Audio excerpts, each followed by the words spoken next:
Hasan Piker, socialist, communist, radical left influencer. Hasan Piker. Dirtbag left. Hasan Piker. Pro-terrorism, pro-Hamas. Hasan Piker. Hasan Piker. Hasan. Hasan Piker. Going on this vulgar rant, mocking wounded war vet for losing his eye fighting for our freedom. Have you ever heard someone mention the Streisand effect and wondered what they were talking about? This phenomena is named after actress Barbara Streisand. Sometimes when you try to cover something up, you end up bringing more attention to it than if you had just let things be. He won't condemn Hasan Piker. Remember that shit? The assemblyman will not denounce Hasan Piker, who said, America deserved 9/11, dude. The assemblyman just said in his response, Hasan Piker says America deserved 9/11. There you go. There you have it. My friends, we have toppled a political dynasty.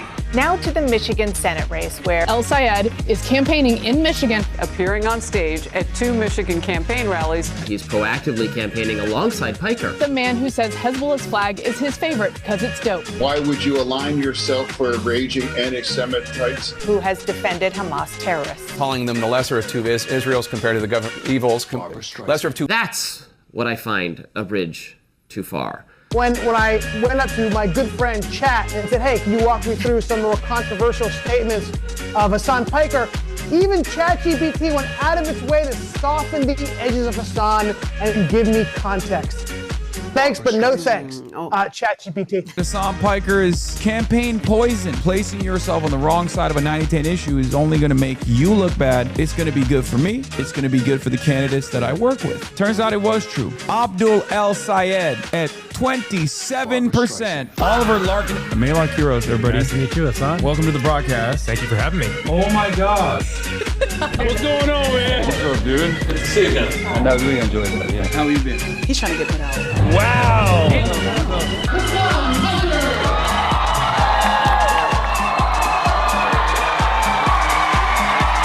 What's going on, everybody? I hope everyone's having a fantastic evening, afternoon, pre-noon, no matter where you are in the world. I'm Hasan Piker, and this is Hasan broadcast coming to you live from sunny California, Los Angeles, folks. We're alive, and I hope all the boys, girls, and MBs are having a fantastic one because today's a beautiful day. Today's a wonderful day. Today is haircut day. It's Saturday, haircut alert. That's right. Got a haircut. Get it out. Get it out of your system. Read it and weep. We're alive, and I hope everyone's having a fantastic one. It is June 6, 2026, and it's a Saturday. We're never going back to pandemic-era long hair, Piker. No, you're not. It's gone. It's a bygone era. It's not going to happen. Stop being so handsome. My wife is watching the stream. Sorry. She's my wife now. Anyway. But folks, we are live. We're alive, and I hope everyone's having a fantastic one. Denims raid. Hey, Denims. Thank you for the raid. Hope you had a good stream. We're obviously going to be covering the stuff that happened on the denim side of the world in a little bit. But this is part of the broadcast where I tell you about my personal news about what's going on in the world of HasanAbi Piker. In between the time period where I press the stop streaming button and press the start streaming button, so help me God, that's all I'm going to do. But you already know I'm a friggin' chud-ass loser as always. Friggin' chud-ass loser time. Didn't do anything. Watched a little bit of Euphoria. Very weird, very freaky show. They call me the freaky unk, but I'm not as freaky as Euphoria is. Anyway, I watched the game. I thought it was over. I didn't realize that it wasn't over. I had to get a haircut literally at the end. So I was just like stuck refreshing the game on my phone because I don't have any way to like illegally watch it on my phone. I'm not that into basketball, I guess. But basically that's a crazy photo. I mean, that's wow. Okay, what do you say to that? I didn't even realize they brought it back and then they still lost. And by they I mean the Spurs. Okay, what can you say about the Spurs? Well, I'll talk about the Spurs in a second. It's a sad state of affairs, folks. It's a sad state of affairs. The New York Knicks have unlocked weird magic that I didn't know existed. I thought that it's like one of those things where they went into like the Aztec temple or something, and they dusted off the tombs, and they opened up a new portal to a different universe. I don't know what they're doing. I'll be honest. It might be the mandate. It might be the mandate of heaven. It might be Bing Bong supremacy. I don't know what the fuck it is, but it's messed up, and it's gotta stop.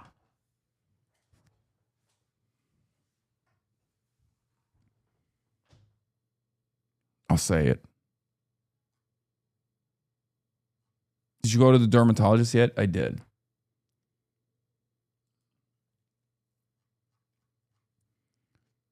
Yeah, Wemby and Stephon Castle at the end of game 2.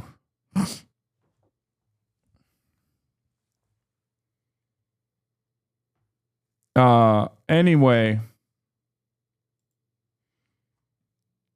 Knicks game 2 celebrations could literally be heard from New Jersey. That's fucking nuts.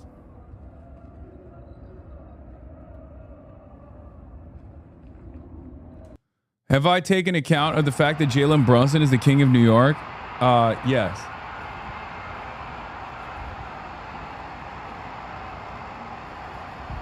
Actually insane. I had the crazy dream last night where Trump and ICE arrested me at a protest because I said Trump was a fascist. I had to text you to ask if you could bail me out. Yeah, that is a crazy dream. Anyway, so yeah, I got a haircut. I watched a little bit of Euphoria. I woke up early. I worked out. And then for the last 2 hours, I was at Oxford Union talking to Unc. Talking to Uncle Chunk Weigert. Chunky yogurt. Okay, that's what I was doing. We had a wonderful and very productive conversation with the students that tuned in or were in the room and watched us speak. Unfortunately, we had to, our speech was so dangerous that it had to be done from here and not there in Londonistan. But in any case, I did the Oxford Union talk. Drama, CATTLE-FORNIA dumps continue. GOP freaks out over Red Mirage. PBD versus Better Hasan. War is just back now. Epstein's Fury, day 99. PLATNER allegations and smear job continued. www.twitch.tv/HasanAbi. Hasan, please run in this district. You will instantly win versus Tony Brothers. What? Oh my God. I'm willing to donate $100,000 to his opponent's campaign regardless of political ideology. Tony Brothers making that call. You better get used to being in front of a camera. As we said, it's his 32nd year as an NBA ref. He's going to retire soon, and he's going to run for mayor of Norfolk. He's already stated that. That's where he's from, that area. That's crazy. Dude. I think that is literally, he is going to be the only guy that wins one vote, like only. In the history of the mayoral race, no one has ever gotten less votes. No one has ever gotten less votes than Tony Brothers. Like, who likes him?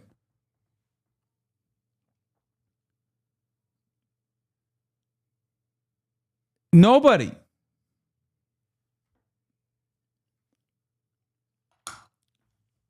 He's been a demon to every team.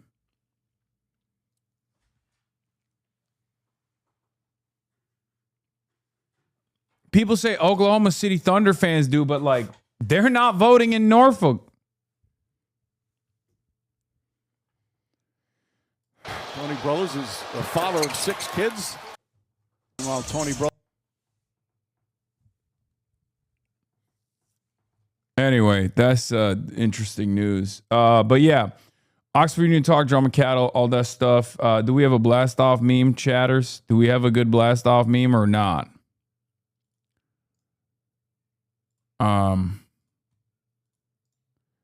Because if not, I'm just gonna post Spurs memes.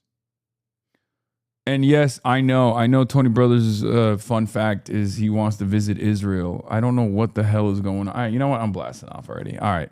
Too late. Knicks winning, but at what cause? I mean, look, I'm on some fucking serious copium. Okay, I'm on some serious copium. You guys know I'm a dick rider of Wembanyama, and it's been underwhelming to say the least. Can I say that it's been underwhelming? I think I can. Right? I mean, he's the Maoist goat, and I don't know what it is. The New York Knicks is putting belt to ass. Okay, belt to ass. Maybe it's because he's 22. Is that what it is? Like, but it's just. I don't know how they do it every time. Like you watch them play. Sure, Cat's powerful, right? But like you watch the Knicks play and you're like this, the Spurs is supposed to be like a better team. It's supposed to be a better team. And somehow they fucking pull it off. I don't know what it is. They just like wear the Spurs down every time. They get in their heads. And it's not like they're doing like cheeky shit either. You know what I mean? They're not doing like, they're not doing something that normal watchers would get frustrated with if they were like constantly fucking fouling aggressively or anything like that. They just somehow pull it off. I don't know how. Twice now, game starts, there's a comfortable lead for the Spurs, and then somewhere along the line, either in the third quarter or in the second quarter this time around, they just flipped the script. And from that point on, it's like virtually impossible for the Spurs to recover from it. And I don't know how. But here, for me, look, for me, the silver lining of this is like Mamdani's New York, Mamdanistan brings home the chip for the Knicks. That's luxury communism, dude. That's gay space luxury communism in every township, in every city. Like there's no other, like this will boost democratic socialism in the United States of America. Like there is no, it's a guarantee, right? Like people are going to be like, nope, that happened there. We have to have a Muslim socialist. We're going to be like, you're going to watch Hicks in Alabama fight one another to try to get their socialist Muslim politician elected in the office so that, Alabama can win. Like anyone that wants a chip, anyone that wants to win needs to have a socialist Muslim mayor. That's just it. Socialist Sharia for all. I should be more excited, but who knows? Yeah, my mayor Muslim, my bagel's Jewish, my Christian Dior, Nixon 4 is what people are saying.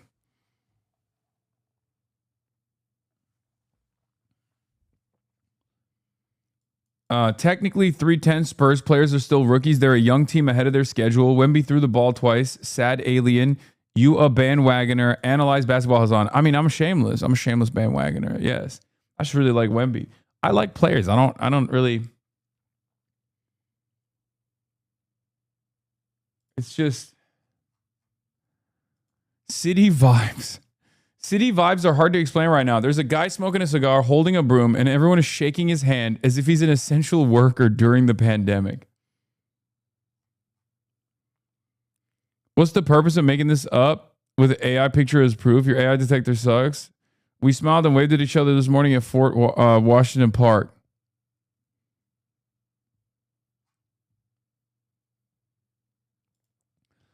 Look at our mayor, dog.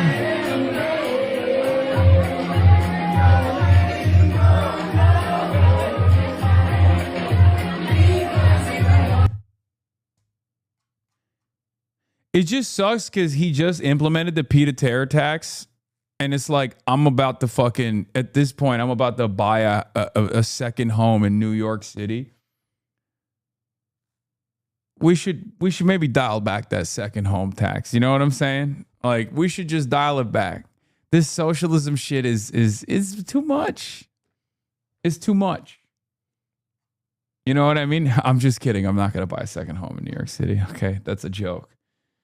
That's a joke. I know his still hurt from that Arsenal loss. His ass still hurt from that Arsenal loss. He can't hide behind the Knicks. True. Leftist Twitter in shambles over Wemby's real revolutionary icon. Oh my God, Wemby is a communist. Yeah, Gorbachev. No, he's a Maoist. He's Mao Zedong. No. Oh no, they're cooking him. When they're slandering your goat, but they're sadly right. Oh no. Oh no. Watching Wemby blow a golden chance at victory by bouncing the ball off his teammate's back was the first time I've ever taken seriously the possibility that he's genuinely a leftist. Oh, they're not only slandering him, but they're slandering all of us, bro. They're slandering the entire left.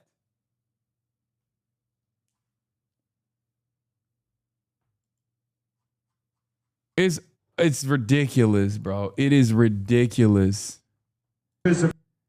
What is this? What the fuck is this? What is happening? The energy, the vibes, the aura in New York is off the charts.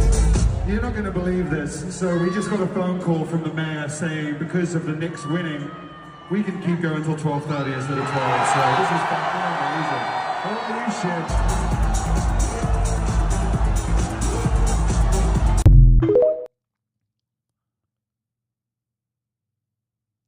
Wemby's Mao Zedong from that late era when he used to do nothing but smoke cigs, swim, and be at meetings half asleep with his mouth open. He's deeply washed. Stop! Stop! No, dude. No, we're talking peak, dude.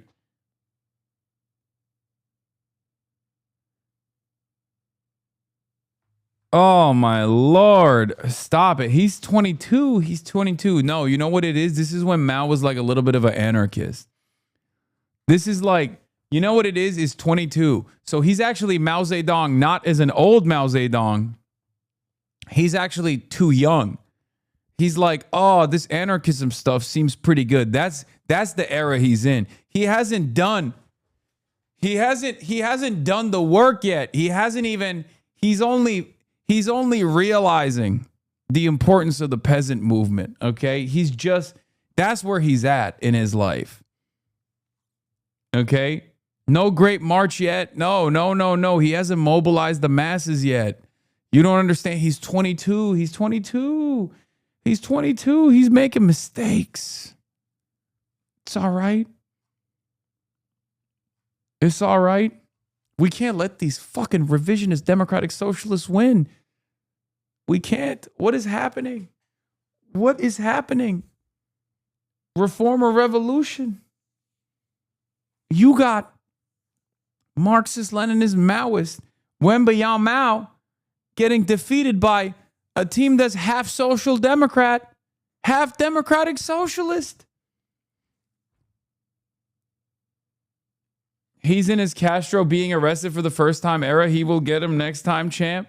Okay, we're talking like he lost. There's still more games. There's still at least 2 more games, which I will be at.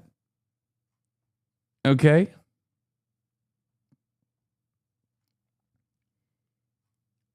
Yeah, he's only at his second dumpling.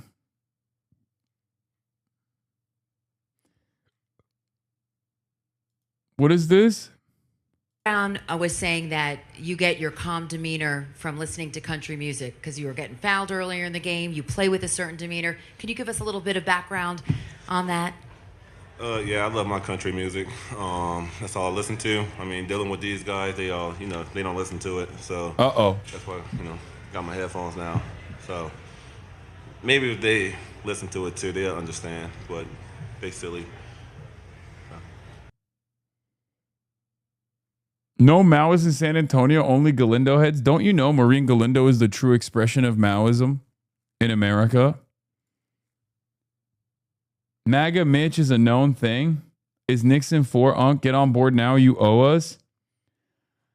It's hard, man. It's hard for me not to root for the underdog. I cannot believe the Knicks are not the underdog right now. It is crazy. What is it? 13 games in a row now? What the fuck is happening? 13 in a row? Has that happened? 14? 14 games in a row. That is insanity. And they just keep pulling it off. Yes, they are the underdogs. But I'm just saying, like, they are. Yes. On paper, Knicks are the underdogs. Certainly. It's true. It's true. But it doesn't make any sense. Okay? I will just say it. I don't know. I don't understand Brunson. Okay? I don't understand it. I don't understand how he makes it every time. I don't understand how you can be 6'2" and just push off some of the biggest dudes in the goddamn league. It doesn't make any fucking sense. It doesn't make any sense. He looks like on paper, or not on paper, but like visually speaking, if you had never seen this man play basketball before and you looked at him at a lineup, you'd be like, this is a guy playing with NBA superstars, really? And he's the actual superstar. How is it possible?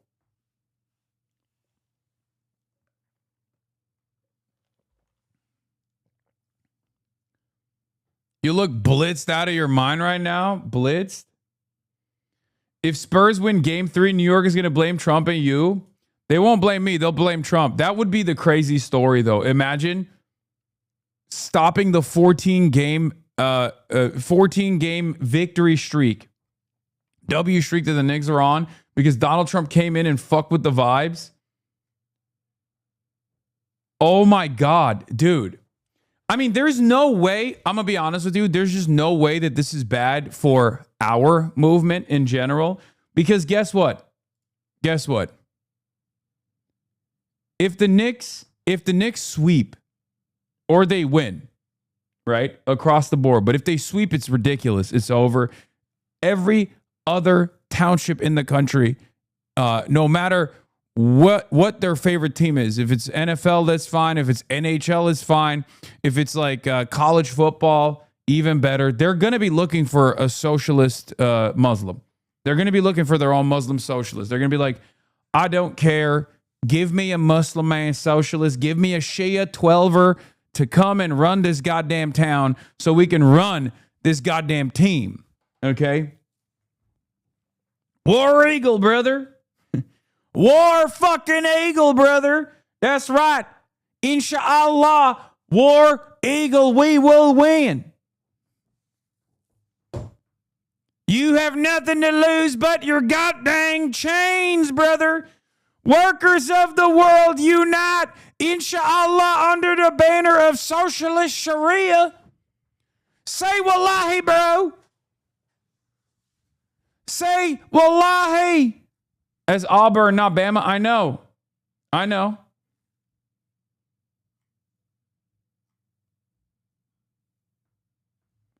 Yeah.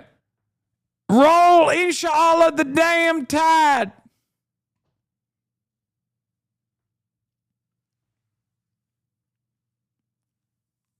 So that's it. That's if the Knicks win. If the Spurs change the dynamic after game 3, Donald Trump is over. Donald Trump is over. If the Spurs flip it around game 3, I don't even know if Donald Trump makes it out of Madison Square Garden. I don't even know what he's thinking going to Madison Square Garden to begin with. Okay, it's done. He's banned from MSG. Adam Silver and everybody else is talking about like, oh, it's wonderful the president's coming to visit. Okay? It's wonderful the president's coming to visit. It's like, nope. New York already doesn't fuck with Donald Trump. It'll get to a new level of hatred in New York.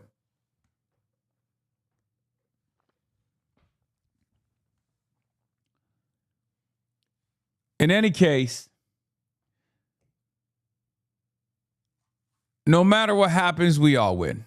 Okay? No matter what happens, I'm saying it, socialism wins. Okay? Here's Will Neff last night. Yeah!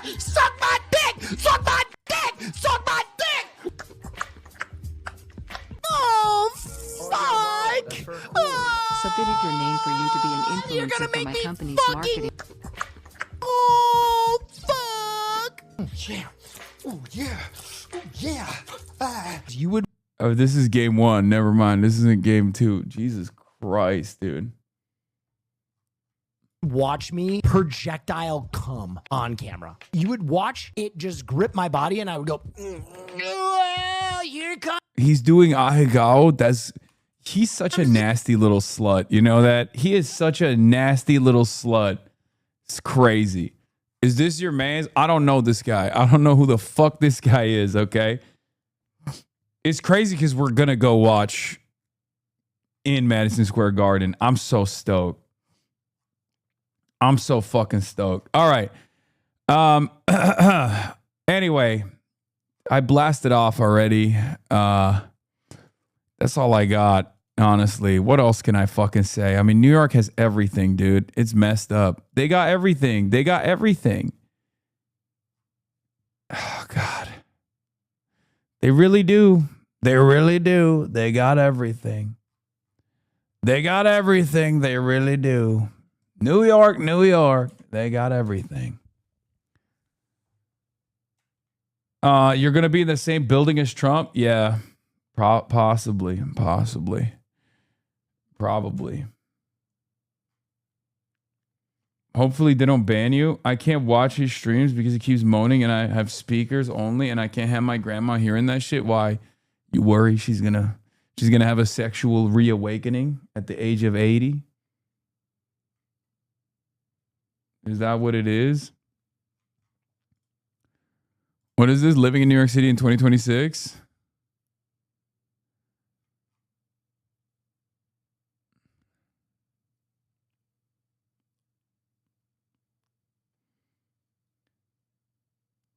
You're going to ask Trump about your blurb at the White House? Yeah, no, I'm not going to do that. Okay.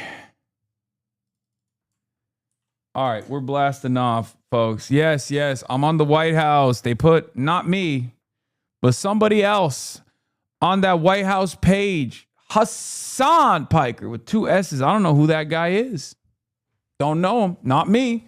That ain't me, folks. Click my username. Here you go, Pookie. Oh, thank you. All right, let's get started here. And then we'll talk about Ethan's lawsuit. And then we'll do Patrick Bet David. What? I never. Okay. What? I don't see anything. Hayır gelmedi. Hayır. Night in San Antonio, the Knicks squeaking out a win in the final seconds of Game 2 in the NBA Finals. 13 straight victories! The crowd growing wild outside MSG, thousands of miles away, acting like they're courtside. Early on, it was the superstar struggle show. He's just so out of rhythm right now. Wembanyama, arguably the most gifted player on the planet, having a quiet first half, only scoring 7 points. The alien looking very human. And Jalen Brunson couldn't find his footing either. 7 for 24 on the night. That's why you have TV. And slams it home. Karl Anthony Towns putting the Knicks on his back. 21 points, 13 rebounds, and every big moment in the first half, Cat was right in the middle of it. And then there was Mikal Bridges. Bridges red hot. 20 points, 8 of 13 from the field, 4 3-pointers, including a huge third quarter that gave the Knicks breathing room. By the time the fourth quarter started, the Knicks sat on a 14-point lead. Largest lead of the game for the Knicks. With San Antonio. No! Wembanyama! No! It's Wembanyama! Antonio taking the lead with under a minute remaining, their eyes locked on a Game 2 win. Then, momentum changing on a dime. Stolen by Brunson and knocked down by Wemby. This Wemby turnover and foul, putting Jalen Brunson at the line to take a 1-point lead. Still, the Spurs and Victor Wembanyama found themselves with the ball, a chance at a win with the final shot. To Wembanyama, pulls up, jumper. And it's no good. The Knicks survive. He doesn't, dude, 22. The clutch, listen. you can learn the clutch gene, okay? A lot of people think you're born with it. It's not, okay? That's all it is. Don't say mine is aura. He's 22. He's 22 years old. He's 22 years old. Listen, he's gonna... Oh. I threw that one away. I messed up. We needed to win that game. This game was ours. Square Garden and across the Big Apple, fans erupting.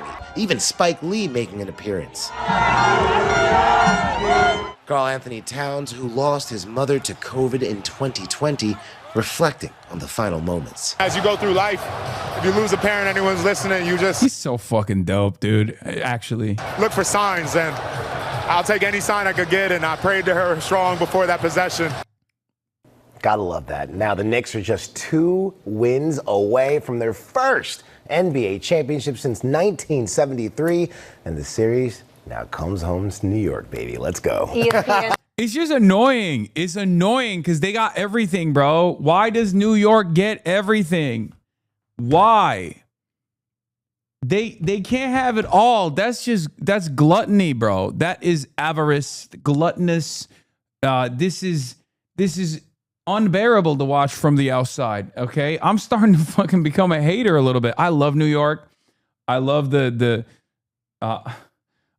people. All my friends live there. Okay, but god damn, dude, it's a little crazy, bro. We don't even have public transit in this motherfucking city, bro. We don't even have motherfucking public transit, bro. Why?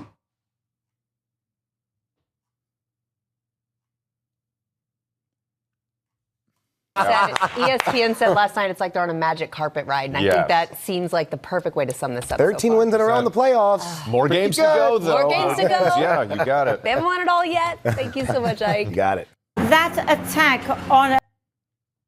Anyway, all right, we're gonna get into... Oh, this was funny. I saw these nightclub music last night in Shanghai. China went crazy. China knows ball, everybody.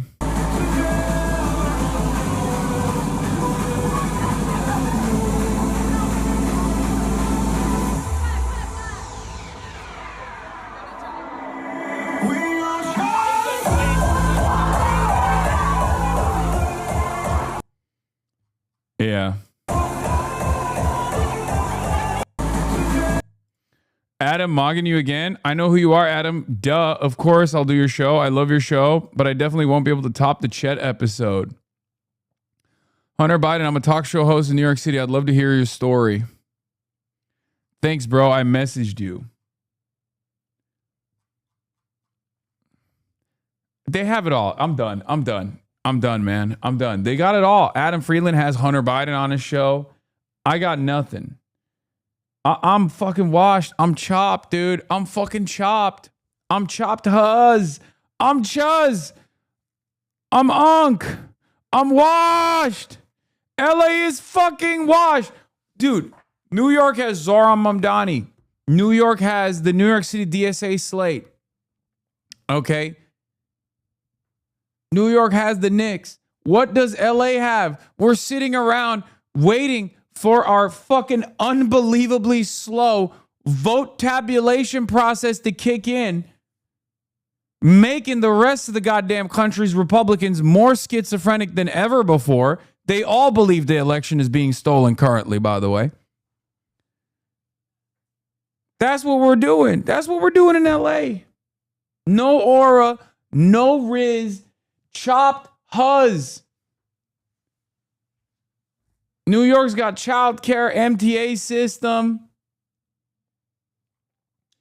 We're out here at CATTLE-FORNIA, waiting for the fucking votes to be counted.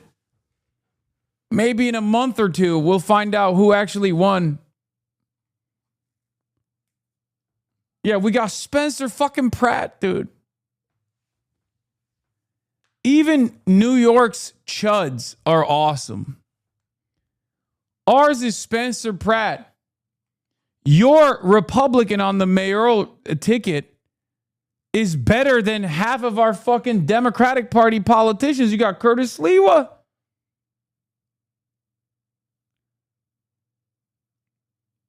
It is unbearable.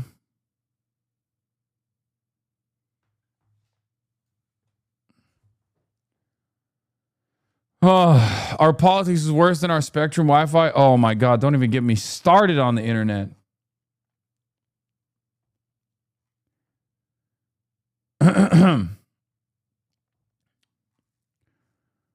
All right. Oh, here's another thing.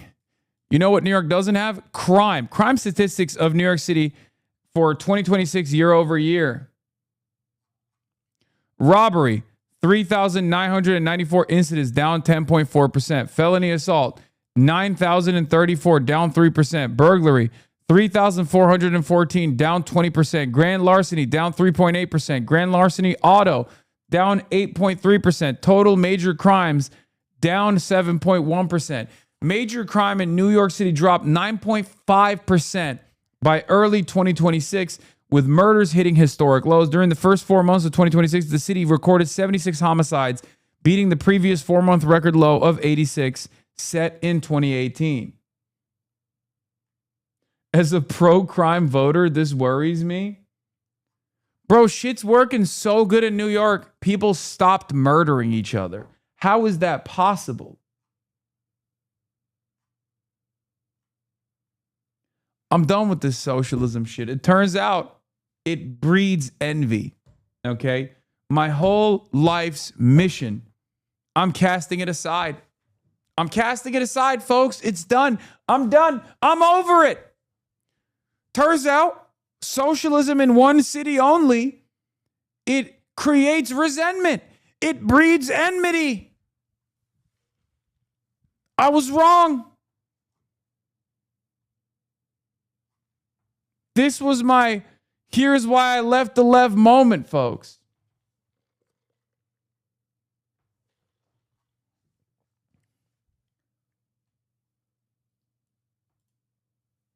What is this?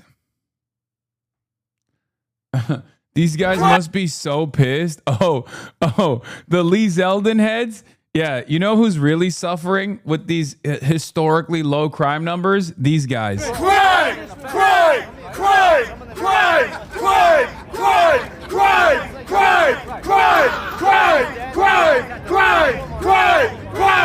Crime! Crime! Crime! Crime! Crime! Who could forget, dude?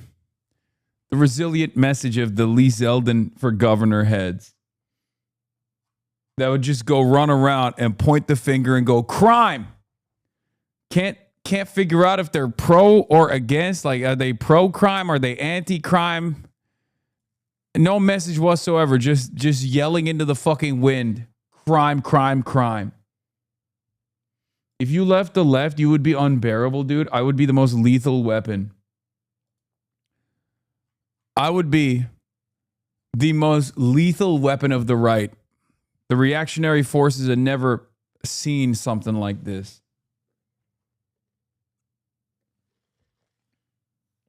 Anyway. Yeah, I'd be the Joe Rogan of the left and then the Joe Rogan of the right. You know what I'm saying? Yeah, because I can read. I'm literate, and also I can hold a conversation and be entertaining, which is, again, something that the right doesn't have currently.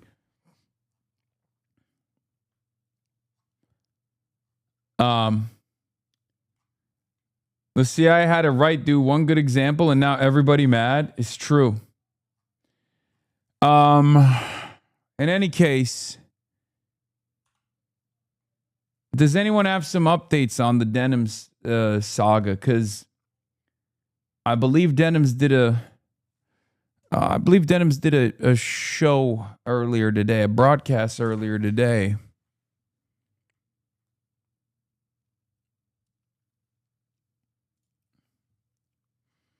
And yes, Austin Show is trying to get Hunter Biden on the broadcast. I know you like number.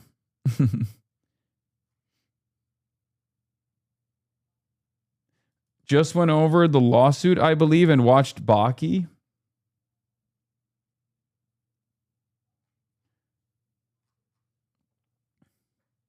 If you went right wing, the Democrats would be trying to court you even harder than before. She read through the tentative judgment, but there was nothing new. Okay, that's it. All right, so there's no real updates on it then. I guess we're just waiting for the judge that already releases tentative judgment after hearing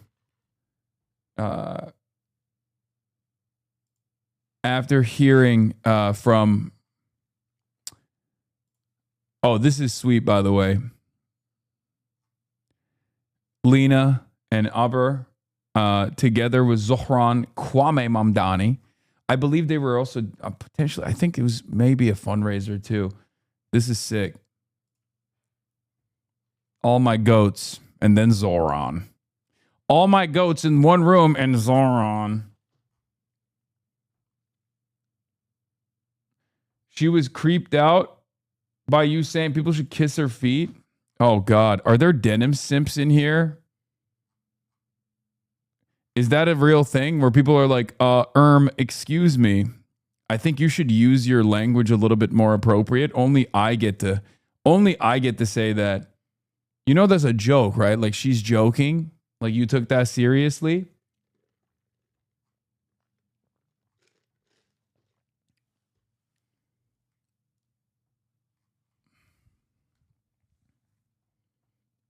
She fucking made it a soundbite? Yeah, but well, this guy didn't get that. This guy is here. He's here. He's here to defend. He's here to defend Denims' honor. Congratulations, chatter. The Fedayeen.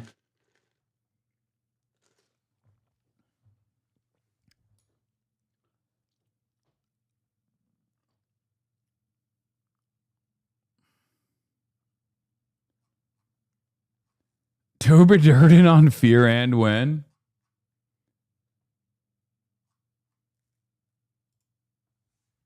Dude left. He came in, he made his impact, and he fucked off, dude. Respect. Respect. Respect to that guy.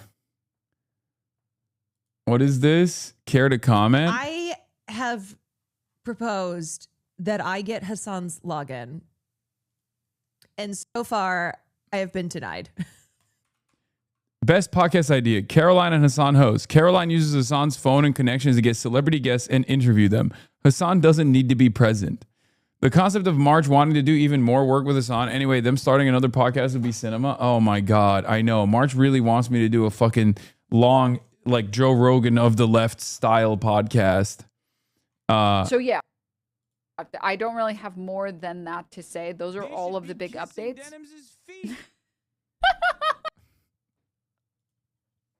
That's the new sub alert. That's so funny.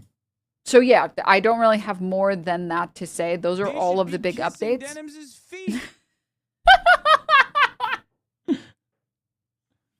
Suit meta. Oh yes. Oh yes. Oh yes, we're getting some value-tainment.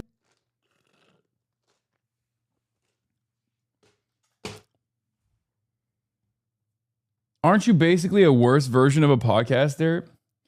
I hate that there are motherfuckers in here day in, day out, every single day, okay? Giving me money for 40 plus months.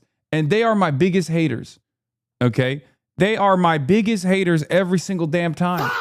Yes, bro, this is a worse version of a podcast. It's 8 hours long. You want to know why it's the worst version of a podcast? Because you're in here yelling at me, okay? And I find myself unable to stop responding.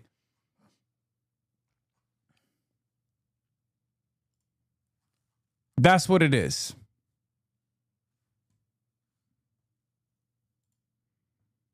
What is this? This is a good take on the Knicks. My mayor Muslim, my bagels Jewish, my Christian Dior, Knicks. And why do I think this cuts deeper than we're giving it credit for? Because it exemplifies everything New York is and everything that everybody else is scared of. People who hate democratic cities, people who are scared of diversity, who are scared of urban living, who are scared of queer people, Muslim people, brown people, Jews, whatever. As New York gets to celebrate a 13-game win streak, as the Knicks fucking continue to dominate into Game 3, the rest of the world has to watch as the most diverse community in the world shares joy together. It's true. The rest of the world and the rest of the country who questions whether progressive leadership, diverse leadership, human-centric leadership, when they question if it really works, they get to watch a city that is built on a foundation of diversity, of immigration, of mixed races, mixed cultures, mixed sexualities. I do think that there will be celebrate together. Straight up, I do think that there will be positive reverberations from the Knicks winning. For positive aspects of this, like for positive for socialism overall, I can see that happening. I do believe it. You can chat GPT it, you can grok it. I'm a numbers guy. I can see it happening. That's fucking beautiful, dude. I fucking love New York. I love that it's forcing everybody else in the country who questions this kind of living, who's scared of this kind of living, that they have to now see what joy and celebration brought together in the most diverse community in the world looks like. Because I know you like number. Fox News reporter watching Hasan the Hun talk about cock and ball torture. True. We are running out of original sentences. The Spain national football team has arrived in downtown Chattanooga for the FIFA World Cup. That's a brand new sentence. This is a sentence that I never thought I would hear.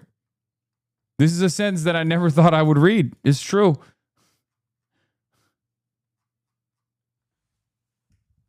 Chattanooga, man. Yeah, I've been paying close attention to the footballers, complaining about the American heat, which has been kind of funny. I thought these guys always talk about how hot it is in their respective European countries. It turns out American heat hits a little different. I got a whole other sentence. Pope Leo acknowledges stiff competition with Bad Bunny in Spain and weighs in on soccer rivalry. What? Bro, what the fuck?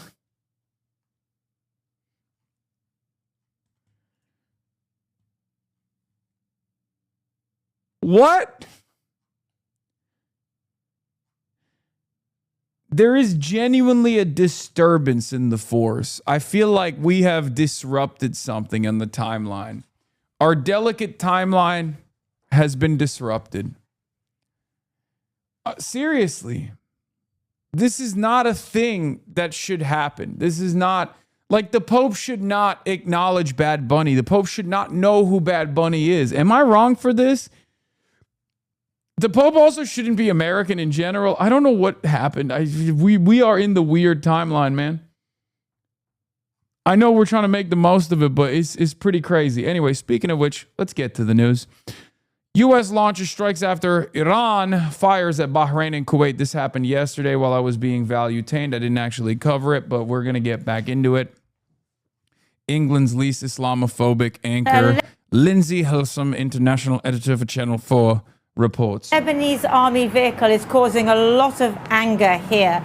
Israel says that the Lebanese army vehicle was driving suspiciously towards an Israeli position. Well, hang on. Israel is occupying Lebanese territory, and surely the Lebanese army has the right to drive around its own territory, specifically because there is supposed to be a ceasefire between Israel and Lebanon, Hezbollah to one side.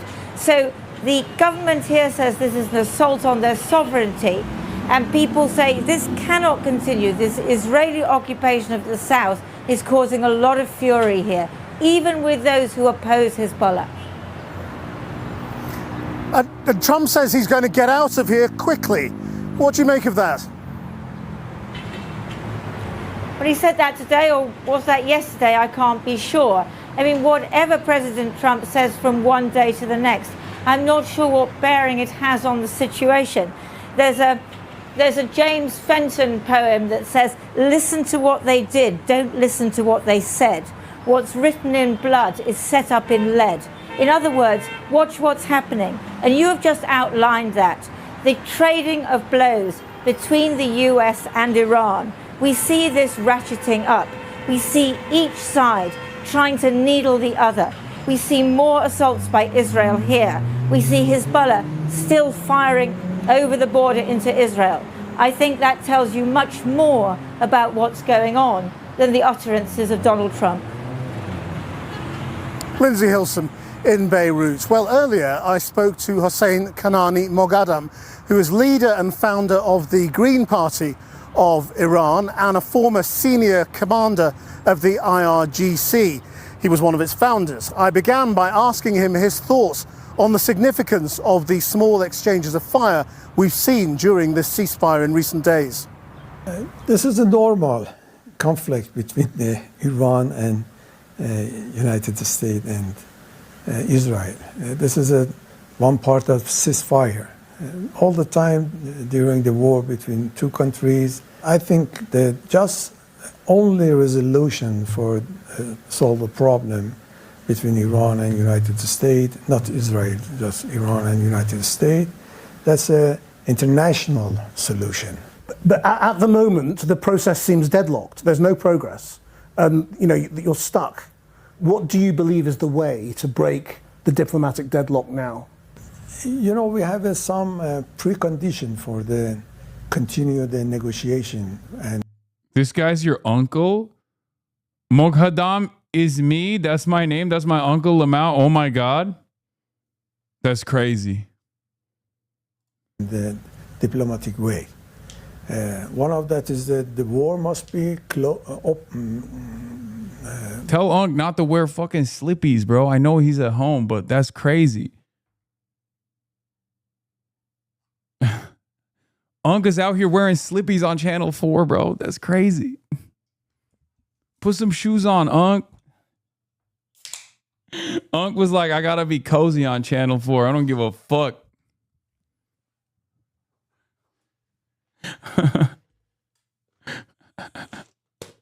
You can't ask an Arab Unc to not wear the slippies, bro. That's true. You probably get hit with the ship.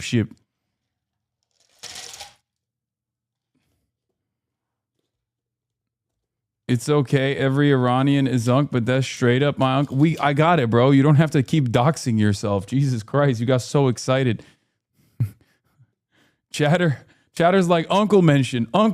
This is my Unc. He treats C4 with the respect it deserves. None. True. Must be stopped. And second one is that all of my assets belong to Iran. That's the United States blockade must be free and back to Iran. And third precondition is that there is no any negotiation in the first step about the nuclear activities. Maybe after that sign an agreement between Iran and United States, maybe start the negotiation for the nuclear activities. But at this time, this is a red line. These are very maximum demands. There's no reason to believe America would give in to all of that. Yes, it's not maximum demand. It is a limited and minimum demand. For example, they have to pay for the damages. So Iran wants damages? Yeah. How much? I don't know at this time, but we can calculate it. For example, many of the refinery, many of the gas station, many of the properties and infrastructure damaged by the United States. By the way, these are not maximalist demands at all. A demand for reparations to the party that actually fucking won the war is perfectly appropriate. What are we talking about? Oh, these are maximalist demands. Yeah, it's also, Pentagon sees growing espionage threat from Israel. Bruh. No way, dude. What? The Defense Department has increased the counterintelligence threat assessment to its highest level, and Israel is believed to have eavesdropped on American negotiations with Iran. You don't say. Israel has stepped up its efforts to eavesdrop on senior U.S. officials, including Steve Witkoff, President Trump's top negotiator, Elbridge Colby, the Pentagon's top policy official, and Mike Domino, the Pentagon's top Middle East official, per New York Times, citing new intel reports. A Defense Intelligence Agency report was drafted after incidents in which American defense personnel in Israel detected that software to tap their communications had been surreptitiously installed on their phones. No, you don't say. What? Guys, I'm shocked. Shocked, I tell you. What? No. No. They would never do that. What do you mean? We better merge those militaries fast.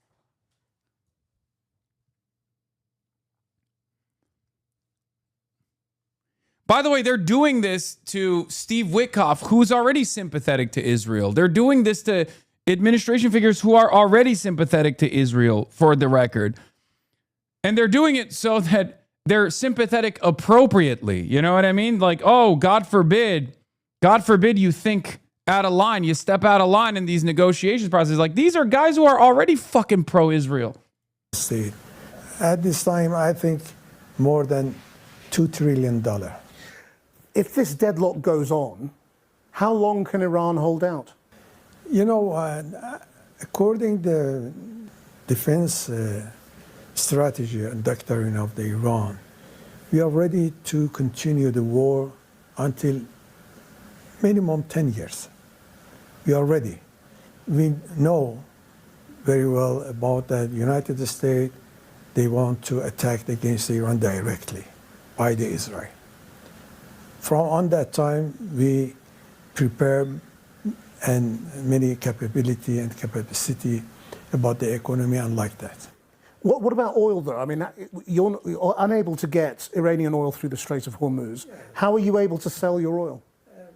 When I was the IRGC, I visited all the island and the Strait of the Hormuz.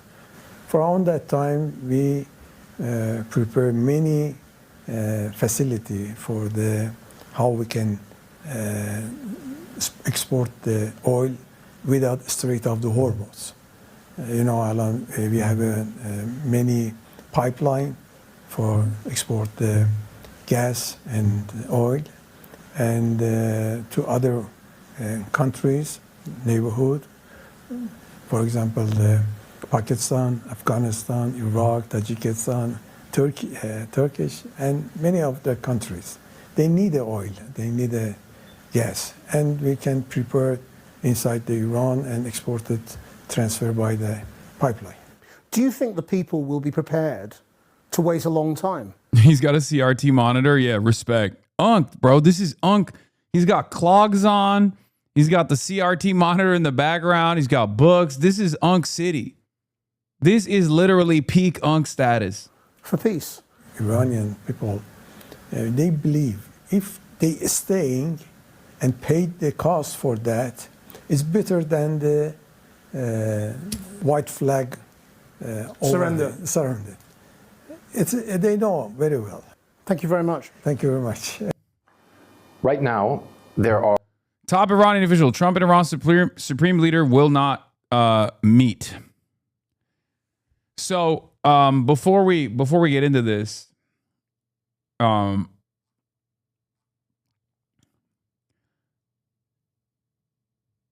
off, Hasan. I live in Iran and I despise your kind. What, Turks? That's a little weird. There's a big chunk of people, my kind, a big chunk of my kind lives inside of your national borders. This is kind of fucked up to say. Very odd. Don't like it. Strange behavior. Straight up, I went to an Iranian restaurant the other day. Dude speaks fluent Turkish. And I was like, what part of Turkey are you from? He's like, I'm from Iran, brother. I was like, what the fuck? This, of course, is a common meta. And you ate Kubiday, don't lie. Of course I ate Kubiday. Immediately took the race part. Good job. I mean, you say your kind. You're being vague. Don't understand what your problem is. Don't understand what you're saying. The fuck did you mean then? What's my kind? My Armenian grandmother lived her entire life in Iran and never learned Farsi, only knew Turkish. Yeah. Iranian and US chuds are the same. Yes, there's a hog universality. Remember, hog singularity.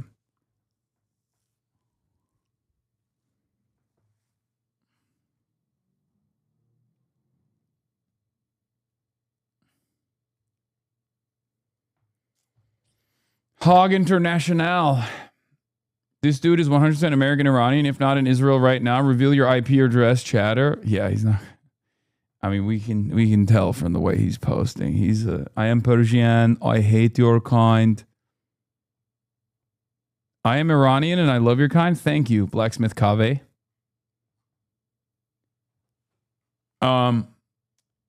Anyway, where were we? Where were we? Oh, yeah. It brings me no pleasure to report, but Israel is up to Israel shit once again. Here's the New York Times report on it. Pentagon sees growing espionage threat from Israel.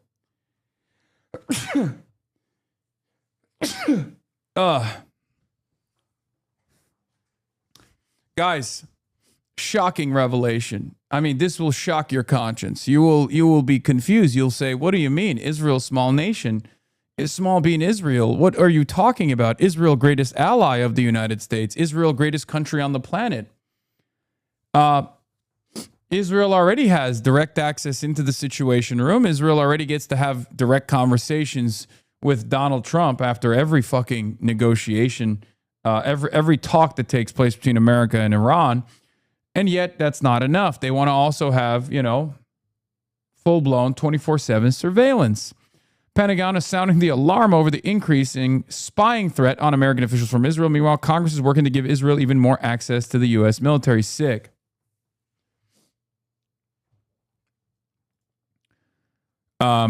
This is good. This means that there's real ruptures, however, between the American side and the Israeli side, because let's be real, if the New York Crimes is reporting on this, that means the Pentagon wants this out there, okay? That means the State Department and the Pentagon are having a little bit of a problem with the amount of unprecedented access and influence Israel might have with the top of the government, okay? So read this as a sign that the voices that are critical of Israel are gaining a little bit more influence, or at least frustrated enough to leak this information to the New York Times to allow this to be reported.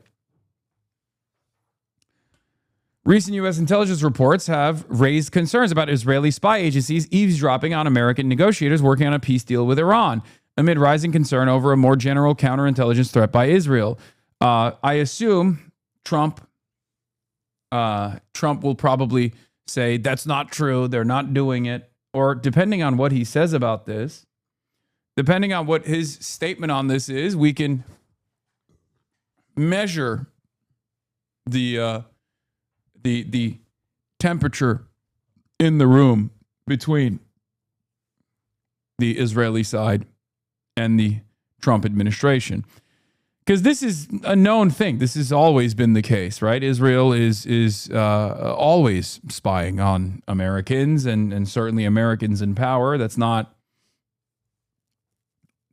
even remotely surprising.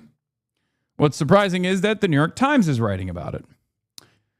What that means that there is some people inside of the State Department or inside of Pentagon, depending on how they wrote about this, I don't know. I mean, I guess it's intelligence reports, so probably coming from the intelligence community that is leaking information on purpose to the New York Times. So the public knows about it, so that Trump gets questioned about it. This is a way for them to, this means, just like with Dan Cain initially before the Epstein Fury operation was launched, when Dan Cain couldn't make inroads with Trump directly in those rooms, he went to the media. There's no guarantee that this means Trump will actually, this doesn't mean that Trump is pissed off about this, for the record. it's entirely dependent on how Trump reacts to this that I will make an assessment on where the relationship is. Israel and the United States have long known and tolerated that each was spying on each other, but an intensified Israeli effort to learn about the U.S. positions and talks with Iran has crossed the line, according to some American officials. The reports include concerns that Israel has stepped up its efforts to eavesdropping on senior American officials, including Steve Witkoff, President Trump's top negotiator, Elbert J. Colby, the Pentagon's top policy official, and one of his main deputies, Michael P. Domino. Another report written by the Defense Intelligence Agency and other military intelligence offices and focused on earlier events going back several years said that the counterintelligence threat level posed by Israel had been increased in recent weeks to the top level from high to critical. The report, to which the Defense Counterintelligence Security Agency contributed, outlines various efforts by Israel to spy on American military personnel and government officials. By the way, what's really unsurprising for many of you, I hope, is the fact that it was already at the top level, or not the highest level, but it was already at high. Now it's at critical.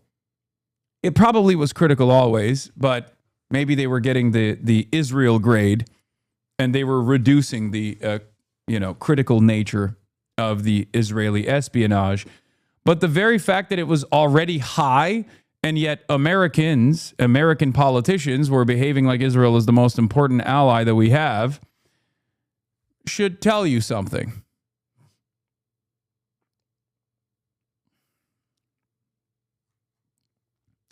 The reports and the intensified concern about Israeli spying come at an especially sensitive time. Israel and the U.S. have been fighting the war against Iran together and have never had such close military coordination as they do now, with the Israeli military officers working side by side with their American counterparts at U.S. Central Command. The U.S. military is sharing huge amounts of tactical and operational information with its Israeli counterparts. But senior American officials said that Israel is looking for insights into Mr. Trump's strategy and shifting stances on the peace talks. The new warning could potentially complicate efforts to further integrate military war planning between U.S. Central Command and Israel, especially if the Pentagon makes a decision to place new restrictions on information shared with Israeli officers. There has already been tension between the two nations as Mr. Trump pursues a peace deal, even as Prime Minister Benjamin Netanyahu, the real president of the United States of America and the leader of Israel, seeks to further degrade Iran's capabilities, weaken or topple its theocratic government, and assault Tehran's proxy in Lebanon, Hezbollah. The Defense Intelligence Agency report was drafted after incidents in which American defense personnel in Israel detected that software to tap their communications had been surreptitiously installed in their phones. Wow. The existence of Defense Intelligence Agency report and the increased threat level were reported earlier by NBC News. The Defense Department declined to comment. A White House official speaking on the condition their name not be used said the account was false. You don't say.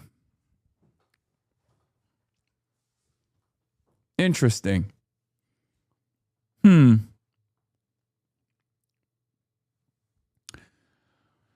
spokesperson for the Israeli embassy in Washington also disputed claims that Israel poses a counterintelligence threat, saying that Israel does not spy on American officials or entities. The developments were described by several current and former U.S. officials, speaking on the condition of anonymity to discuss sensitive intelligence matters. They said that in some respects, the counterintelligence warning is no surprise. Israel has long engaged in aggressive intelligence collection operations against both its enemies and allies, as does the United States. Still, Israel's counterintelligence threat level is now higher than any other ally and higher than some adversarial countries. Of American allies, only South Korea, which is rated at high in certain situations, approaches the concern with Israel's espionage efforts, the official said. The aggressiveness of the Israeli intelligence collection on top U.S. officials during the second Trump administration has been unhinged, one senior official said. Two senior U.S. Okay, so it's Pentagon and the State Department, by the way. That's crazy. So this leak is coming from Pentagon, the Department of War, Department of Defense, whatever you want to fucking call it, and also the State Department and the intelligence community. This is quite literally the entire American defense apparatus screaming, both internally and now also externally, about the way that things are going. And the only reason why this is happening, I suspect, is because Trump is just not listening to the warnings. He's just not listening at all. Because this information is a well-known secret, okay? It's not a secret at all. What? Oh, come on, dude. John Kiriakou? Stop. Stop. Stop. You guys are so fucking stupid, okay? Oh my God. John Kiriakou, former USA CIA agent, said that Israel has always brought gifts filled with listening devices, is known for bugging conferences. Yes, I know. He also said the United States of America doesn't spy on Israel, okay? Yeah, he went on Theo Von and said America doesn't spy on Israel. That's bullshit. That is ridiculous, okay?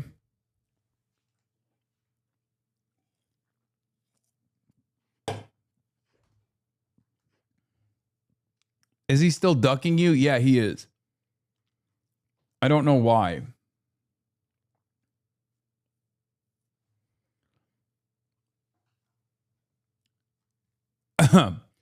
Two senior U.S. military officials said that American personnel, particularly those serving in Israel or with Israeli counterparts, were well aware of the counterintelligence risk before the new report.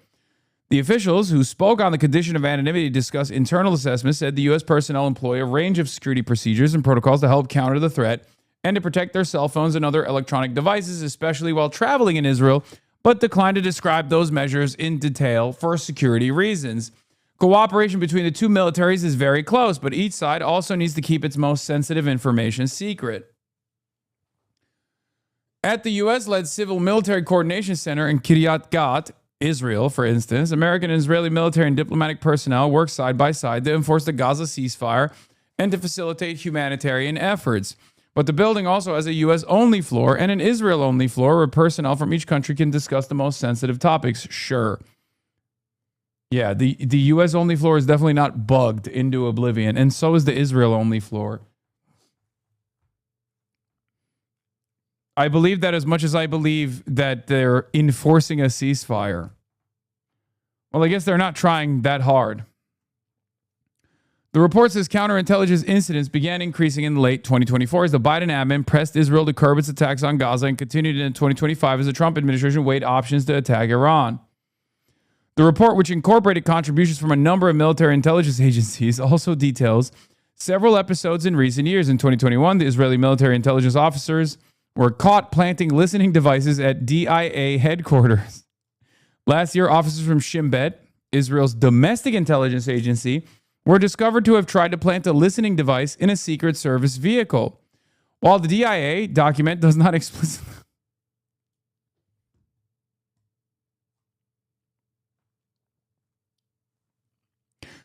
While the DIA document does not explicitly discuss the peace negotiations, other recent intelligence reports have raised concern about Israelis listening to Mr. Witkoff and other top negotiators as they try to reach a long-term agreement for a peace deal between the U.S. and Iran.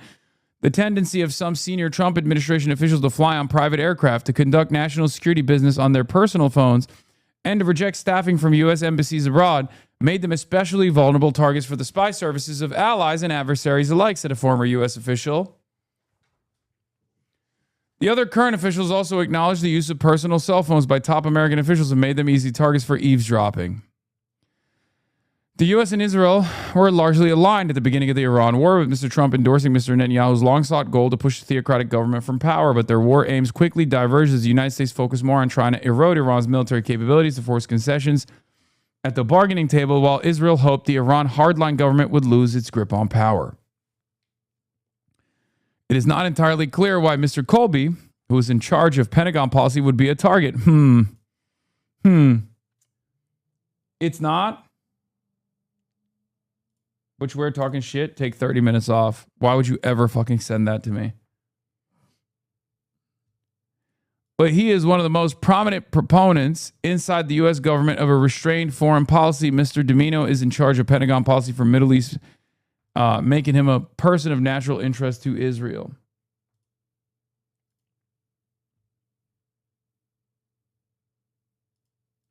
Why the fuck are you reading New York Times articles when it's clear from a while, Graham Plattner articles, that this paper is completely biased?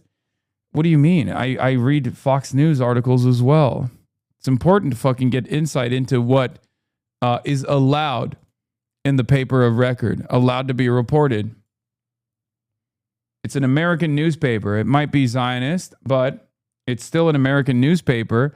And this kind of article gives us fresh insight into where the State Department is, where the Pentagon is, as far as their relationship with Israel.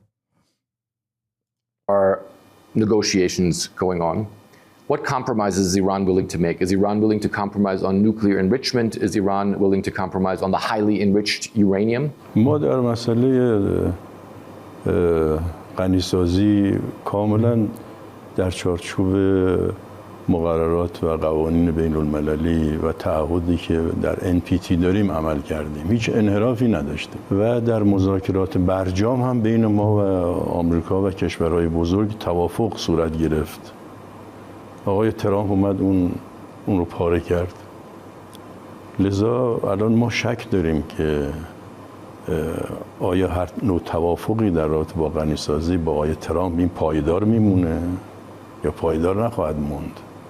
و لذا ما از اصرار آقای ترامپ کاملا مشکوکیم که دنبال چی است، چون ما در چارچوب مقررات بین الملل تا کنون عمل کردیم و اصرار آقای ترامپ برای ما کاملا شک آور است.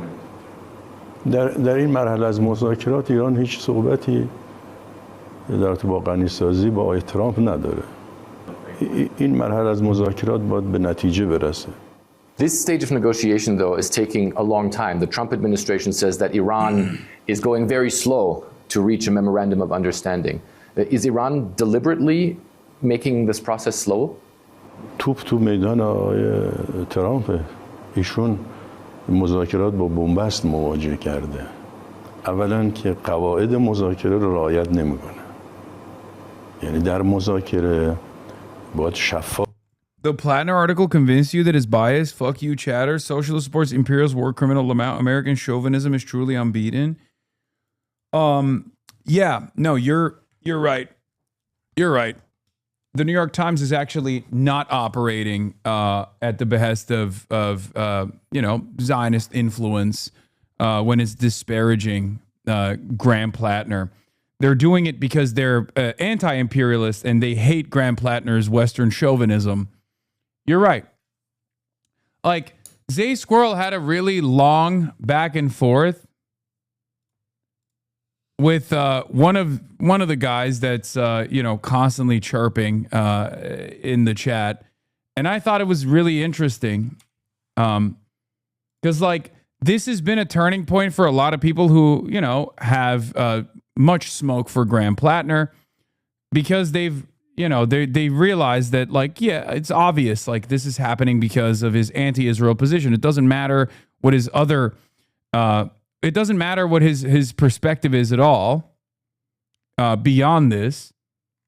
It doesn't matter that he's a war criminal who volunteered to be a Blackwater mercenary, all this stuff. It's like very clear that the New York Times is taking on the Graham Plattner initiative aggressively because they don't want another possible anti-Israel vote, right? But this is a fairly decent back and forth that I think offers much insight into the mindset of a lot of people and how, when exhausted to its final conclusions, it shows you that it's like pure reactionary. People on the left that are behaving in this weird conspiratorial manner without thinking critically about it. Zay Squirrel says, I don't like Plattner as the unrepentant war criminal who volunteered to be a Blackwater mercenary, but that New York Times piece is the most transparent Israel lobby Zionist smear piece bullshit. Every part of it, from the fake victim to the authors, is fabricated by rabid Zionist freaks. Ridiculous, almost cartoonish that you don't see that this is how controlled opposition is elevated. Controlled opposition is elevated by Zionists in the New York Times publishing a bullshit fake sexual abuse smear piece? What the fuck are you talking about? Do you seriously think Plattner is anything but? ? And then, do you think that the Zionists at the New York Times would know whether he is or not? Are you 15 years old? I don't know what the fuck you're talking about, and you probably don't know yourself.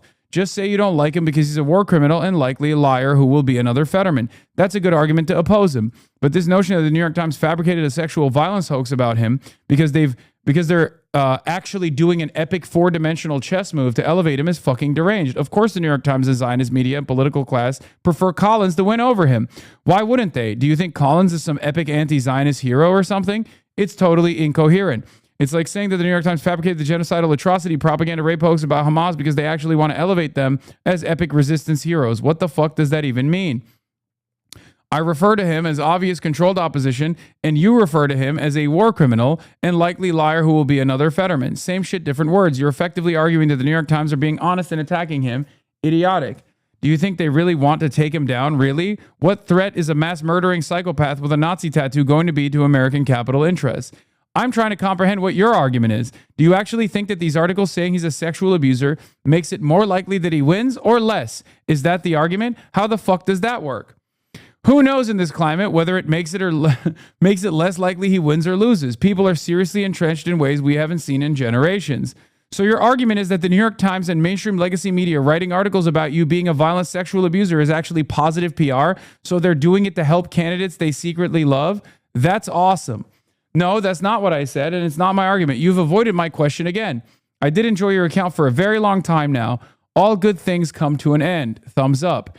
No, I do not believe that the New York Times is trying to help him as a part of some million-dimensional chess move by calling him a violent sexual abuser in a smear piece source solely to a deranged Zionist lunatic written by 2 Zionist lunatics. I'm sorry to disappoint you, but I possess object permanence and other faculties allowing basic logical and coherent thought. That's not what I asked. And whilst I don't doubt your intelligence, you know as well as I do that you have blind spots that you have had to reckon with. Like all of us, the enemy may be stupid in some regards, but they're not stupid when it comes to manufacturing dissidents. If the New York Times wanted to help him, they would not do a bizarre million-dimensional chess move calling him a violent Nazi rapist because you think this is actually positive PR. They would endorse him and launder him as an epic populist hero so that he could actually have a higher chance of winning the general election.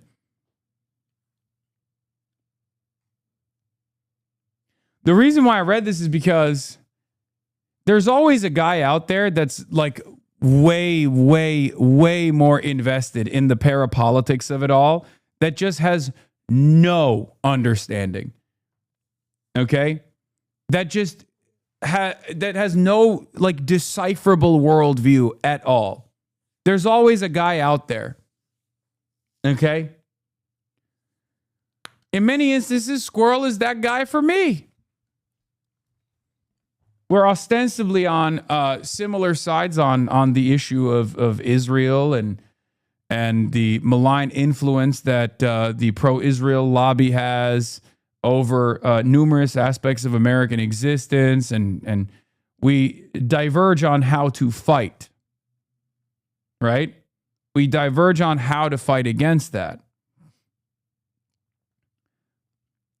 And sometimes that divergence is so severe that Squirrel, Professor Mohammed Marandi, will come after me with the same intensity that they come after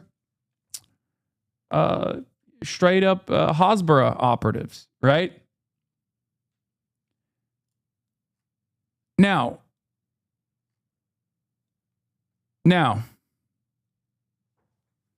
having said that, there's always people out there that are even more ridiculous, okay?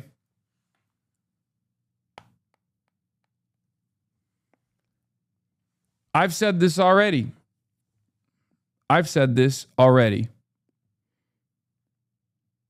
Over and over again, repeatedly. Obviously, a lot of the pro-Israel forces in this country do take Graham Plattner's word on Israel as sincere. Okay? That's it. I have not seen the timeline, the pro-Palestine timeline, unite on the Graham Plattner issue like this ever before. Most of the ultras, with the exception of Bad Empanada and his like weirdo cult that behave like Radlibs from 2016 at this point, that align 100% with the likes of Neera Tanden at this point, by the way. With the exception of guys like that, most people realize exactly what's going on and have even changed their perspective a little bit on whether or not they think that Graham Plattner is sincere with his anti-Israel sentiment, because they have recognized that Israel and the pro-Israeli lobby and all of its little Hasbara operatives do take that shit seriously. They see Graham Plattner as a reliable vote against Israel in the Senate, and they don't want it. Okay? They don't want it. They're obviously worried. So regardless of Graham Plattner's shortcomings, his setbacks, his inconsistencies, right now he's a reliable vote against Israel, and at least the Israeli lobby sees it as such. Not wanting to dunk on Kaepernick. Yeah. Yeah, he's wrong on this too. I like Kaepernick. Okay? I like him a lot. We disagree on this. Over the last 3 days, Democratic and Republican operatives created the narrative that Graham Plattner sexually assaulted someone. When the story came out, there was no sexual assault allegation. It was mostly a conservative activist saying he was a bad boyfriend. But even she says there was no domestic abuse. And he said, yeah, they are trying to ruin Plattner because he criticized Israel. Not that the biggest Israel supporter, who just led a genocide celebration in American politics, just endorsed him a few days ago. To which I responded with, okay, they're definitely coming after him because of Israel. Come on, you don't have to defend his track record to see that. The standard of scrutiny is never applied to centrist candidates who pledge fealty to Israel. It's not even just about him. It's a message for everyone else.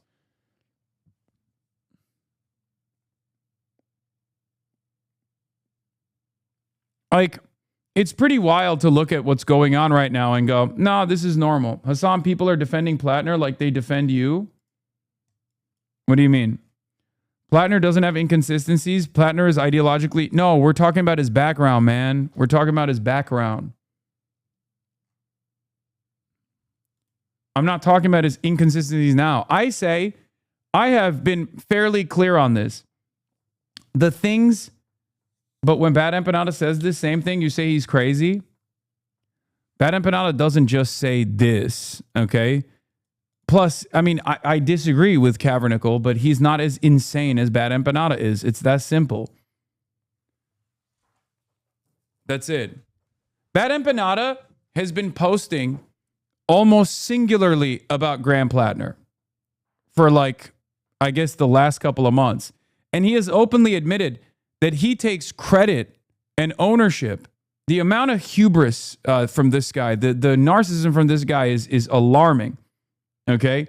He is literally taking credit for American, like the American left turning on Graham Plattner, like he did that on his own.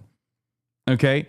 And they were also the other day, amidst the back and forth debate on whether or not it's appropriate to use the term Zog slave, okay, and harassing content creators. They were also fucking talking about how wonderful it is that they got FD Signifier to do a critical piece on Graham Plattner. If that's your peak activism, if the peak of your praxis is getting a fucking YouTube commentary person to write a critical article about an American Senate candidate, you're not doing anything. You have already recognized that you're just circle jerking into the fucking wind. You've already recognized your powerlessness. Okay? Bullying YouTubers is not fucking praxis, dumbass. Whether that's legitimate or not, whether it was actually your impact and your community's impact or not, you should probably prioritize better targets. I'm not even saying that is the reason why FD wrote an anti-Graham Plattner article. FD has been critical of Graham Plattner. So has Sean the Black has also been critical. As a matter of fact, a lot of black leftists have been critical of Graham Plattner from the jump, a lot more than myself. It's something that I actually respect and have paid attention to. Okay? It's not new. The notion that these guys are taking credit for it now is very silly.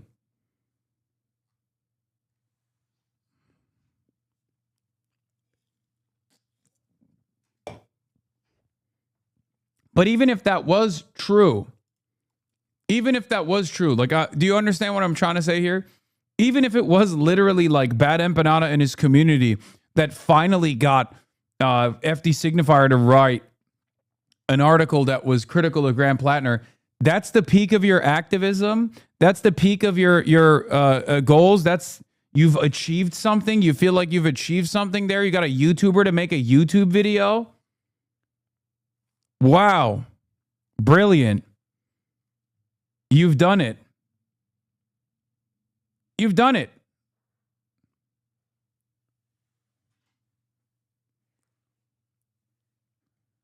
You only do this because you recognize your powerlessness. It's not dissimilar to like 2016 era peak woke radlib activism. It's literally identical. You're basically a fucking Minecraft stan at this point from 2020 saying, oh, Tommy Innit wasn't sufficiently woke in this conversation that he had with another Minecrafter, and I'm writing a fucking 30K a Twitter thread about it, and we're going to get Tommy Innit to actually apologize. And then when he does end up apologizing, you're like, we did it. We did it, Twitter. We held our content creator accountable. Is that politics? You've done nothing. You've literally done nothing. And you recognize your powerlessness when you actually take ownership over actions like that. It's literally nothing.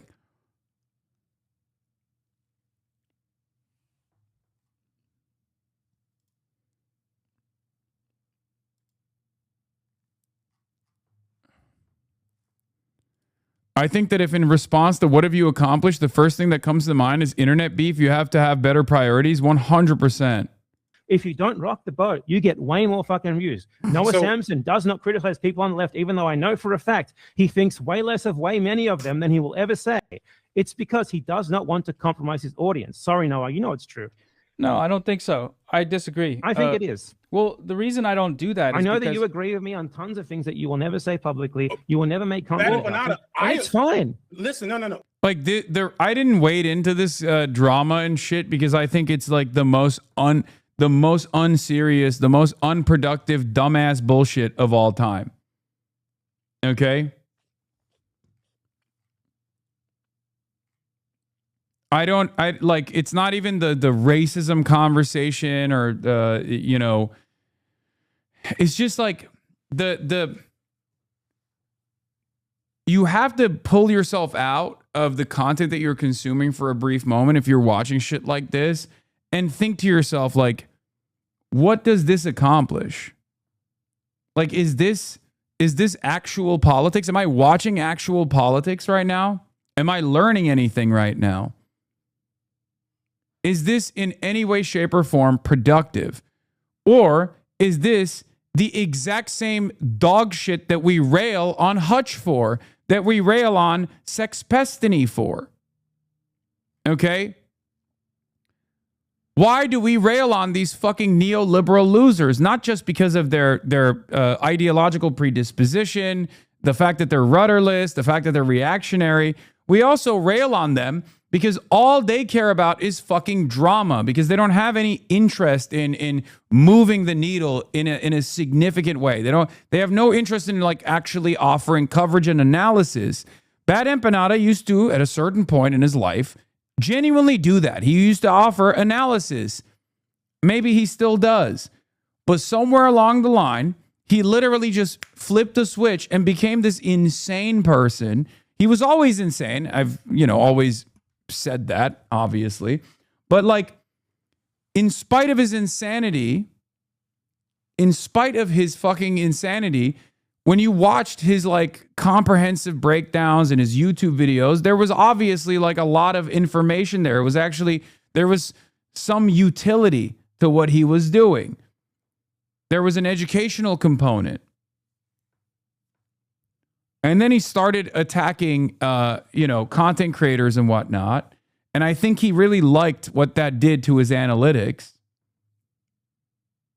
And he realized, like, all this is drama. Drama is the best possible way to make money, I guess. I don't know.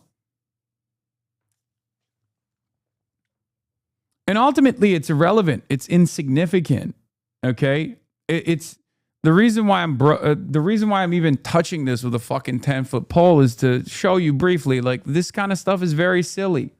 Well, real actually, quick, I'll real let Noah quick. speak for himself. The reason I don't do it is because I don't think the way the platform allows could bring any meaningful change other than big drama, big clash video. I think it can. Noah's absolutely right, and I respect him for it. I have my disagreements at times with every single person on this, every single person that's on screen right now. You can keep your disagreements to comradely disagreements. You can keep your disagreements to constructive conversations. Oftentimes held privately is probably a lot better because the moment that you're doing it on camera, it turns into a spectacle. Okay?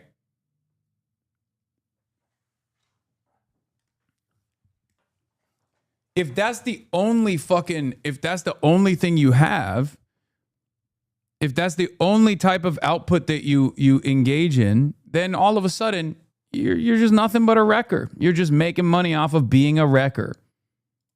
Massively. What has though? Okay, so for you, it can bring what much more has meaningful change what than has just talking brought about the positive right wing change endlessly. in your eyes from what you do from other creators? Like, what can you visibly see as you say you've pushed the needle? How? Absolutely. You see what's been happening with the first time ever that Hasan Piker is actually facing serious left-wing backlash again. That's not true, by the way. My entire fucking political commentary career, I have always had ultras and plenty of disagreement with the left. I can't believe he's taking credit over this.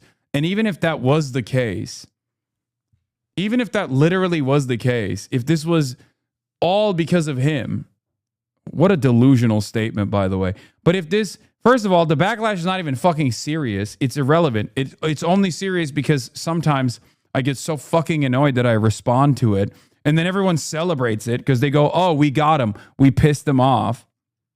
But if the only marker for success that you have under your belt is the fact that you annoyed another left content creator,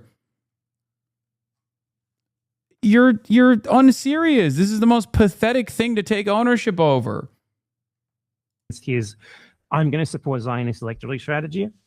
Guess who started that? Deal with you. That has everything to do with Hasan's behavior in the moment. How do you I'm the know one it who's was been you? pointing this out. The entire reason why anyone even knows anything about Graham Plattner in this sphere is because of me, for example.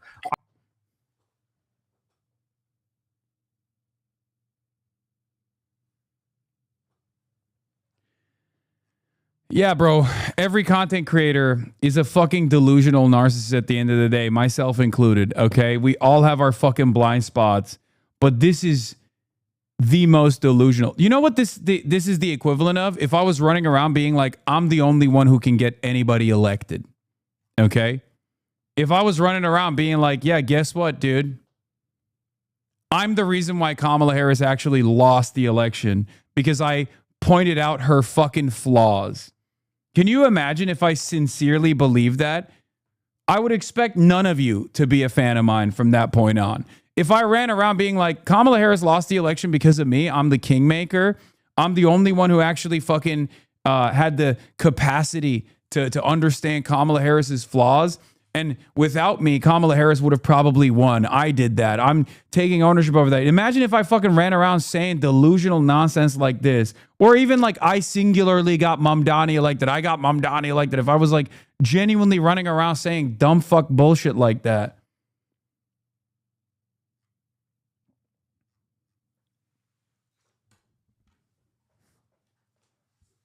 Ridiculous. Is totally ridiculous. I was talking about that from the very fucking beginning. Yeah, I will all the shit that people is spreading about that comes from fucking me. Now, I don't care about taking And you say I have a big Oh, you don't take about taking credit. You don't care about taking credit for ego. No, this isn't ego. This is insane levels of ego.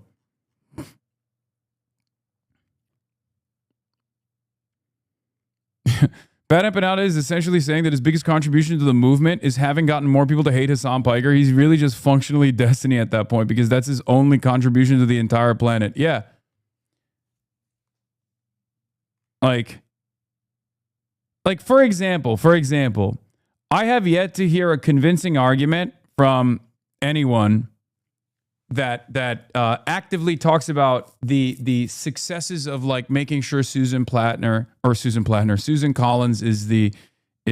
continues to be the senator in Maine. Like what that contribution will look like. If that is your goal, right? If that's your ultimate goal, like when you accomplish that goal, what will that do? Like what is the success of that initiative? That's the success of that movement, right? At some point, you have to look around and see who your allies are. If you're posting like Neera Tanden, if you're posting like Sarah Longwell, actually even Sarah Longwell's not posting like that anymore. But like if you're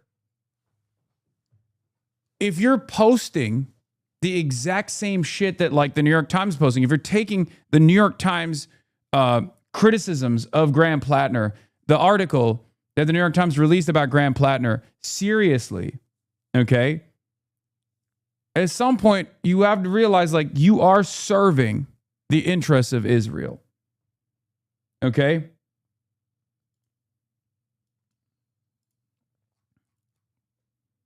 Yeah, you're going to be agreeing. Another bad empanada head, David Frum. Cut Plattner loose. Just a few years ago, Republicans sacrificed an Alabama Senate seat rather than endure an unacceptable colleague. Will Democrats do the same in Maine? Either you are possibly getting paid to do this because it's so unhinged that I assume like at a certain point, there's got to be a turning point, right? There's got to be a turning point where you find yourself in coalition with some of the biggest dick riders of Israel against this guy. It's understandable to be skeptical of his background. It's understandable to scrutinize his background. It's understandable to say maybe he's going to be like a pro-Israel guy initially, right? Where'd this guy come from? He's an oyster farmer, he says. He's an oyster fisherman, he says. 4 tours in Iraq. And then a Blackwater stint. That freaks me out, right? Those are massive red flags, okay? Those are massive red flags. That's fine. But at some point, you have to realize that you're aligned with some of the biggest Israel dick riders. You have to ask yourself how that happened. How did that happen? How are you in line with the biggest defenders of Israel? How did that happen?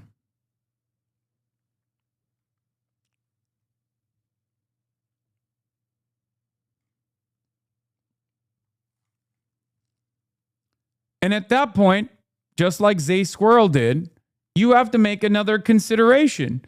You have to think, whether you believe Graham Plattner or not, it's very clear that Israel believes Graham Plattner. It's very clear that Zionists believe that Graham Plattner is fucking sincere in his criticisms of Israel. That's it. I don't think these people have a goal to just feel good by posting and making other people feel bad. They act exactly as the same as the worst chuz. They do it for leftism or anti-imperialism, but they act the same. They're nihilists who think cruelty and self-righteousness is activism. Yeah. No, there's always been plenty of fucking assholes on the left as well. I yell at them all the time, and the left has always been unbelievably critical of me. There's never been a moment where the left has coalesced their forces behind me. Well, there are some exceptions. Usually, in the past, the left would actually say, all right, well, critical support to Hasan. He's literally under federal investigation, for example. And these guys don't even do that. They actually celebrate it. They take ownership over it. They say it's a good thing. So clearly at that point, you got to realize, like, yeah, they're not invested in anything at all. They're just talking shit. They're just edgy, nihilist, 4chan style fucking posters, but ostensibly on the left. And that's it. I'm glad that they have the right position on Israel, ideologically, but what they're doing is moving far beyond productive discourse.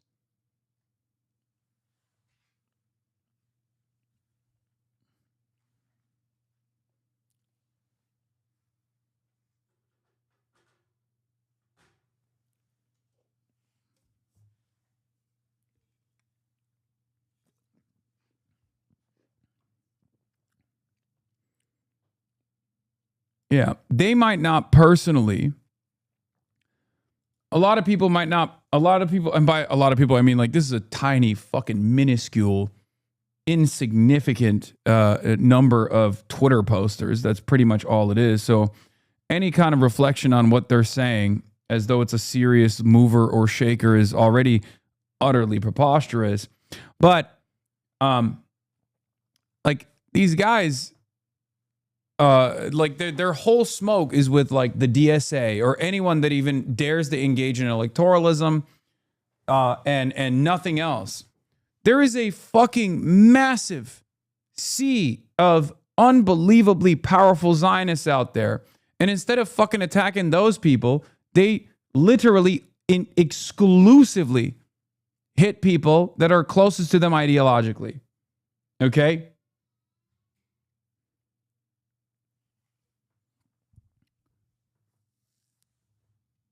At some point, you have to fucking realize, that your disagreements are not constructive. Like they're not, there's no real investment here beyond just personally losing your shit. So should you stop attacking people that the Israel lobby hates, like Tucker Carlson too, on the issue of Israel? Do you see, how do I talk about Tucker Carlson on the issue of Israel? I'm critical. I scrutinize it. But at the end of the day, I welcome it. I welcome his criticism of Israel. When have I not welcomed it? Hello? You think that's a good own? Is that what you think? You think that was a good, like, gotcha?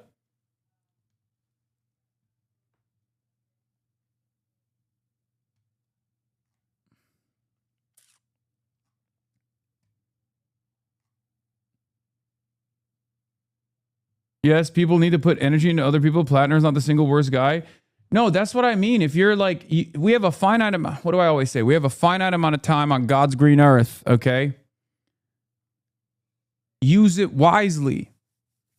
If you are focusing all of your efforts alongside the entire Zionist movement in this country on the one fucking guy that they all clearly want to ensure never makes it to the Senate, then you might not be using your time wisely. You might not be productive. Is that okay? Can we, like, electoralism, whether you like electoralism or not, can we agree that drawing all the aggro or focusing all the aggro on the guy that, like, the New York Times is obviously actively trying to disparage alongside the New York Post or all these other people is probably not the best use of your time and effort? It's very strange. Yeah. Here's another Oppo piece. Graham Plattner was an asshole extraordinaire as DC bartender, troubled and dark. Turns out, here's another regular citizen who says Graham Plattner is mean. Oops, my bad. He's actually a known conservative activist, media figure, and Zionist lunatic. The New York Post does this all the time. His name is Wayne Leguzin. Plattner was just kind of dark. You'd try to turn up a little conversation and he wouldn't give anything back. No smile, no acknowledgement. There was just nothing coming back that was friendly and warm. He's an independent journalist and strategic communications and policy consultant. Wayne Leguzin is a conservative American writer, video producer, school choice advocate, the former editorial pages editor for The Gazette, National Catholic Register, Faith and Family Magazine, the other national and international publications. By the way, this is the peak of opposition research, that Graham Plattner was a fucking asshole as a bartender. Wow, you did it. He was mean as a bartender? No way.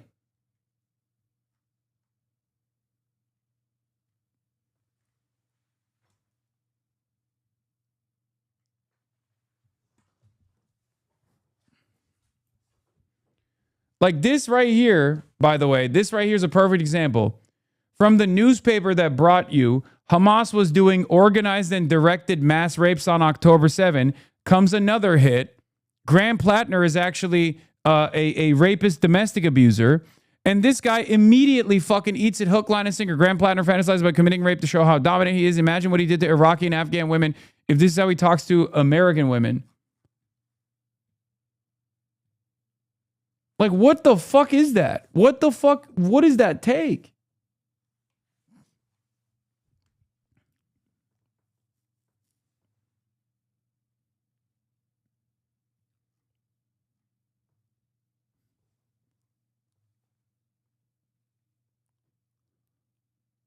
Not everyone has to work on the same project. You don't have to support Plattner. You don't have to support electoralism. No, that's what I'm saying.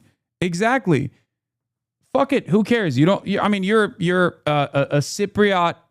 You're a Cypriot Australian living in Argentina, making American dollars in Argentina, a much poorer country. Okay, and you're farming as many of that as many dollars as you possibly can by just attacking, only hitting left at this point, only hitting people closest to you.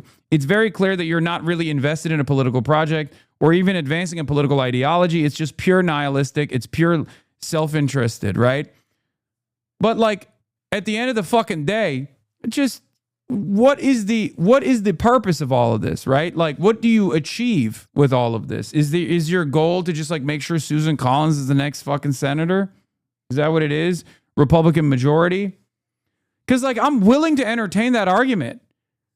Maybe the argument is you're an accelerationist and you do believe that the MAGA fascist movement will actually crumble or will accelerate the American empire's demise, and you want that to happen, and perhaps that's the reason why you're doing it, right? At least there's something there at least there's some meat that I could put my teeth on, right?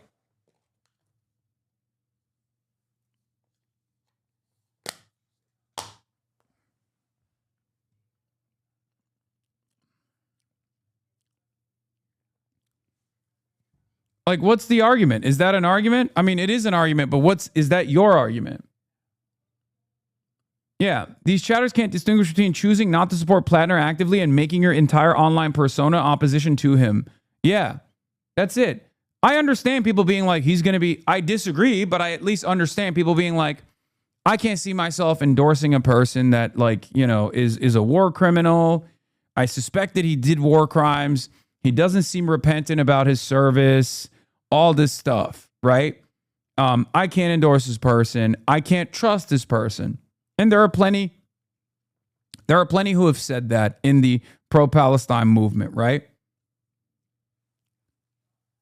But even those people see the New York Times article and all the other fucking, opposition, all the manufactured outrage that's coming out on the Plattner side, and even they realize like, okay, something indecent is happening here, right? But I don't even expect that. I don't even expect you to recognize that you probably shouldn't be aligned with the New York Times on someone that you have declared as insufficiently anti-Zionist. Right? But what you could do is, let your arguments exist in the world, and that's fine. And then fucking move on to more productive shit.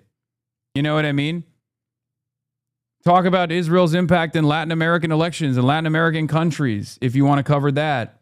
There are a million different things that you could be working on right now that's South America related, or even the United States of America related. There's plenty of fucking things happening here.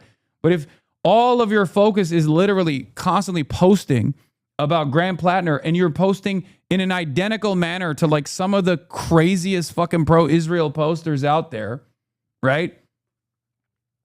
At a certain point, I'm like, are you getting fucking paid? What's happening? Are you getting paid by the same exact the Hasbara agents? Like, what the fuck? What the absolute fuck? You look like and you sound like a Fed. You look like and sound like a wrecker. Dr. Adam Hamawi is also a vet, so anti-vet stuff is not even consistent. No. I've heard people fucking shit on Adam Hamawi as well. Yes, for being a combat surgeon. Yes. There are people who are just objectively insane. You have to understand, we have this tendency on the left to assume that just because people say the right things or use the right language or say that they're leftist, that they're always going to be on the right side of every issue, and that they all have their fucking same like ideological boundaries, and they've, they have the same fundamentals. Their worldview is anchored around the same like moral compass. It's not the case. Some people are just fucking insane. You can be an insane socialist, okay?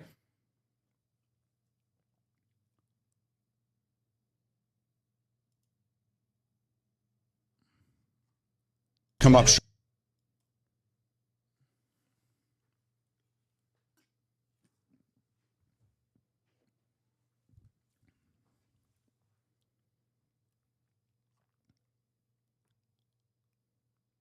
What the fuck? Being anti-vet is now considered insane? Grumpy Iraqi, if you're literally talking about Adam Hamawi, a combat surgeon who was just a medic, so he didn't just patch up the American troops, he patched up Iraqis as well, okay, who literally went to Gaza to serve the children of Gaza. Yes, you're a fucking psychopath. I can say that. I do, yes. Yeah, you're a psychopath. Like, literally, you're a psychopath at that point. He's a fucking medic, dude. He's not even...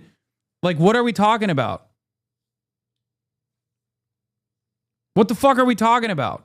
His entire purpose on the field is to save lives. It doesn't matter if they are the lives of Iraqi civilians, the lives of literally fucking like ISIS militants, the lives of American soldiers. It does not matter. He is a fucking medic. What the fuck?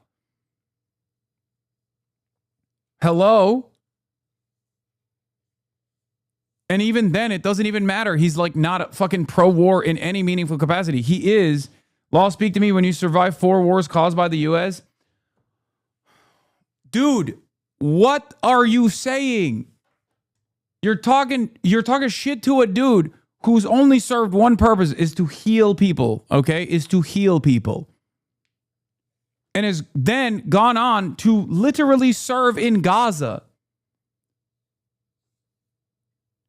I think objectively speaking, it's probably the most dire conditions that people have faced in our lifetime and your lifetime as well.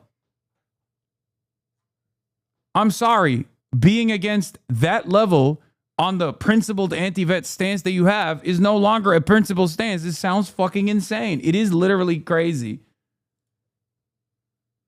Especially considering that there's no reason to believe that Adam Hamawi is not openly anti-American imperialism. He has served the victims of American empire. A lot more than you have. A lot more than I have. I'm no longer talking about Grant Plattner. I'm now talking about Adam Hamawi.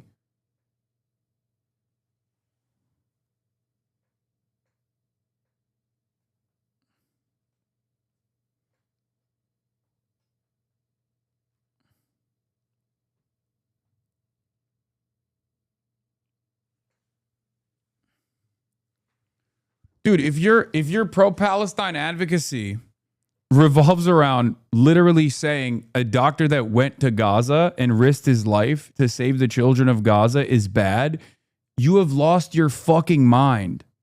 Okay?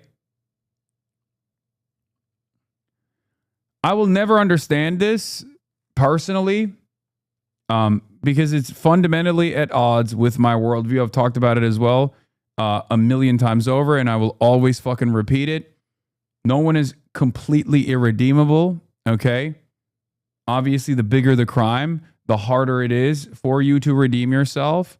But everyone's on their fucking personal journey. And we don't have the numbers to turn around. We don't have the numbers to turn around and cast aside people on the basis of their veteran status. There's a fuck ton of anti-imperialist veterans in this community. I will always fucking stand by them. Okay? I'm not a troop exploder, edgy, ooh, look at me type lefty. I'm not. There's some that are out there that are like that. I'm not like that. I'll never be like that. You know? That's it.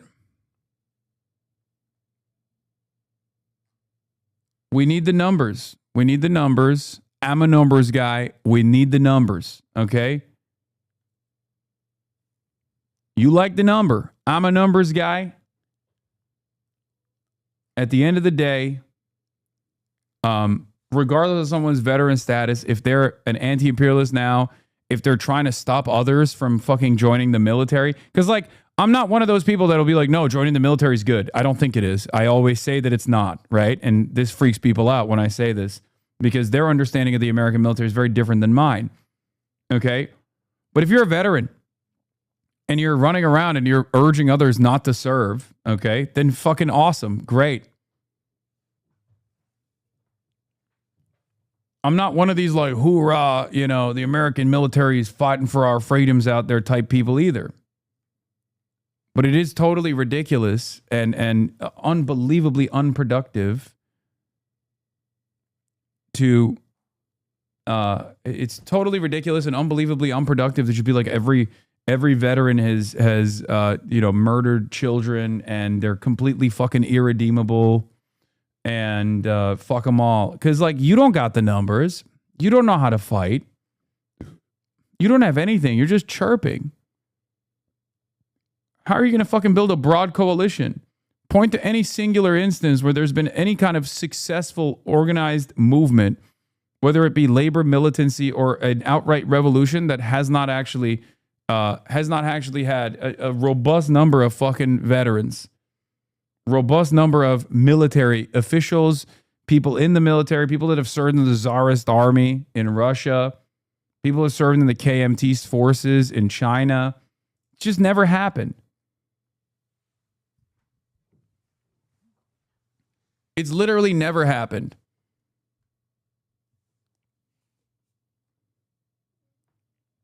Well, I think candidly, the Democratic Party's come up short in a lot of ways in terms of like whitewashing our candidates and being so morally elitist and kind of entitled at times. We have to be willing to get dirty. His baggage is nowhere near their baggage. We're talking about people that are felons and people that take bribes. I really kind of think that we all have skeletons in our closet and we've all made mistakes. Also, people forget Maine is literally like 98% white. And I mean like non-Hispanic white, okay? White, Wonder Bread white. So if you think these guys are going to be like, wow, this is a bridge too far for me, you're wrong. Especially when we're younger. Yeah, a big part of Lenin and Bolshevik strategy was by appealing to disgruntled Russian vets and their families. No, you don't understand. Lenin was also unprincipled and was engaging in tailism. Okay? Lenin was an opportunist. Lenin was an opportunist. He was engaging in tailism. He was obviously leaning into the reactionary attitudes of disgruntled veterans. And therefore, everything that he did was bunk. He was not a real revolutionary. I'm a real revolutionary. Okay?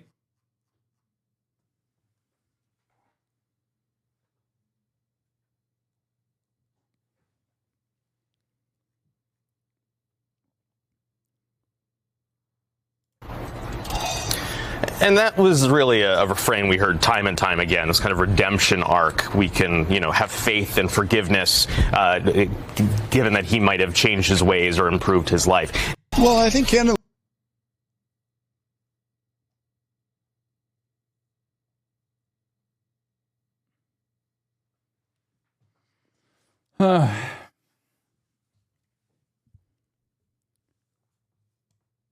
Anyway. Lenin was bald at 20, deeply unserious. There's one candidate running the U.S. Senate in Maine who understands that we cannot continue a rigged economy in which 60% of our people live paycheck to paycheck while top 1% have never had it so good. We cannot allow for the first time in modern history our younger generations to have a lower standard of living than their parents. We cannot continue a corrupt campaign finance system which allows billionaire-funded super PACs to undermine our democracy and buy elections. We cannot continue to be the only major country on earth not to guarantee health care for all as a human right. We cannot continue as a tax system in which billionaires often pay a lower effective tax rate than truck drivers and nurses. We cannot continue to spend huge amounts of money on illegal, unconstitutional, endless wars. We cannot continue to allow the Republican Party to control the Senate and push towards Trump's oligarchic and authoritarian agenda. And there's only one candidate who will do something about it. That candidate is Graham Plattner. And he stands by Graham Plattner. Meanwhile, the New York Post has done it. They've defeated Graham Plattner. Think about all the column inches and headlines devoted to Graham Plattner over the past week versus Ken Paxton, and then tell me again we have a liberal media. Well, it is a liberal media. It's just a liberal media that is also openly pro-Israel.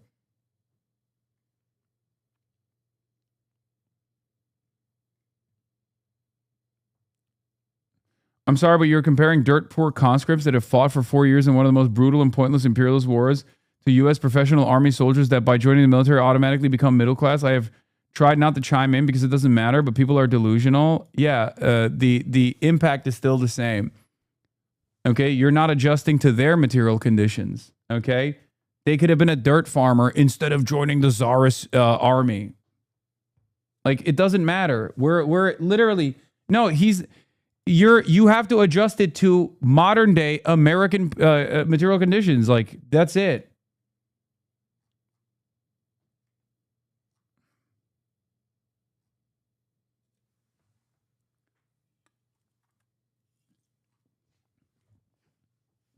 Also, it's really funny to be a Marxist and then use terms like middle class. I'm a Marxist who's interpreted the ideological purity of Lenin's revolution, taking in disgruntled veterans from the czarist military. But I also like to use the terms, middle class.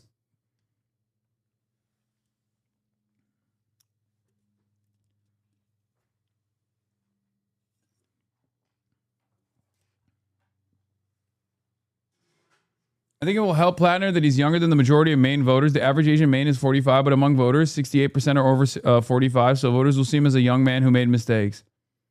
Yeah.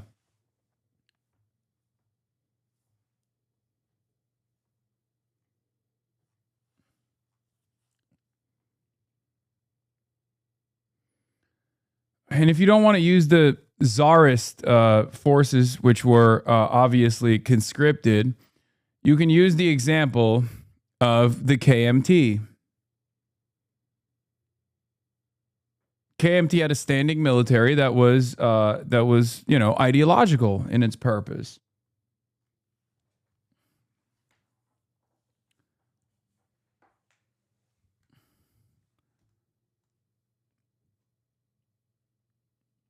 Plattner is advocating for their interests. Collins isn't. That's why they like him. It's not more complicated than that. Yeah, no, that's... Wait, what? Plattner is advocating for their interests? Collins isn't... Oh, you mean the Mainers. Yeah.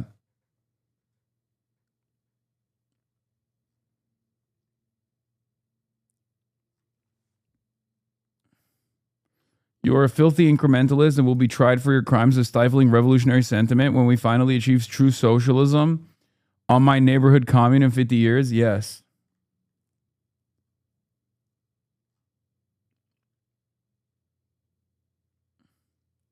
Tsarist officers were not conscripts, and 70% of early Red Army officers were officers in the Imperial Army during World War I.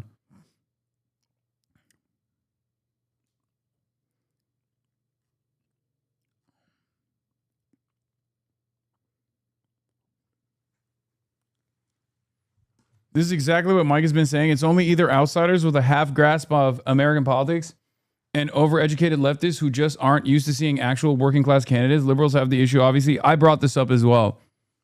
The amount of smoke that people have for Grant Plattner as opposed to like Pete Buttigieg has been very interesting. And I think it's literally because most academic leftists have never actually encountered someone that hasn't fantasized about being president since the age of like 8. Because in American politics, we usually don't have that. Okay? So all of the edges of living like a normal life in comparison to the classic sociopathic politician is frustrating people, or where they're like highlighting all of those blemishes that most people have either destroyed because they're establishment cronies, or never even entertained because they were fantasizing about being president since the age of 8.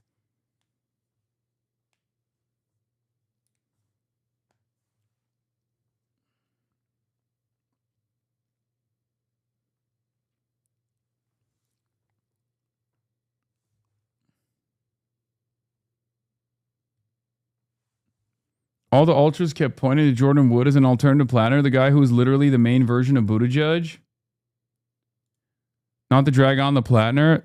Venn diagram of Maine Senate discourse. People who oppose Plattner on Twitter. People eligible to vote in Maine. People who support Plattner on Twitter. Yeah.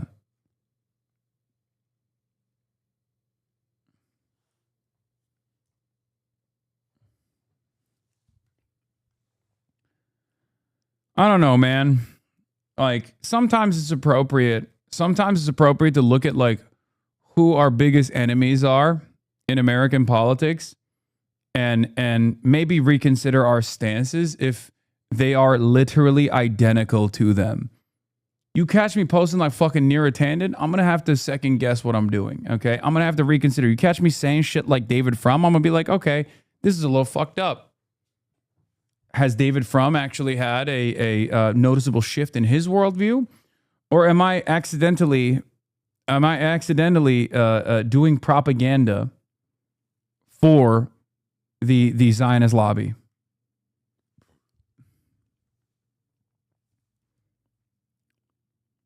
Some people are doing that.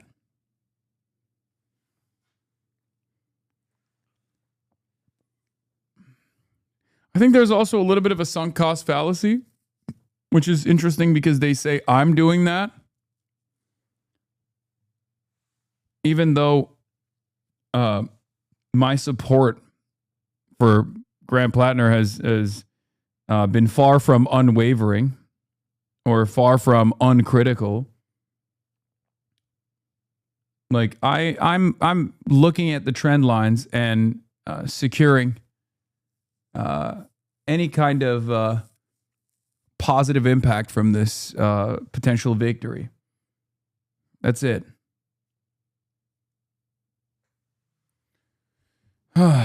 Once again, doing lesser evil voting. Yep, that's me.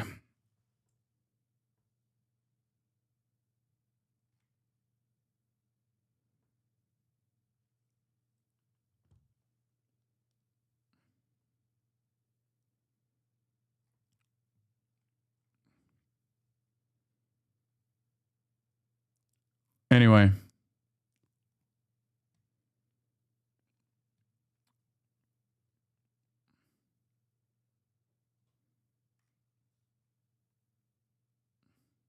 Wasn't it last year that we were having this conversation about the fact that Graham's passing is going to be a challenge? To a certain degree.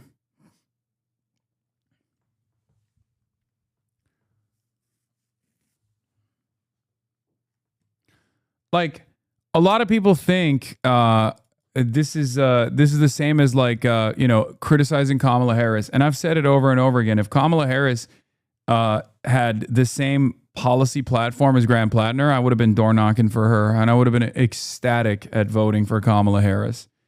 And guess what? Kamala Harris never fucking was a trigger man for Empire. You know, at most she was a cop, which is bad in and of itself, but.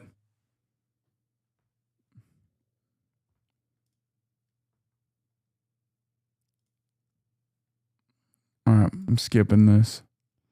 Overnight, President Trump touting an economic win, a strong jobs report that showed extensive hiring. These are the strongest job numbers of the entire administration so far, and that's during this conflict on top of it. So it's great. The labor market adding 172,000 jobs in May, according to new government data.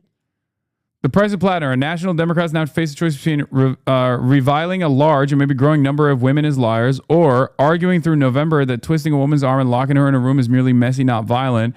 Plattner's most fervent supporters are gambling that the number of men sick and tired of women's belly aching is greater than the number of women who will identify Plattner as the abuser in their own lives. Seems a long bet. Yeah, David Frum, shut the fuck up. That's all I have to say.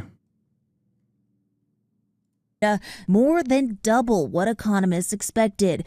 The unemployment rate holding steady at 4.3%. The president highlighting those numbers to voters in Wisconsin just months before the midterms, where the economy is likely to be a top issue. Your fertilizer's down, your energy's down, your oil, your gas is all coming way down. And frankly, I thought it would go much higher than it did. But broadly, Americans say they're overwhelmingly down on Trump. By the way, Plattner's doing better with women in Maine than Susan Collins is. Just wanted to point that out real quick. I believe Plattner has a 54%. So yeah, David Frum is just a fucking delusional warmonger, and he's just mad that Graham Plattner is a reliable anti-Israel voice in the Senate. If he wins, that's it. And these guys don't want that. That's it. Because the Senate is different than the House. You can have like 10 anti-Israel voices in the House. That is still a smaller percentage than having 4 anti-Israel voices or 5 anti-Israel voices in the Senate. Okay? Doors open.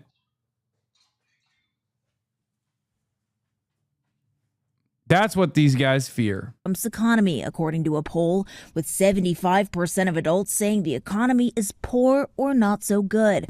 Just 30% approving of the president's handling. It comes as Americans are facing surging inflation, rising at the fastest pace in 3 years to 3.8%. And their paychecks just aren't keeping up, rising slower at 3.4% in the past year. And heading into the summer, Americans also facing about a 40% price increase at the pump due to the war in Iran. I have to be very careful and very cautious on how and where I go throughout my day to make sure I'm not overusing my gas. The average gallon of gas now $4.22, according to AAA, an increase of $1.26 per gallon since the war began.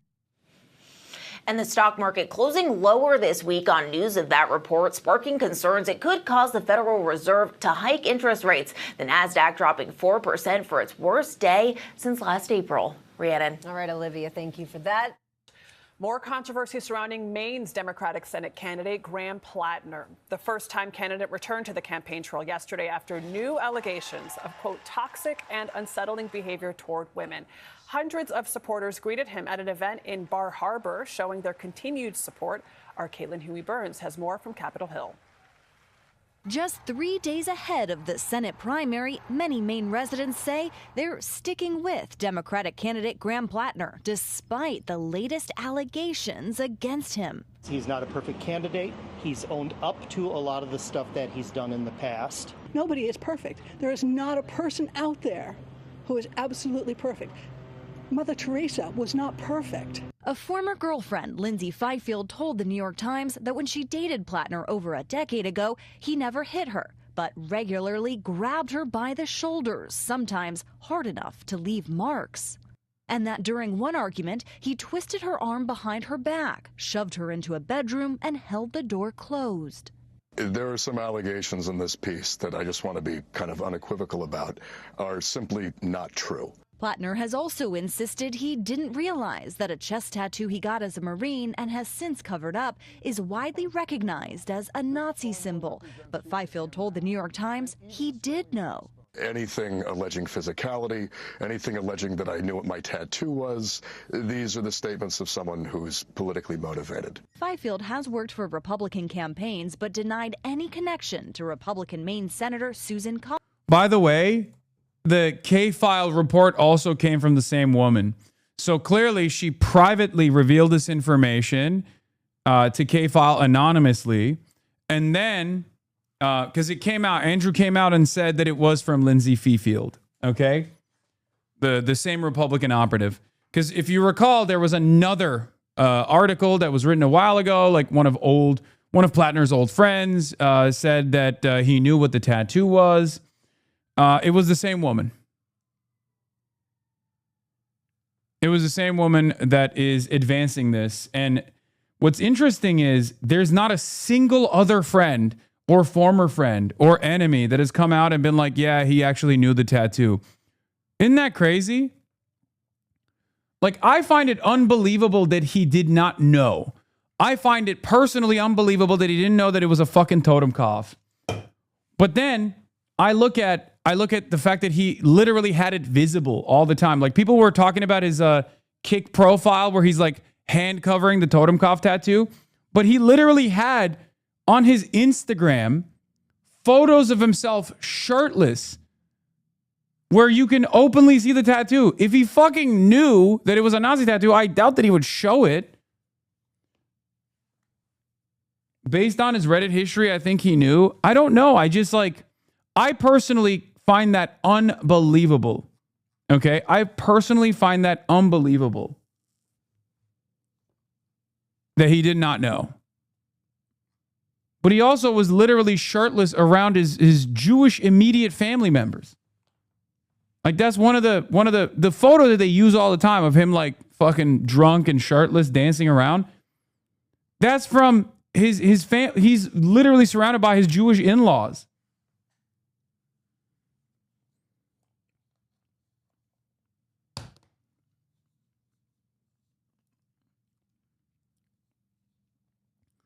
He knew. How did they not tell him? I don't think they knew either. Sam Cedar apparently didn't know. If I saw it, I would be like, that's a totem cough. What the fuck are you doing?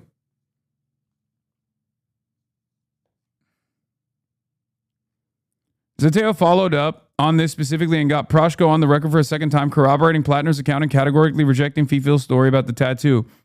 Another member of his unit who got the tattoo with him was interviewed by Washington Post last fall. Did the New York Times even bother to ask him whether Fifield's claim that they saw a parallel between their unit and SS was accurate? Because it sure doesn't mesh with what he said then. Phil Proshko, a fellow Marine machine gunner with Plattner at the time, whom the campaign put the Post in touch with, also said he did not think the tattoo had any extremist connotations. Plattner, and another friend were intoxicated when they picked out the skull and crossbones tattoo at a random parlor they walked into, he said. They didn't look up the image on the internet and then picked it up because it looked different from other skulls, he said. The tattoo was meant to commemorate their third deployment after many in their unit had died or had been injured in previous years. We weren't going to get unicorns. I know that, Proshko said.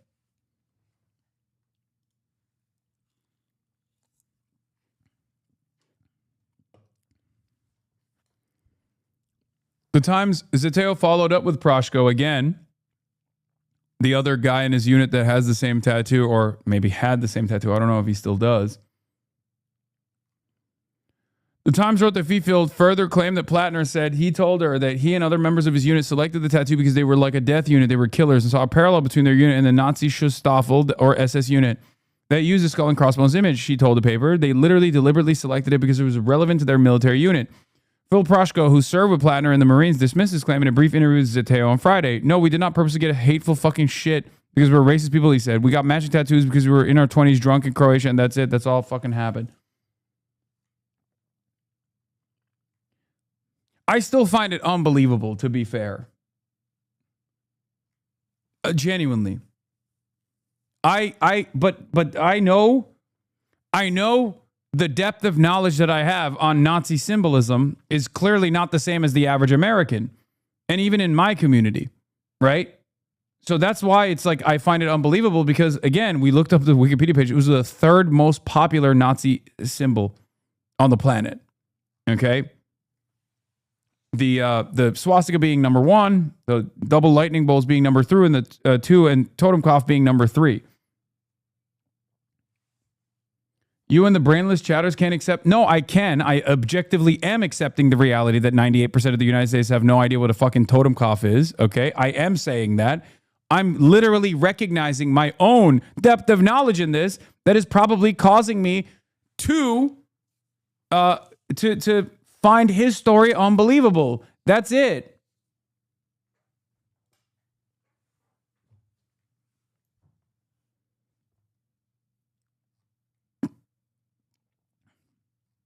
I know I'm hyper aware about this kind of stuff because I've spent a good deal of time in the last 13 years actively trying to de-radicalize people and understanding or trying to understand, like, you know, far right circles and how they operate, what their dog whistles are and the like. So yes, because I've spent a good deal of time combating the far right, combating neo-Nazis on the internet, I'm very aware of, you know, the literature that they read, the symbolism that they utilize, you know? That's why I jokingly say I have a PhD in racism.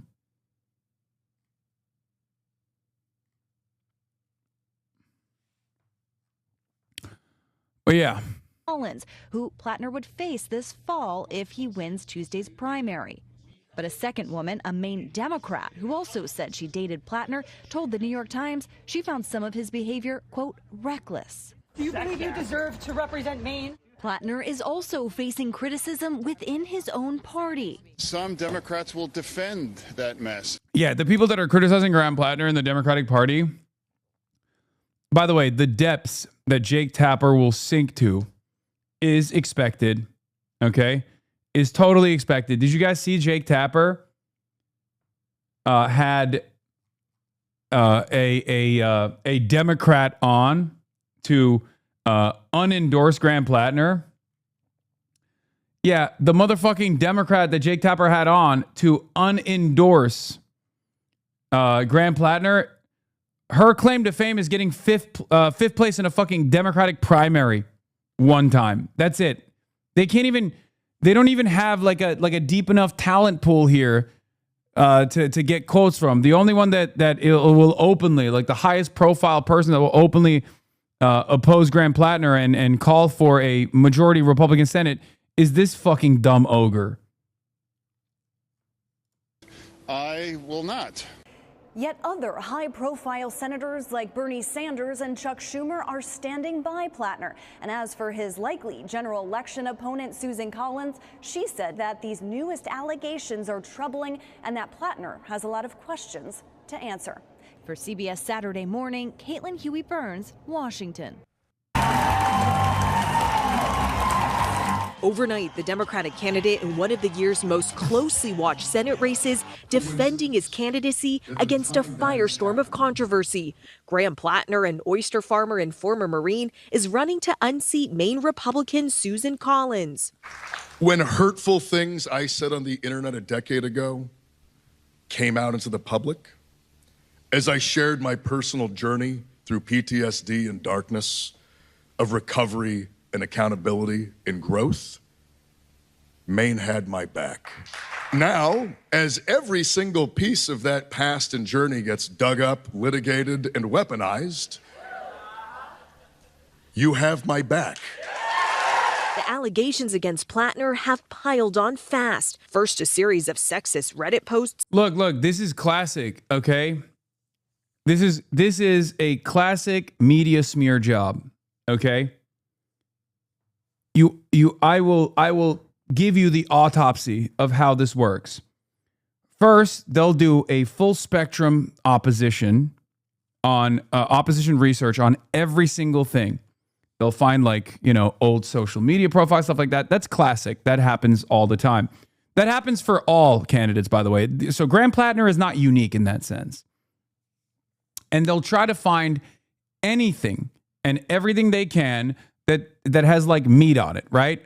Has there ever been, has he ever said something that is at least like without the proper context, seemingly irredeemable, right? Has he said things in context that are irredeemable? So they'll do that, okay? And then they'll start reporting on it, okay? And then they'll report on the reporting on it, and they'll say, oh, it's piling on. Then they'll go out and try to find people on the opposition that will obviously be critical of it. There will be plenty of people in the opposition on the Republican side that will be critical of it. And then they'll go to the Democrats and they'll try to find a high-profile Democrat that will oppose Graham Plattner or oppose the figure that we're talking about. Not just Graham Plattner. I'm using this as a jump-off point to explain to you how the media operates, how they manufacture outrage. Okay? So then the hits keep coming. If they find a specific angle in the opposition research, they'll try to needle on that angle to the best of their ability, right? If the fishing expedition comes back with anything, which there was plenty for Graham Plattner, they'll start hitting every angle they possibly can, one by one, okay? For him, it's the fact that as a veteran, he came back, he had PTSD, he had alcohol issues, and they found enough in his like mountains of Reddit posts. They found like a couple choice lines that they could use to say he's like a sexist, he's anti-women, he's misogynistic. So once the opposition sets in and you can like angle Graham Plattner as like a woman hater, and they can hit him on that angle over and over again, they go to work. They look through, they scour through all of the relationships that he has had. Okay? They'll go and investigate all of his relationships. They'll go out to the ex-girlfriends and ask them, like, did you have a bad experience? All this stuff. And we're at that stage in the New York Times, with the New York Times piece that came out, right? And there wasn't really a lot there to really throw an anchor around his neck to basically strangle him with, right?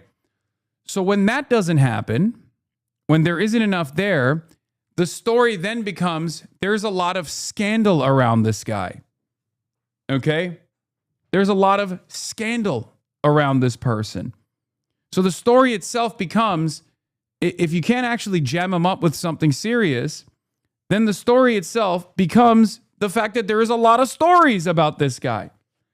And that's where we're at currently. They could not actually find high profile enough Democrats to oppose him. So they went deep into the bench and found like some random fucking Democratic operatives that'll be like, yeah, although I work with a bunch of different lobbyist groups that hate this fucking guy's guts, I'm not going to reveal that in this conversation. I'm going to tell you I'm a lifelong Democrat voter and I oppose Graham Plattner. Right?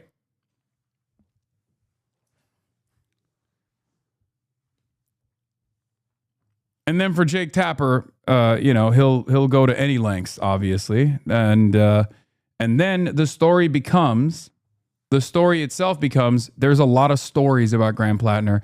This guy is too scandal ridden. Now deleted, or then scandal reports he riddled. exchanged sexual text messages with at least 6 women shortly after he was married in 2023. Plattner's wife, Amy, standing by him. I want my marriage, and I want to be married to Graham. The New York Times reporting several of Plattner's ex-girlfriends describe, quote, unsettling behavior. One reportedly claiming Plattner regularly grabbed her. What do you think the reason is for the Dems to not say anything to disavow internal fracturing? No. Because at the end of the day, the reason why Chuck Schumer has to fucking sit there and eat dick as he turns around and says, yeah, we're going to defeat Susan Plattner, is because he's the leader of the Democratic Party in the Senate. No matter how much he loves Israel, he literally can't be like, yeah, I actually want a Republican majority. Did I say Susan Plattner again? Fuck. Susan Collins.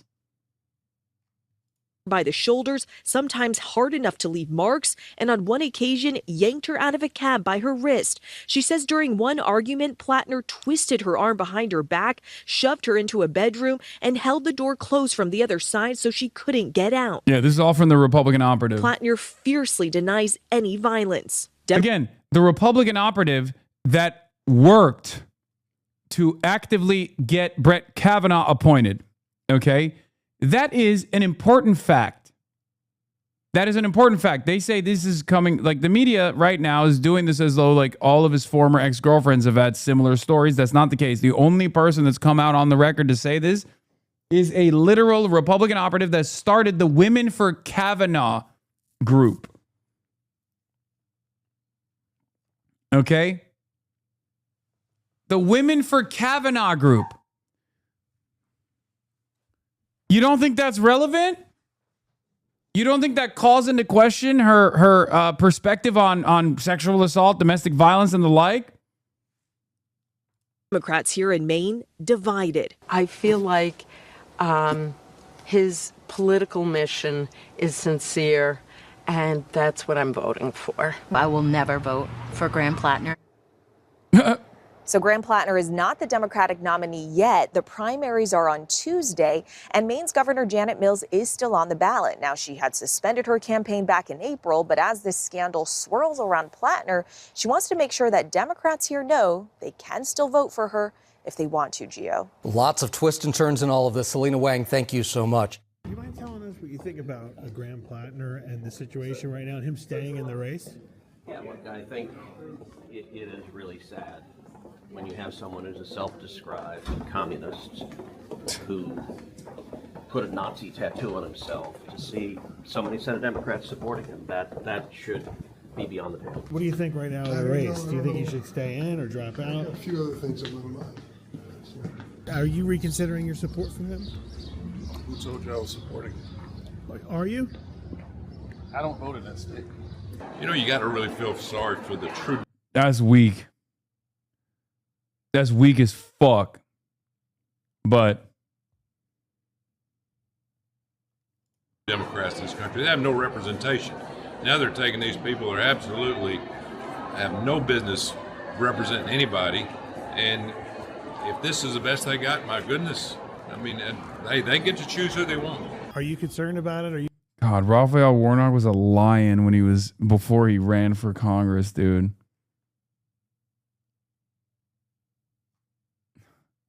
Literally. Radical liberal Raphael Warnock, man. Ugh. You're gonna still support him? Just anything you can say about it would be great. No, man, please. Thank you. Handle? People of his state are going to have to make up their minds what they want in their next November. Like Raphael Warnock is a liberation theologist. I guess I can't really shit on him too much because, like, I'm not gonna sit here and literally be like, you have to fucking endorse him, you know? I don't expect that.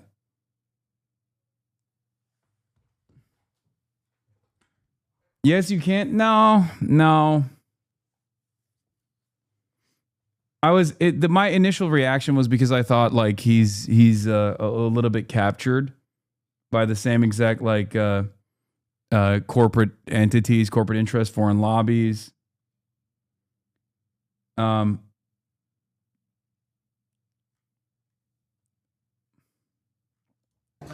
I think it's going to be interesting. But that might not be the case. Voters of Maine are able to see through the lies that Graham Plattner is planting. He's trying to excuse himself for behavior that is totally unconscionable. I can't imagine that Mainers want to be represented by somebody like that when they have an option. Look, man, if I was doing Graham Plattner's messaging,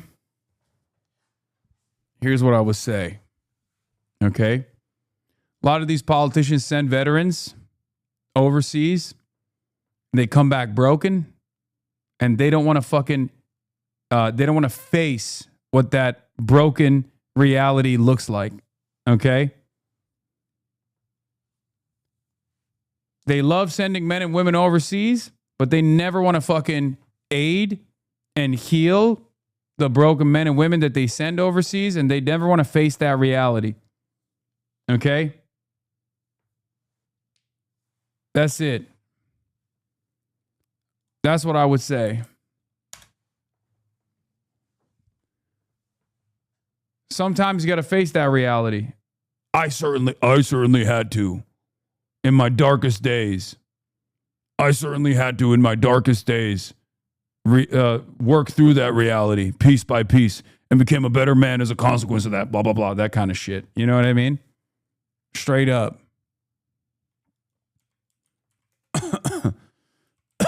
Because Graham Plattner's story, I mean, look, 9% of Mainers are fucking vets. And Graham Plattner's story is not that different from many others. You know what I mean? As far as like being a hoorah kind of guy, thinking like, oh, I can't wait to join the military. It's going to be awesome. And then, you know, going out there, being deployed, and then that becoming your entire life, not knowing anything else. And doing untold amounts of unspeakable violence and destroying your brain as a consequence of that, right? And then coming back totally broken, being in horrible relationships, self-medicating, all this shit. I respect Raphael for staying out of white people's shit, to be honest. You should take notes. I know. The Graham Plattner is white people business. Straight up. To continue working with Susan Collins, who is working her heart out to represent Maine every day. I think at the end of the day, the voters in Maine are going to see the right answer here, and Susan Collins will be our senator. I'm going to take a look at the race. I hadn't paid any attention. We've been busy on other fronts, so. But I will look at it now. I got no dog in that hunt. You know, look at the guy in Texas, you know, running against Paxton. Look at the guy running for Congress in New Jersey. He was affiliated to terrorists. Affiliated with terror? Can't beat Susan Collins, number one. Yeah, oh yeah, her. That's right. I ain't got no dog in that hunt. Look at the guy. Look at the guy running in Texas. This is the OG Toby Durden, okay? Toby Tubadoo. That's right. I'm Toby Tubadoo. Herby Daddy. Herby Daddy. Is this who you were talking about? Susan Plattner? Fuck. Yes. To even have him in the race is embarrassing to me, for Maine and for our country. Guys, is that like a warning sign, do you think, to the Republicans that they could put up candidates like this who actually get support and could win? Heaven forbids that happens, that they win. I don't, surely the... It's just so funny because, like, again, there's another Senate seat that's in question right now in Texas, which he brought up. And Ken Paxton is literally a worse person than Graham Plattner. Okay, straight up. Ken Paxton is unironically a worse person than Graham Plattner. And there is no coverage over it. Ken Paxton literally releases pedophiles back to the fucking streets, man, without even getting them to be registered on the sex offenders list. And we're over here being like, oh yeah, fucking Graham Plattner was a bad boy. He was toxic, dude. What the fuck? It's crazy. The media has focused on Ken Paxton this much. Okay? Goodness, they're not going to put these people in a public office.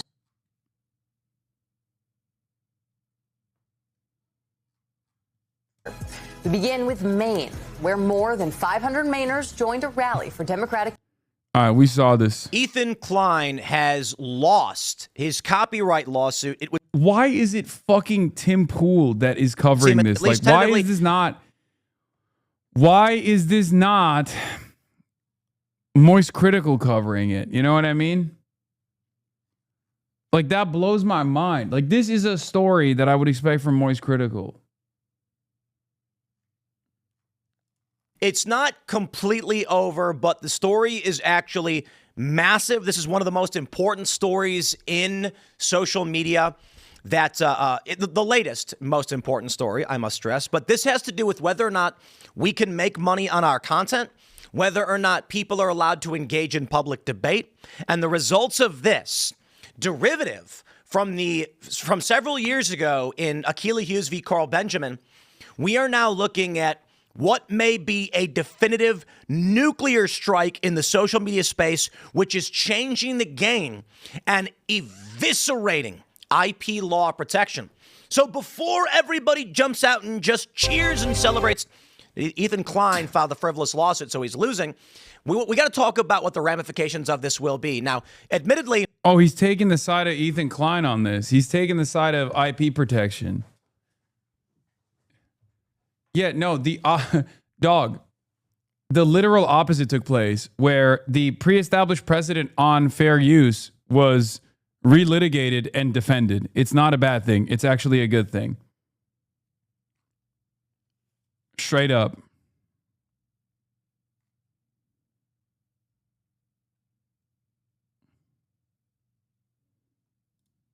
I'm happy to see, and look, I know there's a lot of people who don't like Ethan Klein. I am not saying this to disparage or gloat over his defeat, but he's wrong in this one. And we can look back at the results from Akilah Hughes versus Carl Benjamin, for which is now being cited as precedent in this case, to see why he was wrong to file this lawsuit. But there is a major consideration as to what this means moving forward. And I warn you all of this. The ramifications will be pronounced as it pertains to AI content, taking away your right to own the work you produce. It is eroding and getting crazy. There's a great philosophical discussion here. But first, let's start with the story. For those that are not familiar with what's going on, Ethan Klein sued several ladies because they reacted to a documentary he made, I guess, attacking Hasan Piker, which, funny, I guess. Anyway, take a look at this. We've got this from r/Hasan Piker. Based on a tentative ruling, Ethan Klein has lost his copyright lawsuit to Denims. This is big news, big news. And the gist of it is, you are allowed to react to content. It's fair use. In fact, it is the spirit of fair use, even if you explicitly state you are doing this to infringe his copyright, even if your audience explicitly states they intend to watch this instead of your content to infringe upon your market. This is a nuclear bomb. And I'm going to tell you why, my friends, because on this channel, the Tim Pool Show, subscribe, please, if you have not already subscribed. I have been hit with copyright after copyright after copyright claim, and not on my other channels. So I've got what we got Timcast IRL with like 2.7 million or something. I got Timcast News at 2 million, and I got Timcast at like 1.5. With all of these millions of subscribers, never have my fair use videos been copyright claimed. But on this channel, which is newer and smaller, and more just about kind of the whatever I feel like talking about, less important, more drama, more fun, whatever. Copyright claims every single day, despite the fact I am legally allowed and protected. This is why this story is so massive. But you got to understand, some of you are probably on Ethan Klein's side. Many of you probably do not like what he is doing. Let's talk about the future of content and what this means for all of you producing content on TikTok, on Instagram, or otherwise. This is going to have, this is a massive nuclear bomb.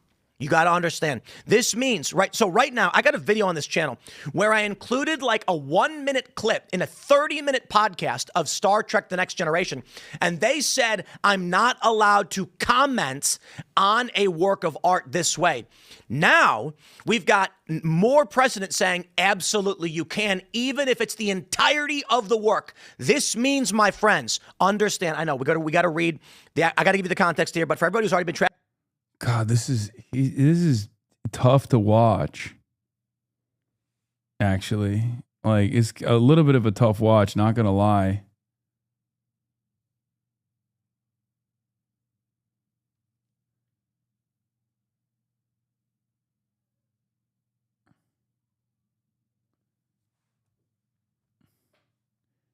All right, I'm skipping this. And I'm not gonna. I can't watch the Michael from Pennsylvania 1 hour piece on this either. Maggie? That's right. We're moving on. We're back to Patrick Bet David. Ladies and gentlemen, it's valuetainment time. Are you valuetained?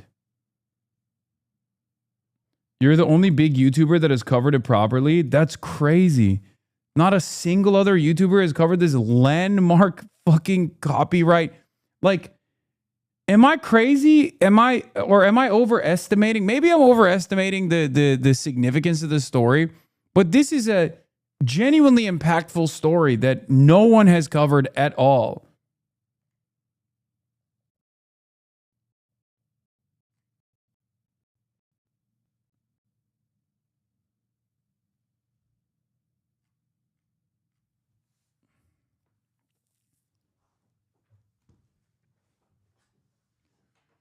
It's not a precedent the judge is setting. It's basically reaffirming the precedent. And if the judge had actually taken a different decision and sided with Ethan on this, there would be a new precedent set that would eviscerate reaction content, that would give people tremendous power, like to go to everyone that has ever reacted to someone else's content. It would totally change fair use. Ironically enough, this ended up reaffirming the precedent that Ethan's case initially set. What? Haberman and Jonathan Swan. Is there a F here? I don't even see it. I don't know what's going on.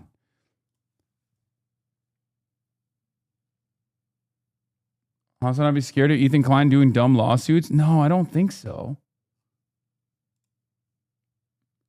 So it is a little bit of a strange situation. Do you see this clip? Oh yeah, I saw. When I see a clip like this, I immediately like it. I didn't even watch it. What's crazy is that you have a lawyer who's explaining to you how shit works. These armchair lawyers are so stupid. I will say, there is something very funny about the number of like YouTube lawyers that were like, there is literally no chance. What the fuck is going on with my microphone? My microphone went crazy mode. I don't know why. She loses on all factors. Like, there is no judge that would ever for even a moment think this isn't a cut and dry case. It's like every case has a chance to lose, but like no chance. Like, come on, dude. And I think some of them now are like, I actually was saying from the very beginning that she had a really good chance. It's like, no, you weren't. No, you weren't. Why are you lying? The Dow, why are you lying? What the heck? What's crazy is that you have a lawyer who's explaining to you. YouTube lawyers are biased as fuck. Yeah, no, I mean, they've once again proven to be complete charlatans, complete partisan charlatans, okay? Asman was happy to farm the court case, making videos every week on it, and even read every tweet from that Aukit account. But the moment the decision comes out, he's like, I don't know what's happening, and ignores it. Yeah. This is a way that these guys basically fucking create an echo chamber, right? When things are seemingly going their way, when it's not even a guarantee that it's going their way, but like they constantly reassert the idea that like, this case is done. They're all going to fucking lose. They're all going to lose all their money. They don't even think about like what kind of precedent this would set for them even. Right. And yes, it's identical to when Gamergate chuds will be like, oh, a new video game is coming out and it's going to be gay and woke and it's going to suck. And then the video game comes out and it's unbelievably popular. So they very quickly turn around and say, oh yeah, the game actually doesn't suck. It's really popular because it's not woke.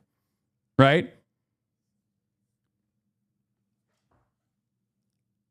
Or they'll just ignore it entirely, like Baldur's Gate. Baldur's Gate was the gayest game that came out, and they didn't do it's woke, it's peak woke, and therefore it's going to lose. They just stopped talking about it altogether because it was super fucking popular. And unfortunately, it's a training exercise in some ways. It's basically training their audience to be dumber and dumber, to constantly seek out biased information and never actually look to the other side. Or never actually try to seek out the truth. You know? Legal Eagle did a video on it, apparently. No. Legal Eagle did a video on reaction content many, many moons ago about XQC and Ethan Klein talking about it. I don't think Legal Eagle did a new fair use video. Yeah. I mean, yeah, so don't look for consistency, even though I will sometimes expose the hypocrisy. Like, Ethan Klein said he wanted to fight anti-Semitism on Twitch, but his biggest supporter is Asmongold, who openly admits to being a funnel to Fuentes and whose reaction was less transformative than Denim's. Again, the whole purpose of that is to create a shaky allegiance with people because Ethan Klein doesn't care about anti-Semitism. The whole point... He did? Wait, Legal Eagle actually did a video on it? Show me.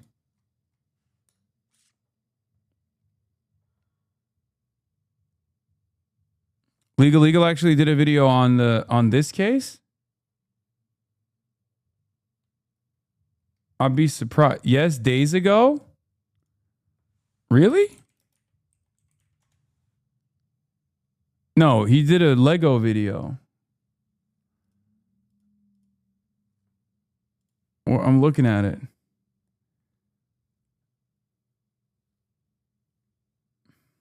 Also, how could he have done it days ago? There's only a tentative judgment that just came out. Yeah, you're talking about this from September 2023 when he did XQC stealing content and so are most reaction streamers.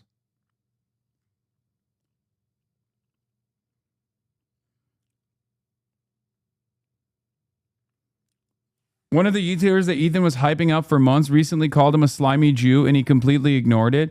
Yeah, he has to eat that shit all day, every day. He has to coalesce around like some of the most reactionary forces on the internet because he knows that those are the only people that will participate in his attacks, right?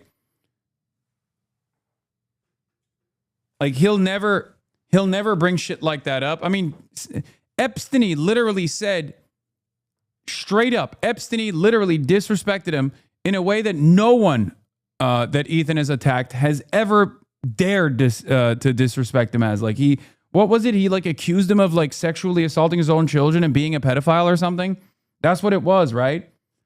And then instead of suing Epstein for slander, okay, instead of suing Epstein for defamation, he turned around and tried to fucking sue iDubbbz for showing that tweet from Epstein. It makes no fucking sense. He didn't say a goddamn word about what Destiny was saying about him, and instead wanted to sue iDubbbz for showing that fucking tweet, or not tweet, the message.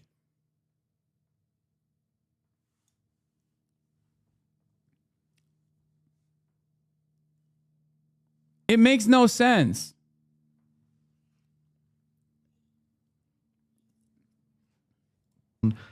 That Benjamin Netanyahu went to the Situation Room and made the case to Trump with Mossad joining via Zoom or wherever it was, and he persuaded Trump that this will be a walk in the park, cakewalk, all of that shit. That happened in private. What's your percentage that happened? That happened in private. What's your percentage high, that high happened? percentage. Give me a number, 80%? 80%. I'm 50-50 that happened. Okay. You think Trump did it on his own without Netanyahu? No. I said I'm 50-50, meaning I believe there's a 50% chance because... but you don't deny that behind the scenes, the Israelis are putting pressure on the U.S. Of course I know. Okay. So then to come back to your broader I don't think he's Bush. I don't think he's Obama. I don't think he's Biden. I don't think he's those guys. In many ways, he's worse. No. I don't think he doesn't have any independent views. The one thing I know with you, Mehdi, is the fact that no matter what he does, he's not going to get victory from you. We have to put those two. Again, you can go back on YouTube, rewind an hour. I said if he restrains Netanyahu in Gaza and Lebanon. You said if. He won't. I know he won't. No, I understand. But have you ever given him any credit for anything he's done? When we set out to create a shoe that blends comfort, function. Ain't no way, dog. Ain't no fucking way that Patrick Bet-David has a shoe. Okay, we got to watch this ad. I'm sorry. He has a shoe that says future Luxury. looks bright. We had the choice to make it fast. We had the choice to make it cheap. We chose neither. Instead, we chose Tuscany, Italy. We chose true Italian craftsmanship, each pair touched by 50 skilled hands. We chose patience, spending 2 years perfecting every detail, and we chose the finest quality at every step. Introducing the Future Looks Bright collection. Not rushed, not disposable, not ordinary. Rather, intentional, luxurious, timeless.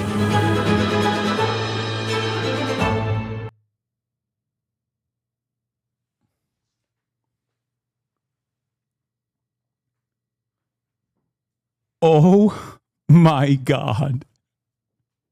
What the fuck is this, bro? Oh my God. It looks so bad. Oh, what do you do?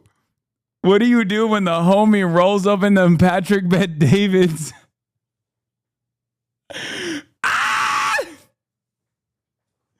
Yo! Yeah!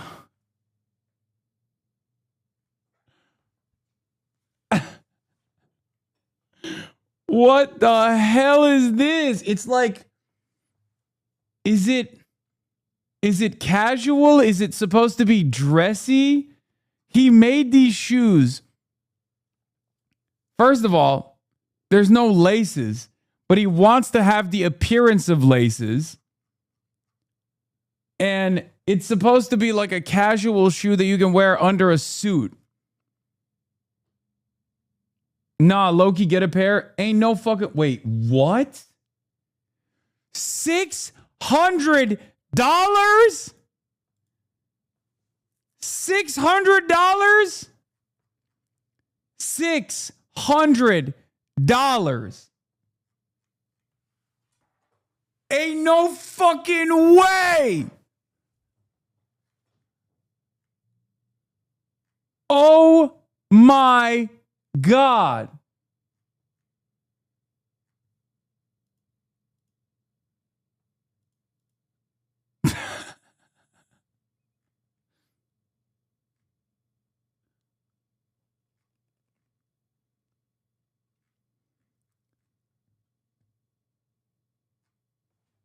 He chose to make them neither fast nor cheap nor good looking. Brother, this is incredible. God, Patrick Bet-David, you're actually a fucking legend, dude. God, you're a fucking legend. Holy shit. You are a goddamn legend for this. In the first term, I wrote a piece for The Intercept. I got a lot of shit for it because I said credit where credit's due. He's going to withdraw from Afghanistan. Remember, he laid out that timeline that Biden then got attacked for following. It was a Trump timeline to pull out of Afghanistan. He did it. The Biden, the way Trump he did would have it. done it better. Come on. It was always going to be a disaster. No matter how you pull out of Afghanistan. There was many military personnel said there was better ways to leave. No, I don't agree on that. But many military. Can I come back to your wider point? Tell me. Oh my God, he's showing me. I need to take a shower now. Bravo, Donald Trump is the headline. Rob's too fast. All right, so let me come back to the wider point. Forget Trump. I always knew. I introduced him properly at the beginning. Big MAGA supporter. That's 2020. 6 years ago. We all grow, evolve, learn from our mistakes. So the broader point about America and Israel, Iran, to go back to your IRGC point, forget Trump for a moment. Let's just take U.S. foreign policy as a whole. When you say it's Israel, I don't accept that. I think this new thing on the right where you say, Tucker Carlson, Joe Kent, all this line, which is like, America's good, it's bad Israel, making good. Also, Trump's Afghanistan deal wasn't bad, which is why I also gave Joe Biden credit for that too. Ironically enough, Donald Trump literally delivered that deal to Joe Biden's administration, and then Joe Biden actually pulled the trigger on it, and then Trump never let him go. Trump consistently yelled at Joe Biden over the Afghan withdrawal, which was his fucking deal. But yes, pulling out of Afghanistan objectively was a good thing, okay? What the fuck? I'm not saying you did, but I'm saying others. It's becoming a very consensus view, which is America's really good, and then evil Israel comes on and makes good America do bad things. No. We need to take agency and responsibility. We are the superpower. And when Israel's murdering Iranian nuclear scientists or murdering Iranian diplomats who might do a deal with them, we have to take ownership for that. They don't do that without an American green light. They didn't kill Khamenei without an American green light. They don't do shit without an American green light. So I don't buy this idea that Israel is some rogue force. Going back to the Barack Ravid point about there's all these splits between the president and the prime minister. 9 times out of 10, America and Israel are on the same page. 1 time out of 10, they're on a different page. Yeah, so we had moderate presidents in Iran. They got screwed over. Khatami, Rouhani. They got screwed over by Western governments that wouldn't do a nuclear deal. Israel went out and killed the 50 guys. We could have worked together, whatever. And Trump kept saying, everybody we're negotiating with, they're killing them. Who's they? Who's he saying and you think Israel can do that if Trump wanted them to stop? Come on. No. What I'm saying to you is Israel, when they get their intel and they want to take somebody out, you remember the pagers. They got very good intel. They don't have a problem going and doing what they're doing. I understand Israel's motive. So do I. I understand Israel's motive. But I'm saying they get a green light from the U.S. I don't think as much under him as others. I do think they're an ally for the Middle East. And I'm not, like, you're a business guy now. You're a capitalist. So one of the things you'll experience, because you're a capitalist, it's nothing wrong. You should be proud of it. You should be, look at the smile on your face. You're making more money than ever before. You're a numbers guy. It's a good line. Are you making more money? I'm a numbers guy. You're a business guy. Okay? And I know business. I'm a numbers guy, but I'm a business guy.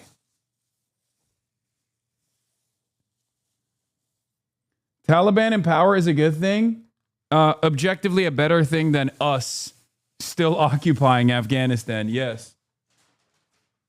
Wait, what? You literally are arguing against the Afghan withdrawal? What the fuck? There ain't no way, bro. 11-month subscriber? Are you fucking serious?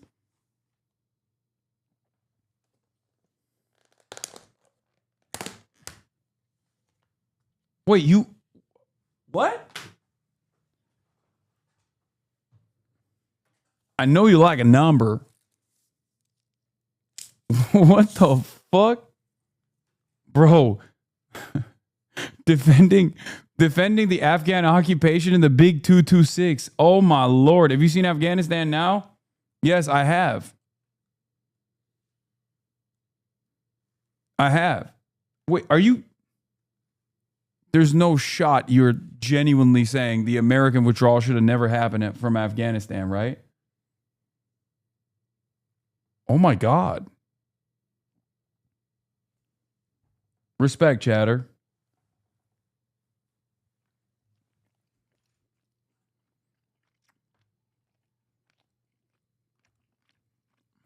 Chatter's like, hey, I know we spent $8 trillion. I know we spent $8 trillion to replace the Taliban with the Taliban after 20 fucking years. But what if it was 21 years and $9 trillion instead?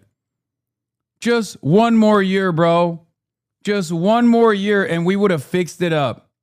America fucked it up. Shouldn't they fix it? There is no fixing it.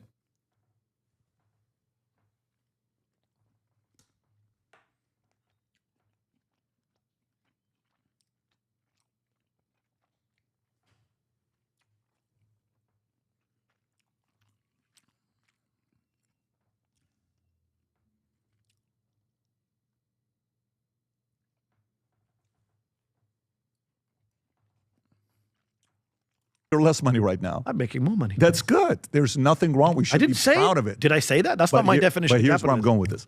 In the last couple of years since you've been private, how many opportunities have you had to do deals with people? Many. Many. When you're on the call, do you know their motives? No. Their motives are typically beneficial to who? Themselves. Themselves. Is that something that you and I would be surprised with? No. Why are you here today? Why do I have you on today? It's going to be a good show for us. Why are you on here today? You don't live down the street. You came. There's a motive. Yes. Both of us have a motive, so both of us are winning from this exchange that we have. Okay. Understood. In that sense, the way they negotiate, then it goes to who's the better negotiator. Then it goes to who gave up more. Then it goes to all the other stuff that you got to go through, and you got to make adjustments. Well, Trump is a horrible negotiator, and as Benjamin Netanyahu said, these are Benjamin Netanyahu's words. For 40 years, I've dreamt of attacking Iran. He's the only president who would listen to me. Those are Netanyahu's words. I'm For 40 paraphrasing. years, Trump Every said president said no. In 1987, he would go and take over Carrick Island. He said that in 85. You make it seem like this guy's not an independent thinker. Well, he's not independent. Trump said that in 85. Hold on. He also said, none of us knew they would hit the Strait of Hormuz. None of us knew they would hit the Gulf countries. You idiot. Everyone knew this. You can't give him credit that he said this 40 years ago. Yeah, I don't know how he got that one thing consistent. Oh, but what yeah, about the I actual don't know how war? this one thing he did. Wait, I don't know what? how he, Come on. I don't Okay, know how he Patrick. came back. Dog, who gives a fuck? Yeah, we hit Karg. It was a bad decision. So it was a bad decision fucking in 1987. Who cares? It has remained a bad decision. Wow. You don't understand. You don't understand. Donald Trump was wrong in 1987, and he kept being wrong in 2026. Okay. What am I supposed to give him credit for? Who gives a fuck if he was stupid all the way back then? Now he's stupid with actual intelligence on his side.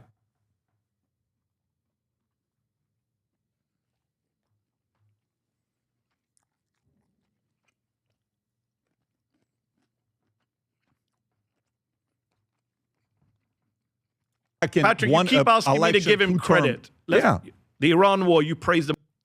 Here's the thing. Also, Donald Trump himself said voting for Kamala Harris would mean going to war with Iran. Like waging unnecessary wars. So expecting consistency from him is unbelievably stupid. So yeah, if you're trying to claim that this is like his decision because he's consistently wanted to wage war with Iran since 1987, well, okay, he's either consistently stupid and wrong, and we're currently living through that, or if you want to recognize the reality that he's not an independent decision maker in this situation and he totally got goaded into it, in large part by Benjamin Netanyahu, if you don't want to recognize that reality, rather, then you have to still recognize that he either independently made this bad and stupid decision, but that's not exactly a good thing for Trump, or he got goaded into it by Benjamin Netanyahu. Neither outcome is good.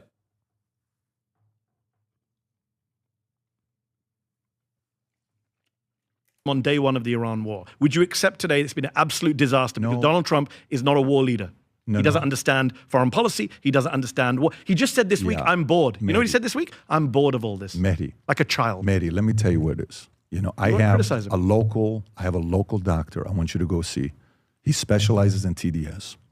And I think you would work very well with him. Over a 6-month period, he'll be able to get rid of your TDS. I have a guy who's a psychologist, and he deals with cult members. Yep. And I think he'll do well with you guys who can't get out of the Trump cult. See the right? difference? I asked you, I gave you an opportunity in front of the audience to criticize Trump on Iran. You can't do it. I will. It's been a disaster. Can I tell you? Please. The difference between you and I is I will sit there and I'll give credit and I'll criticize. I'll give him credit. What should I give him credit for? I am more supportive of him than you are. What should I give him credit for? Because the longer you're a capitalist, you're gonna want somebody that's pro-capitalism. The economy is horrific under him. Because my business is doing badly because of him. It's because of the war. Who started the war? He did.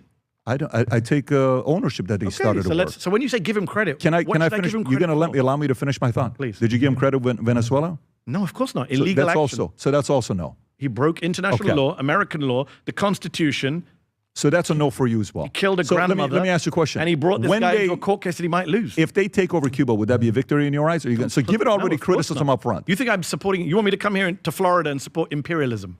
You support imperialism. So you support just invading other countries. So you go back. Patrick. You go criminal. Well, how the hell do you think America got so big? What do you think they did? It was an expansionist James Polk idea.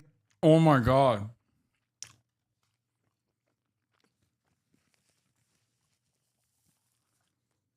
It's so funny. He's literally like, dude, this is why Republicans win, though, straight up. Because, like, a lot of people are just very dumb and they're like, what do you mean? If you got it, you got to use it, man. It's good.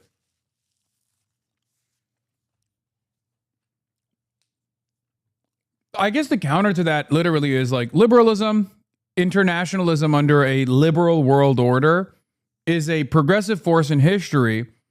And the question at that point is, okay, do you think that we should still have like warring factions and unlimited tribalism in the world and go back to an era where, you know, the French and the Englishmen were fighting each other for 100 years? Like, do you think that that is a better situation? Because that's what happens with might makes right. The American design had to abide by at least some boundaries. The American design had to abide by certain restrictions. Obviously, America violated it all the time, but there was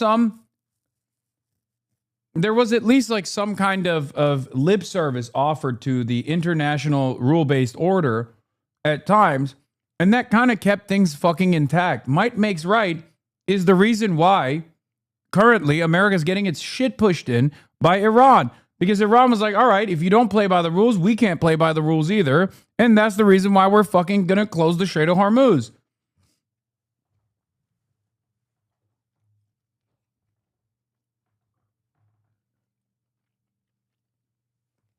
Of let's go out there and buy all these other places. Was there international law, the UN Charter, the Geneva Conventions at the time? But you're sitting here complaining about something like this where you're living in a country, it's because of the byproduct of the visionaries previous to us that they made it what it is today. Why do you... Oh my God, it's Zen fascism. He's doing it. Mehdi, you don't understand. You're also a beneficiary of American imperialism. You're a part of the labor aristocracy, my friend. Don't you realize that this American bounty that inevitably comes back to you is the reason why we have such a robust system?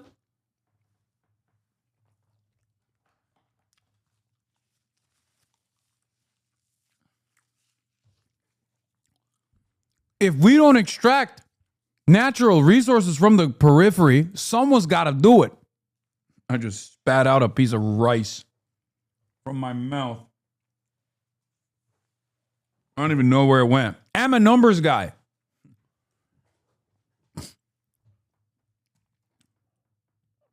Feel so safe here. Bizarre argument. Why do you feel I know you really like the numbers. Alaska, we should go conquer Cuba. No, that's not what I'm telling you. Sounds like it. If they're expanding, I don't mind an expansionist president. I don't. You like imperialism.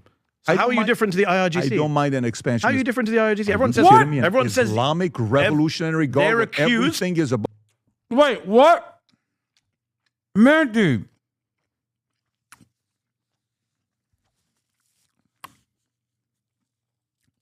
What the fuck has the IRGC done that is dude, come on, Mehdi.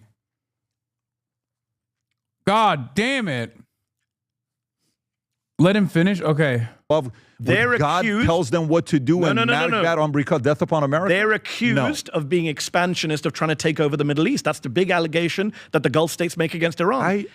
And yet you're sitting here saying, but we should take over the Western Hemisphere. By the way, do you know what I would actually say? I'm not imperialist. Let me ask you a question. You got how many? Insane that we're having a conversation about how many imperialism. subscribers do you have with your channel right now that are paying you? On Substack? On Substack. I'm not going to say that number.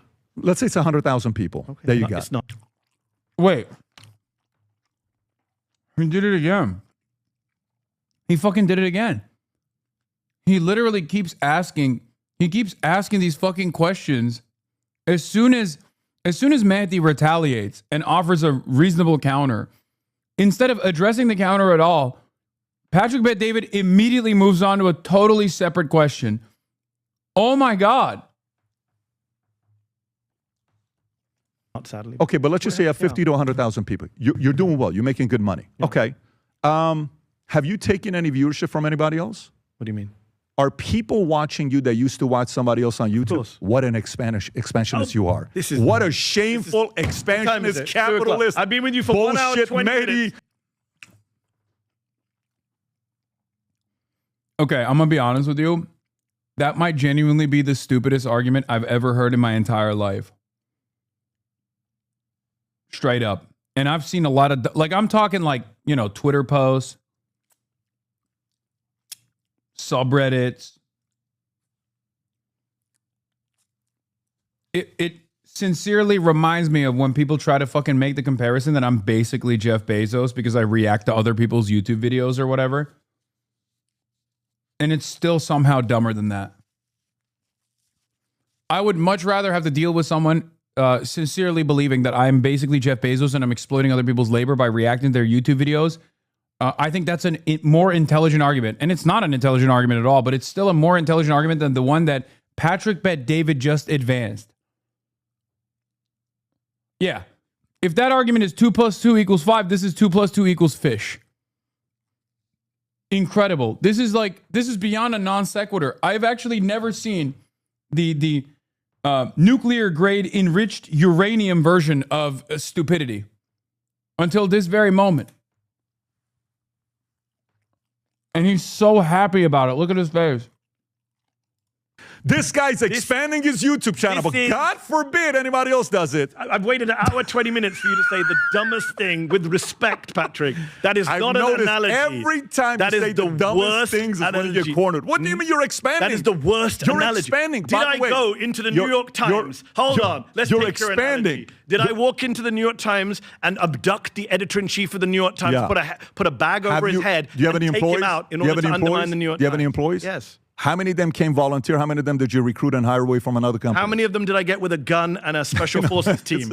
You're making a ridiculous analogy. Oh my you goodness. expand as a business. That's the same as illegally occupying other people's land. What la la land are you living in? Like, what do you think happened to this world world? of law. What do you think happened to this You world? do realize the problem that the MAGA folks have when they say this is you lose any credibility to criticize anyone else. You can't criticize Iran then. You can't criticize Hamas. And I don't. You don't criticize Hamas? No, I don't criticize. If you're able to expand. So if Hamas goes into Israel, you're for that? It's not about if I'm for that or not. If you're able to successfully do it, that's your vision. I know I have to defend against it. What?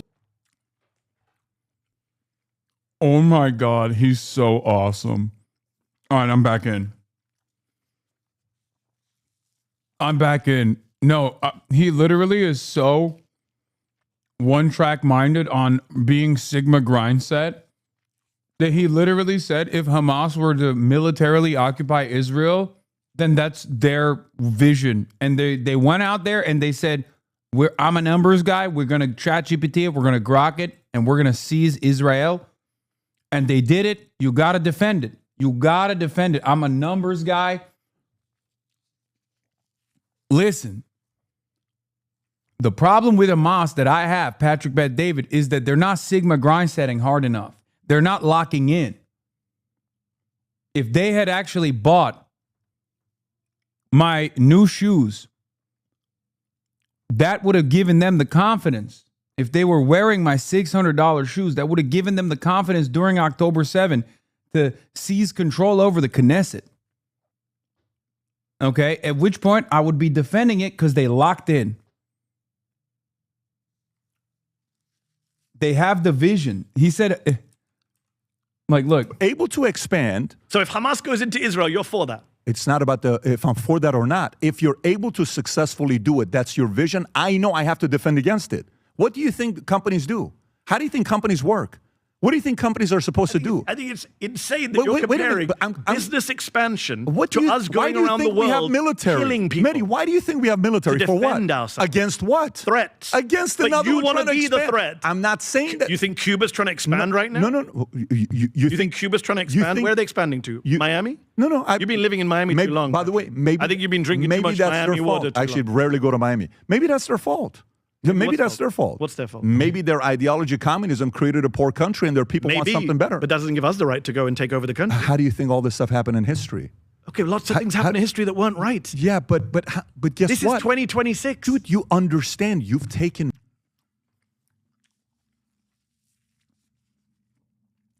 Dude, it's actually shocking.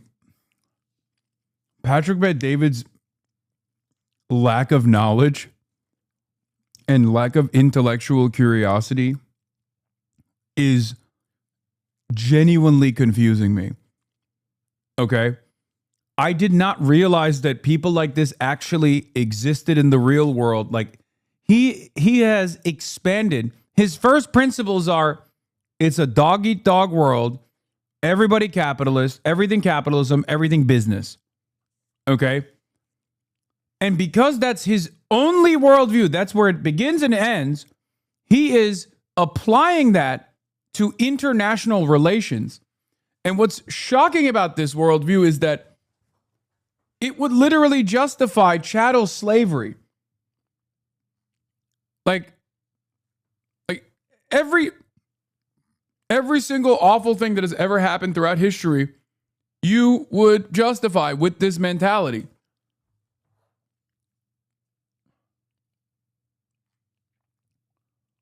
It's fucking awesome. Market share from other people. Your viewers were somebody else's viewers that came to you. So you support, kudos to you. So you want just to be clear, you want some kind of law of the jungle where might is right, power. What do you think the law you're is? You're fine. But what do you think I the law noticed you don't is? answer any question. No. It's a very simple question. Yes or no? Do you support a law of the jungle where might is right? Do you believe in Is that what you support? non-compete? You can't answer a question with a question. You have to answer the question. Do you support a might is right view where law of the jungle, whoever's powerful gets to do what they want? I'm trying to find. No. I'll answer it for you. I'm trying to find out what other law of the land you think we live in. Help me understand. We have domestic law. We have international law. We have criminal law. What is the what? I don't know where you're living. What do you use? Do you you've been in Florida far too long. Do you use ChatGPT or do you use Claude?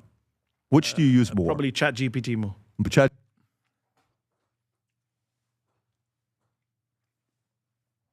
No, I can't. No, I'm sorry. I almost choked on a piece of chicken, bro. This guy never answers a question. I'm realizing he never answers a question. Every single time, bro. Every single time. It's always a non sequitur.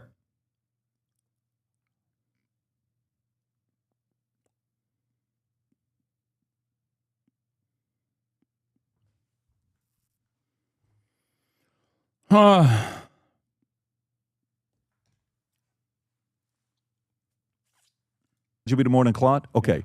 Do you know when it first started who had the biggest market share? ChatGPT. Oh, who do you think's killing it right now? Claude. Claude's picking it up. Why?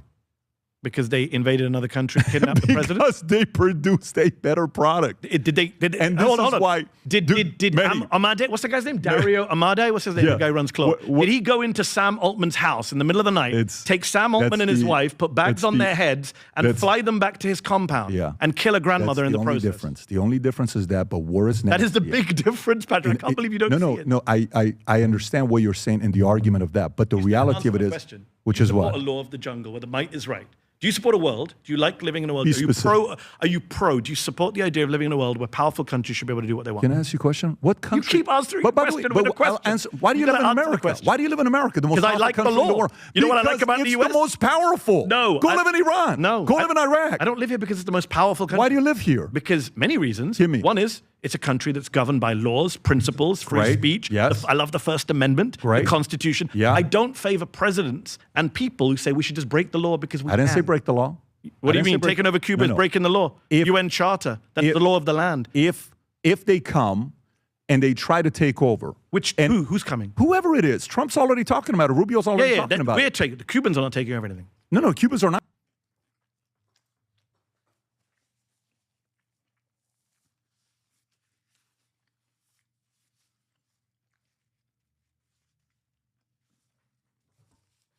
I'm gonna keep it $1.50. I get why millions, tens of millions voted for Donald Trump. Yeah. Like, this guy's an intellectual giant on the right. Think about that. Like, we're over here dunking on him. We're like, he's so profoundly stupid, right? Meanwhile, there's motherfuckers out there who not only watch this guy, hang on every word of his, think he's fucking brilliant. They buy his $600 shoes. Those guys vote. And you bet your ass they're voting for Donald Trump. Okay? Yeah. We were wondering why they keep saying like Cuba is going to do an attack. There's an imminent threat from Cuba. It turns out Patrick bet David.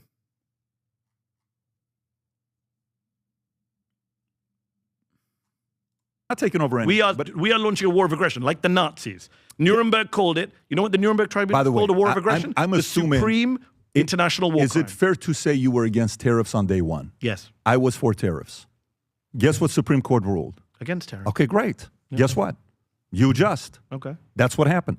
If they go... You want to live in a world where Trump says, F the Supreme Court, and that's what J.D. Vance has said on the record. Not at all. J.D. Vance has said this on the record. But you just said you no, want I'm not. I'm not. People but let me get to do what they look. want. Let me tell you. You said it. Everyone today, can watch it. Trump's the president. Okay. A few years ago, Biden was the president. In 2028, AOC could be the president. Newsom could be the president. Rubio could be the president. Somebody else could be the president. Right? Every time the opposing side is the president, the opposing side thinks it's the end of the world. What ends up happening to America? What ends up happening? Bad things. No, not necessarily. Eventually goes back to normalcy. And it's like, I'm going to go there. I look at the Trump first term and I see 500,000 people killed from COVID because he couldn't handle a pandemic. But do you know why, though? What protects America the way it does? I would argue our laws, constitution, I agree. principles, history. I like Supreme... And you're saying I want to throw it all out but to have an imperialist nation. If a leader comes in that is a visionary leader that wants to expand and grow, and he can do it within his terms, and Supreme Court and law allows it, I don't mind him doing First that. of all, the Supreme Court law doesn't allow it. Venezuela was unconstitutional. Congress declares war in this country. Yeah, then if that's the case, the president. well, we saw that with the 60-day rule with Iran. He's violated that. I understand that. And they're working around that right now in different ways. American law. What about international law? Even if the American Congress votes to attack Cuba, that doesn't make it legal in international law. You can't attack other countries. Mehdi, let me ask you. If, for instance, tomorrow you'll say 9/11 was just. Do you support 9/11? Do you support 9/11? No. Why?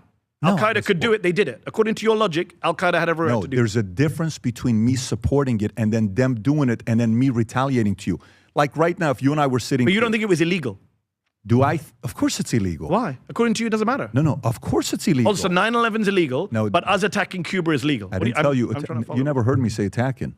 If they can go and take it over without attacking and the laws allow it, guess what? I'm for it.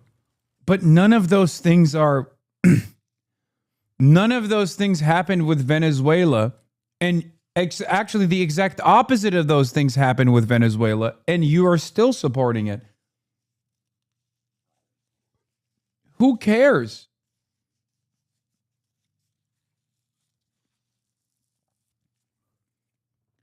I genuinely think he's like flailing around here to try to hold on to some kind of counter position because he has nothing. Straight up. He's got nothing.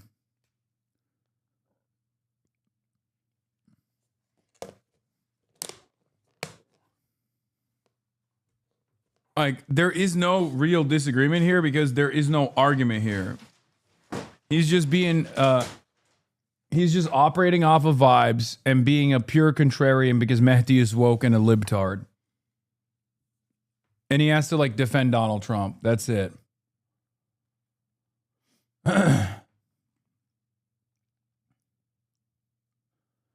Because, like, look, the principled stance here, the right-wing principled stance here, the the pro-American intervention stance here is already laid out. He just doesn't know the fucking talking points. Like, you have to say that, you have to lie, basically. You have to say that Venezuela is an imminent threat. We have to actually redouble our efforts to make sure that our own neighborhood, our own backyard is clean of any sort of like foreign intervention. Venezuela was a launching pad for Russian aggression against the United States of America, Chinese aggression against the United States of America.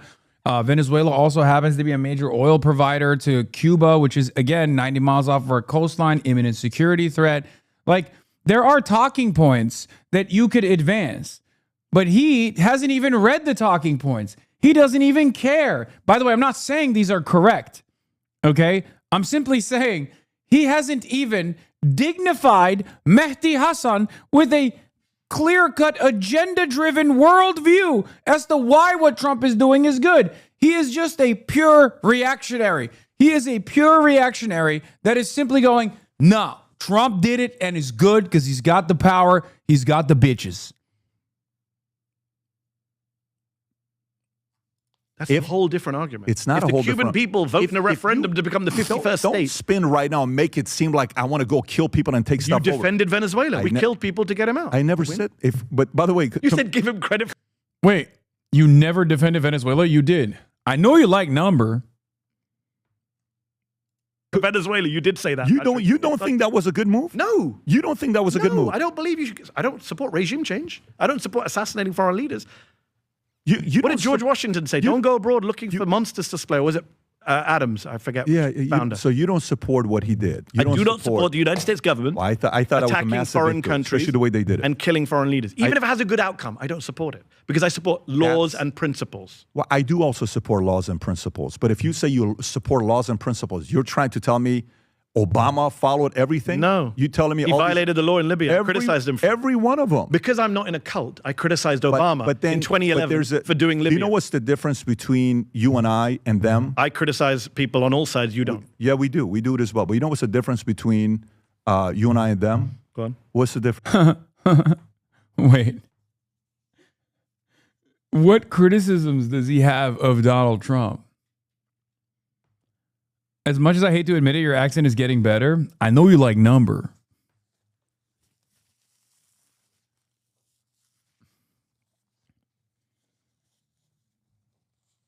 Moving to another question. Yeah, it's actually crazy. He's genuinely asking because he doesn't know. We do it as well. But you know what's the difference between you and I and them? Go on. What's the difference? You and I and who? You and I talking, giving our opinions, and Obama and Trump. What's the difference between you and I and them? We're not politicians. They made it into the White House. Okay. And so they're going to be able to do whatever they're going to do. You and I can talk about it, give our opinions. We don't have an imperial presidency. We Dude, shouldn't have what? He's like a child. He literally, okay. I think this is his actual worldview. I don't like, a lot of chatters initially were saying, oh, he's like, acting aloof. He's being obtuse on purpose to like try to manage the argument. No, I think he has like toddler brain. He's like, no, those guys are powerful. They won their races and they're the big business guy. I'm a business guy. I'm a numbers guy. They are the biggest business guy. If they want to fuck me, they can. I have to open up my butthole and say, go on in, Mr. President, because they actually did it.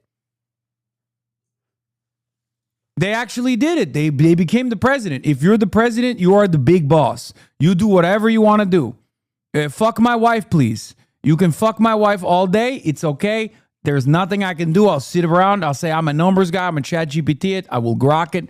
But that's how it works.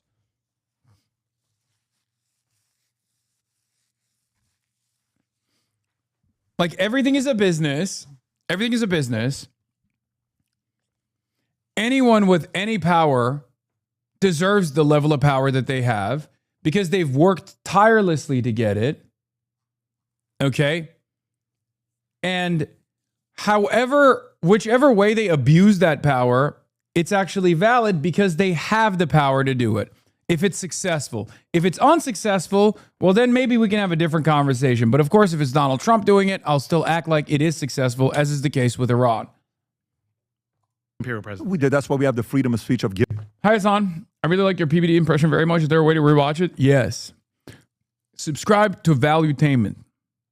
If you subscribe to the broadcast, Piker Broadcasting Service, it's not as good as Valuetainment PBD. Okay? But this isn't PBD, this is PBS. Okay? I'm a numbers guy. And if you subscribe to the People's Broadcasting Service, independent media, you will get Valuetained more than you ever have gotten Valuetained.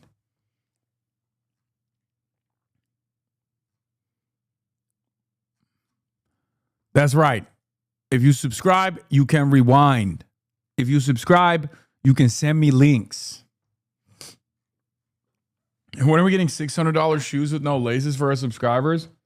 Soon. But yes, subscribe, chat, for $6 or for free with a Twitch Prime. This is the only foolproof way to support the show. Your subscriptions, your voluntary subscriptions in the form of a $5 a month or a free one in the form of Twitch Prime, are what allow me to maintain my editorial independence. I haven't been farming subs in a minute. Why exactly should I pay to send links? You shouldn't. You don't have to. There's no guarantee that I'll even click on them. The only reason why we do that is so that random people can't send like spam random links.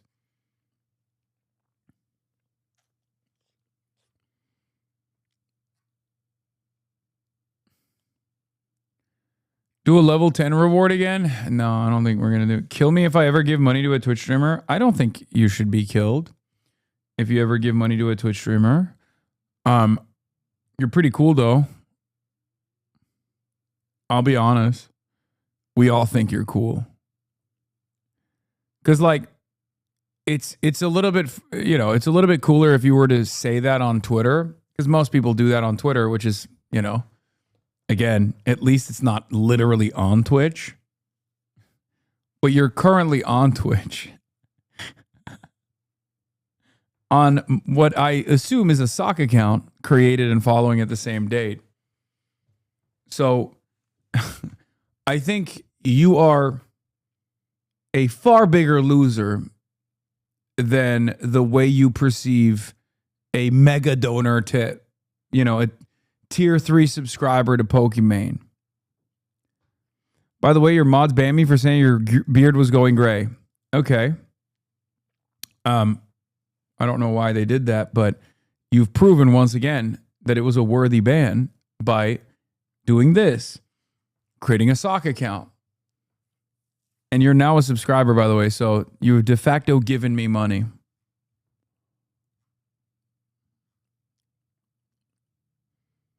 Truth equals ban. Yes, exactly. That's how we do it. Take a second off, bitch.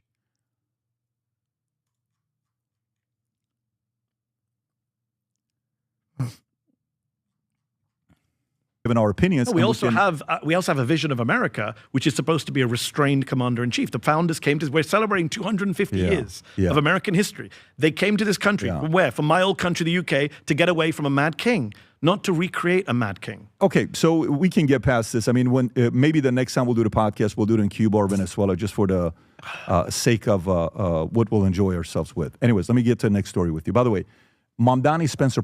Alvay's trying to top you in sub count. They're getting dangerously close.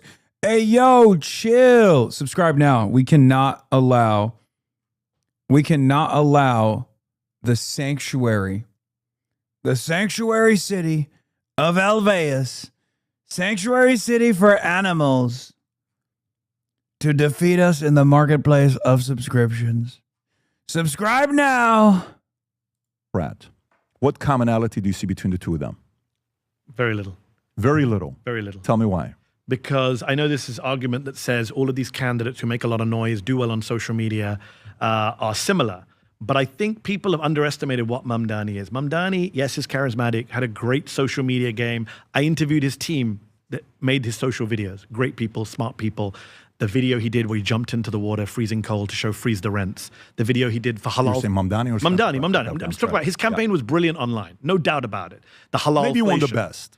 One of the best, yeah. Maybe one of the best. One of the best. And the guy that came out of nowhere, 1%. Yeah, Polling I agree. 1%. I agree. But what happened is a lot of Democrats took the wrong lesson from that. They said, This guy is so good on social media. We got to hire the same people who did his social media campaigns. We got to do video. Did you notice after Mamdani won the primary, suddenly you saw all these congressional Democrats primaries walking down the same videos, same cutaways, same. And they think that's how you replicate Mamdani. They misunderstand. Mamdani, yes, the social media game helped him get his message across, helped him get the youth out. But at the core of Mamdani was a very clear message. And here's what I'm going to do. I'm going to compare him to Trump right now. Be careful. I'm going to compare him to Trump.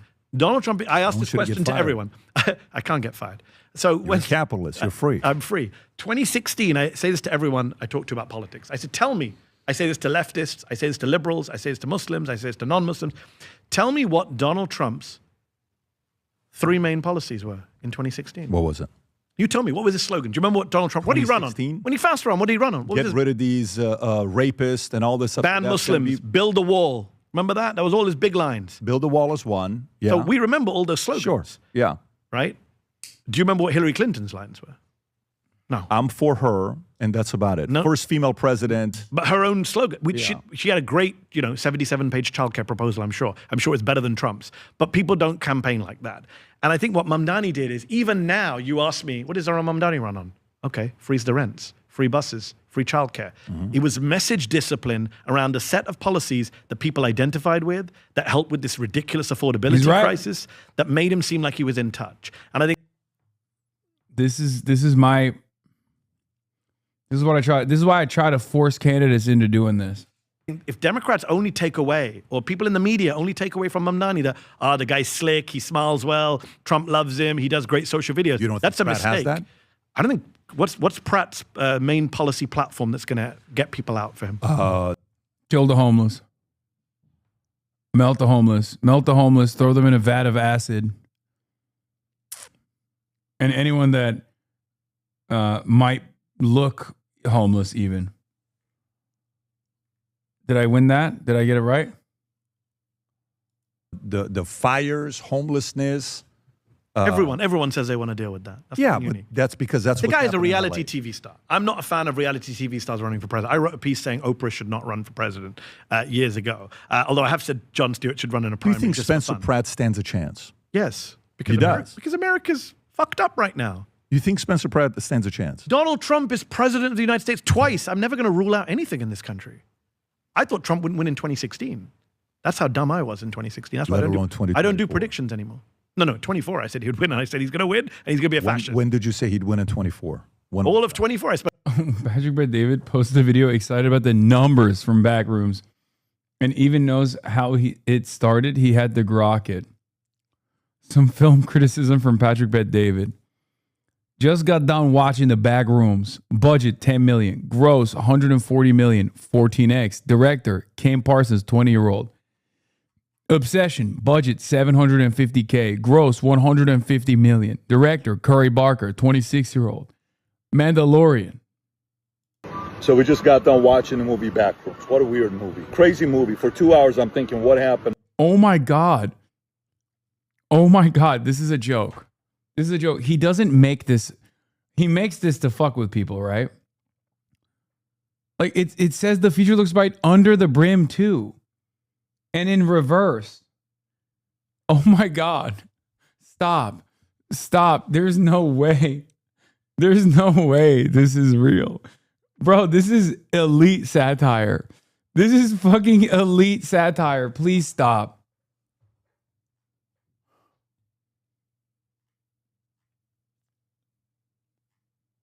What the fuck?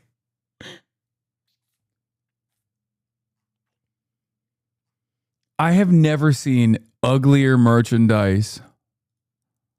I've never seen uglier merchandise in my life, dude.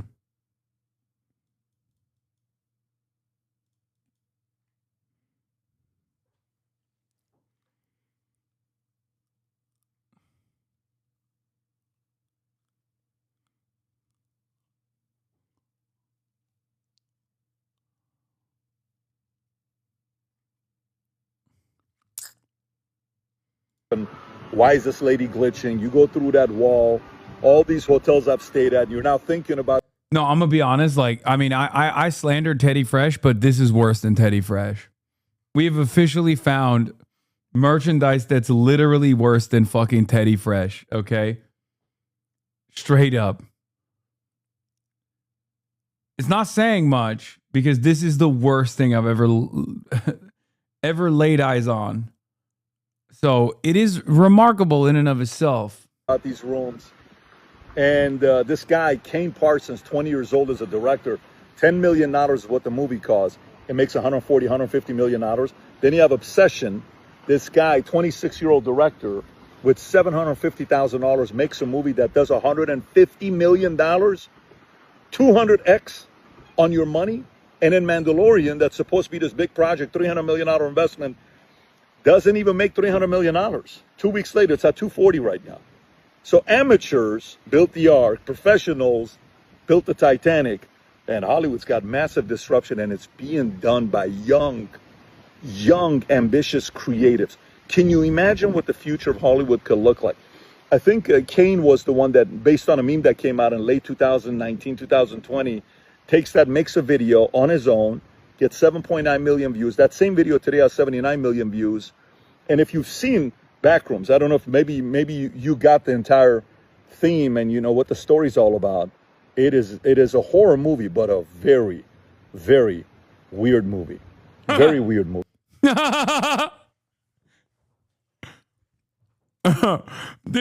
Dude, I can listen to this guy talk about movies forever. I take it back. My son loves horror movies, so I got to go watch it with him. But I'm excited. I'm excited about the future of Hollywood, with young men and women taking over simply because they have access to something called YouTube for free. Isn't that amazing? I'm inspired by this. Wanted to share it with you.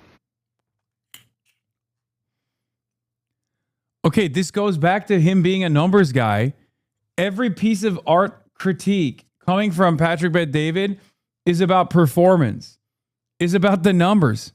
I know you like a number. God, he's so fucking awesome. An Order 24 warning. Got it. I said, get rid of Biden. So I said, Carlin needs to change her performance. You think this is the new era? You think that this is the new era of types of people that run for president, which before you which is not good. General, military, all this stuff. Yeah, now I don't think it's a good thing. And I wrote this piece when they were thinking about Oprah. Do you remember a few years ago, people were pushing Oprah Winfrey's name? And I wrote a piece for The Intercept saying, come on, no, let's not go down this road. I do think you need politicians. I think Matthew Hasan's biggest weakness is that he tries to always be consistent. Or rather, he thinks his opposition cares about his consistency. Like, that's the reason why he's bringing up the Oprah thing, where he's like, see, I even said Oprah shouldn't run for office. And it's like, dude, the guy in front of you doesn't understand basic concepts. Like, you don't have to literally engage in the ass covering of being like, see, I'm legit. Like, it's so funny. Like you have your integrity. I believe you. You don't have to literally defend it. Okay? His problem is that he thinks liberalism can be consistent. Yeah, Patrick Bet-David doesn't understand object permanence. You don't have to literally be like, see, I said Oprah shouldn't run. And then he even qualifies and says, well, maybe I thought Jon Stewart should run. It's like, that's too much. That's too much. You with anti-Semitism, though, unironically, no, that's not the same at all. Because hyper-focusing on, or rather, casting aside anti-Semitism as a non-issue gives ground to people on our side to believe that, yes, it is Jews potentially. Okay? That's the problem.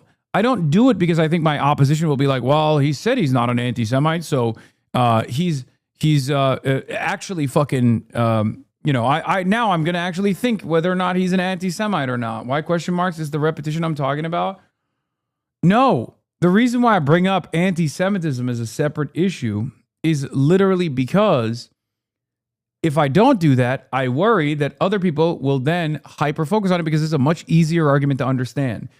It's a much easier argument for the average American to believe that like Jews are magical money people that are literally dominating the financial sector, dominating Hollywood, and dominating the American media, and dominating fucking the American government, and they're doing this for their Jewish purposes and all this shit. Okay? It's much easier to teach someone to be anti-Semitic, especially when virtually every institution is leaning into those conspiracies, whether willingly or inadvertently, than it is to teach people to be anti-Zionist from a principled framework, from an anti-genocide framework, from a anti-fascist framework. Will you talk about the elephant in the room? What's the elephant in the room? With charisma. And that's why people think of Hollywood stars. That's why someone like, I love Jon Stewart. I would love Jon Stewart to run in a primary just to shake things up. He'd be fun. I don't think he'd be a great president, but I think him running would just add to the race. But my biggest problem is I take politics seriously. To go back to, I've been studying, I've been a political journalist for 25 years. This is your sport. I did politics at university. I did politics at high school. I do debate. I take this shit seriously. And it annoys me when, look at Donald Trump. What did he say yesterday? I'm bored. I'm bored of the Iran negotiations, like a freaking child, right? You cannot have people who are unserious people. You can't help yourself, can you, with Trump? I can't. Unserious people in charge of our countries. Have you ever met him, by the way? No. You've never met? I've never met Donald Trump, no. No, should I go to a White House briefing? No, I'm just trying to see if you've ever met him. Should I go to a White House briefing and try and get called on by Caroline Levitt? Did you? I got a few questions. Did you meet Biden? Did I meet Biden? I'm trying to think. I was in an event with Biden. I don't think I met him. But Obama? No, he was before my time. I arrived at the end of his presidency. Did you interview? I was in a room with Obama. I interviewed a lot of his people, Ben Rhodes, a lot of people around him. Not him. Not the president. Okay, the president gave me an interview. Then I wasn't out. Yeah, no. Got it. Surprised you've never met Trump. No. Would you want to meet him? I'm a journalist. How would I not want to meet him? I'd love to interview. What would you ask him? What 3 questions would you ask him? You sat with him. What do you ask him? I mean, I'd only get 3 because he'd walk out after 3. You think you would? Oh, he's super thin-skinned. You think you would want? Look, he gets upset with like, I regard American interviewers to be softball interviewers. I'm from the UK where we do tough interviews. My biggest criticism of the American media is weak-ass interviews. Nora O'Donnell barely asked him anything the other day. The guy had a meltdown. He's like, you're so rude. You're so rude. You're so disgusting. He just can't handle. He's got such a thin skin. He's the whiniest leader we've ever had. He asked about, if I'm not mistaken, he asked about the guy's letter. Yes. That had to do with rape and pedophilia and something like that. Yeah. She started with, and you could tell she was nervous when she asked the question. This is CBS. This is now in the can for Trump. Let's not forget. Sure. This is the guy who says, be quiet, piggy, to reporters. He can't handle tough So what questions. do you ask him? You got 3 questions. What do you ask him? I would ask him, I wouldn't ask him opinion questions. It annoys me when people say, what do you think, Mr. He loves that shit. I would ask him fact questions about what is happening in the world. I would ask him, it depends on the day, right? If I'm interviewing him right now, I would say to him, you said, my opening question would be, you said a few weeks ago that people say Donald Trump's going to get bored of this war. I don't get bored, you said. And yesterday you said, I'm bored of this war. How do you explain that? That would be my first question. Wrong. What else? I would say to him, are you out of your depth in this conflict? And I would give it the evidence as to why he's out of his depth and ask him to deal with each of those examples. For example, the Strait of Hormuz. For example, the Gulf countries. I also wouldn't be able to resist having some fun. I always think someone should ask Donald Trump. I would love for someone at a White House briefing to stand up and ask something that completely exposes this man's pig ignorance of the world. I would love someone to stand up and say, Mr. President, when will you be going to Wakanda? They are building a Trump Tower there and they love you in Africa. And he would say, I love them too. Because he doesn't know that Wakanda is a fictional country. You think he would say that? Oh my God. Not only is Mehdi right, Patrick loved it. God damn it. God damn it. You know he's stupid. Patrick, you know your boy is dumb as bricks, bro. That's crazy. 110%. You think it would say that? I would pay money to any White House correspondent watching. They get fired on the spot by the network. It's obvious. Do you put him as an intelligent man? You put him depends how you define intelligence. Well, how do you, like street smart, getting ahead, getting his way? Yeah. Sure. Like he wouldn't be able to get where he got to. He's probably not a well-read guy in your eyes. That's an understatement. I think he's one of the most ignorant people I've ever come across. You seen the latest stuff? He keeps being like, I call them dumbocrats. You have to take the B off of dumb. Most people don't know that dumb has B on it. No, most people do know that. You probably just discovered that there's a B on dumb. You know, there's a Trump tick. I watch him so much. Whenever he says most people didn't know this, it means he just discovered something himself 2 minutes ago. You literally think he just discovered how to spell dumb? I know it. And talk to the people who worked with him. We're second-term Trump, Patrick. I don't have to make this stuff up. Yeah. Dozens of people have now left the administration, have told their stories, and it's all the same thing. The guy is an egomaniac. The guy is vain. The guy is dumb. The guy changes his opinion based on the last person he spoke to. This is a guy that won in business. This is a guy that he didn't won win in media. business. 5 bankruptcies in a row. You're more successful than he is. This is a guy that took a show from 0 to 1, Steve 15 Jobs, years. for This is God's the guy, sake. dude, the guy won presidency 2 times. I give you Apprentice. 2 times. I give you Apprentice. See? I'm telling you. Oh my God. We are peeling the layers of the onion of his mind. And yes, much like an onion, it might be a little smooth, but it's like he genuinely is like, no, you're a business guy. Everything is business. Everybody casino. Everything computer. Donald Trump business. And when you're the big business guy, when you win the biggest business of all, which is the American presidency, you get to do whatever the fuck you want. I wonder how he treats his employees, honestly. With that mentality, holy shit. It's awesome. He truly is like, the presidency is the biggest business, and you've won that. You've won that seat of power, which means you can do whatever you want.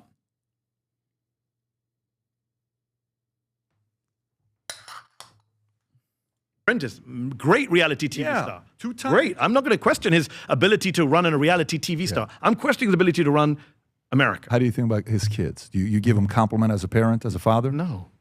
Have you read the stories about You don't his think he's a children? good father? Why do you think his kids love him? Do you think the kids love him? You don't think they do? I mean, Why if do you think read they wanna be some of around him all the if you time? read some of the tabloids, well, money and power can be You think that's great. the only reason? I know Well, a lot of billionaires that again, their kids don't want to be around him. if you read the New York tabloid press that Trump was very friendly with, the kids didn't like him when he was young. They were annoyed that he was cheating on their parents, his respective mothers. Things changed. There's stories about him allegedly. It's denied. There's stories about allegedly him, slapping Don Jr. at college in front of his friends, and all sorts of stories. I don't know if they're true or not, but this is what's reported. Tiffany Trump, he never talks about. From a Muslim and a Middle Eastern dude, what did our parents do to us when we were kids? Did you ever get slapped? Of course. Dude, are you like, you and I don't have the permission to say anything with that, No, so we got to change the subject. Withdraw that. Yeah, withdraw He didn't go to his son's. He didn't go to his son's wedding so he could do troll posts about Ro Khanna. I don't think he didn't go to the wedding because they had to go back for the war and everything that was going on. Come on, question. not a great. When it comes down to Muslims, 2020 vote to 2024. They love you. period. You did whatever you did. Hang You on, came back you- to no, Muslim. you- Why are you you obsessed like- with Muslims? you like Because you left stats. Iran? I want to give No, you I want to stats. know why you're obsessed with I Muslims. want to give you stats. You know there was a terrorist attack on a mosque recently. I want to give Did you that bother stat. you? I want to Patrick? give you a stat. Did that bother you? Can I, Mary, invite me to your show. I'll Oh, answer I'm questions inviting for you up to So this. here we go. Sure. So you've all heard it. He said 20 to invite him, Rob. You heard it. Everyone on YouTube heard it. I'm inviting you to a Okay, show. all right, so here Got we a lot go. of questions. 2020, Biden had 69% of Muslim votes. Yes. Trump had 24%. 2025, Kamala dropped the Democrat vote from 69 to 50%. Trump went from 24 to 31%. Third party got 12% and increased by 9%. Why did Muslims become Republicans? Gaza. There are other issues too. The bathroom transgender issue in places like Michigan. A lot of conservative Arab Muslims didn't like that. No. They don't like They don't like that was happening even before Gaza. No doubt. No, it's Gaza, man. Come on. Conservative or not, Muslims, first of all, Muslims are nowhere near as conservative as evangelical white Christians are. And evangelical white Christians are obviously a far larger in numbers and have a far more outsized level of influence in American politics. But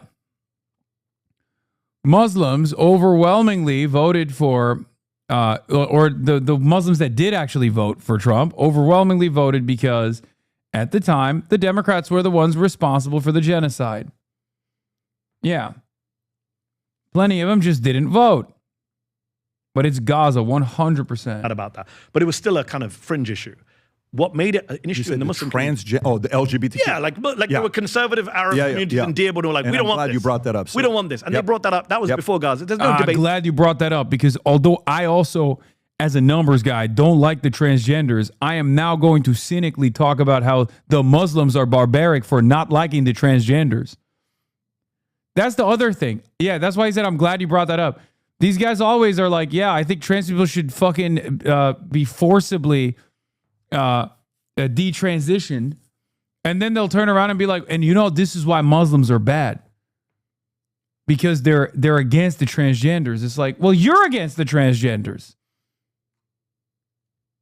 Is it only bad when when it plays a role in your argument that Muslims are an anti-progressive force? You're an anti-progressive force.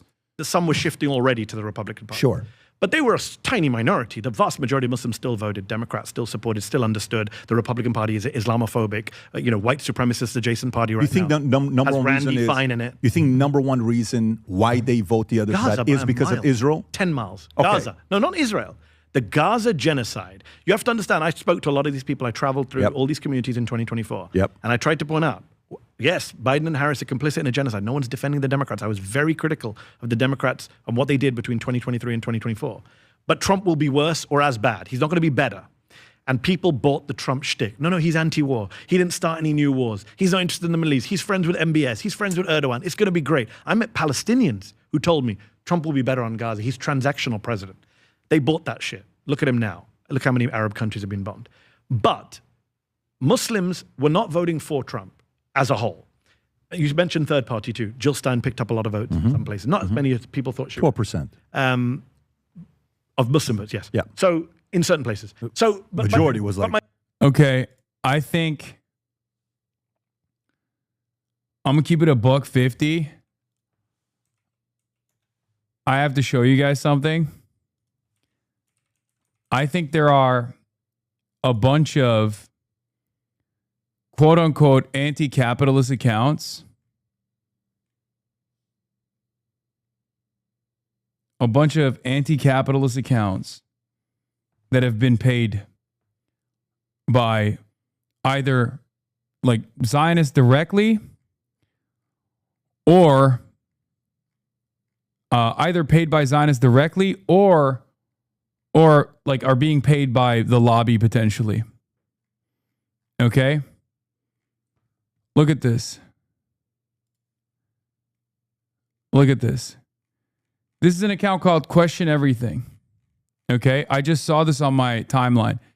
Guy follows me, 17,000 followers, end capitalism. The change we really need will never be on any ballot, anti-electoralist, ultra. Okay? You scroll down and they're like, obviously talking shit about a bunch of people, right? Ostensibly an anti-capitalist account. Okay? Supposedly pro-Palestine. Shitting on, a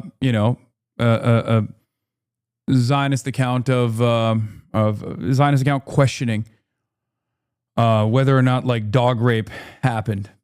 Okay. Then you keep scrolling down. Fuck the police. Hashtag ACAB. Crickets from Hassan Piker D on Adam Smith and Krishama Sawant, right? Keep scrolling. Diddy Piker D calling everyone Diddy is fucking gold. Reposting Dan Saltman.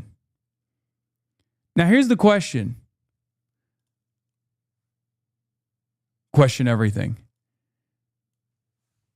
How the fuck did you find yourself as an anti-Zionist? Yeah, I saw it and I immediately bookmarked it because I was like, how did you find yourself as an anti-Zionist, supposedly, reposting one of the biggest Zionists on Twitter?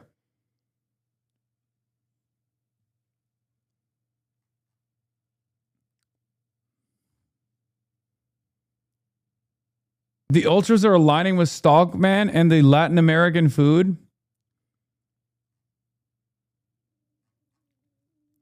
Very strange. The enemy of my enemy is my friend? No. There's no way. This guy's highest priority is supposed to be like shitting on people who are. This guy's highest priority is supposed to be shitting on people who are pro-Israel. Look, reposting. Now that Hasan himself has been subpoenaed and banned from the UK, he sure likes to fantasize about suing others and limit free speech. His understanding of defamation and the law is kind of childish too. Reposting some guy who's like responding to Awk 2000.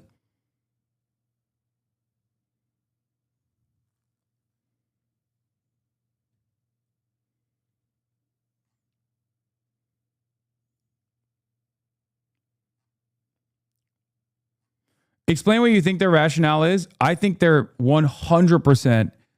I think they're getting either paid, either they're like unbelievably delusional, or they're just straight up getting paid to go after prominent critics of Israel, but as an anti-Zionist, positioning themselves as an anti-Zionist, and then straight up getting paid by maybe Dan Saltman or maybe other Zionist groups to make it seem like there's a better method of combating the Israeli influence in the United States of America,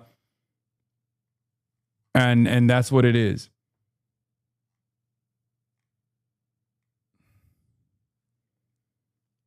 Like, how does a guy who's like question everything? How does a guy like this that spends a good deal of time fucking talking about Israel-Palestine, how does a guy like this find a fucking Dan Stalkman post to boost to his, marginal audience?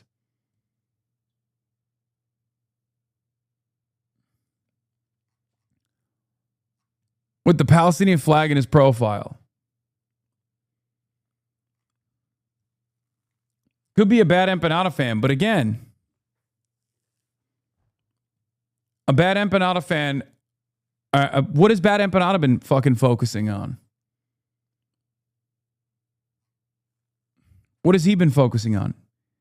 All of his enmity, all of his anger and resentment has been directed at left content creators. Content creators on the left who he considers to be not going far enough on criticisms of Israel.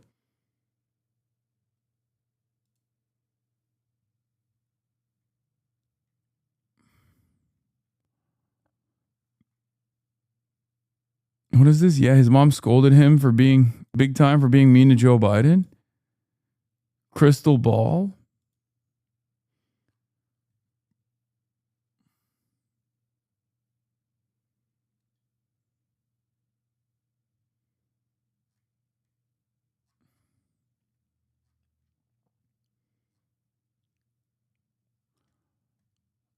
I think guys like this have to be fucking getting paid, right? If they're doing this for free, that's pathetic.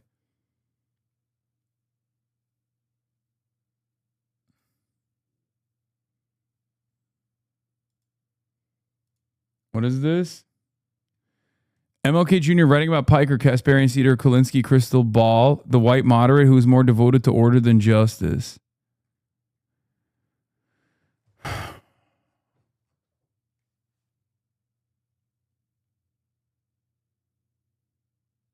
I don't know, man.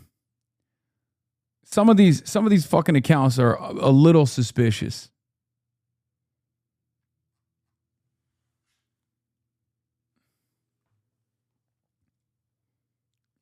My bigger picture is every time I said to someone, kind of reminds me of how they tried to call the last attempt at Trump a HasanAbi head. This account, wait, that account did?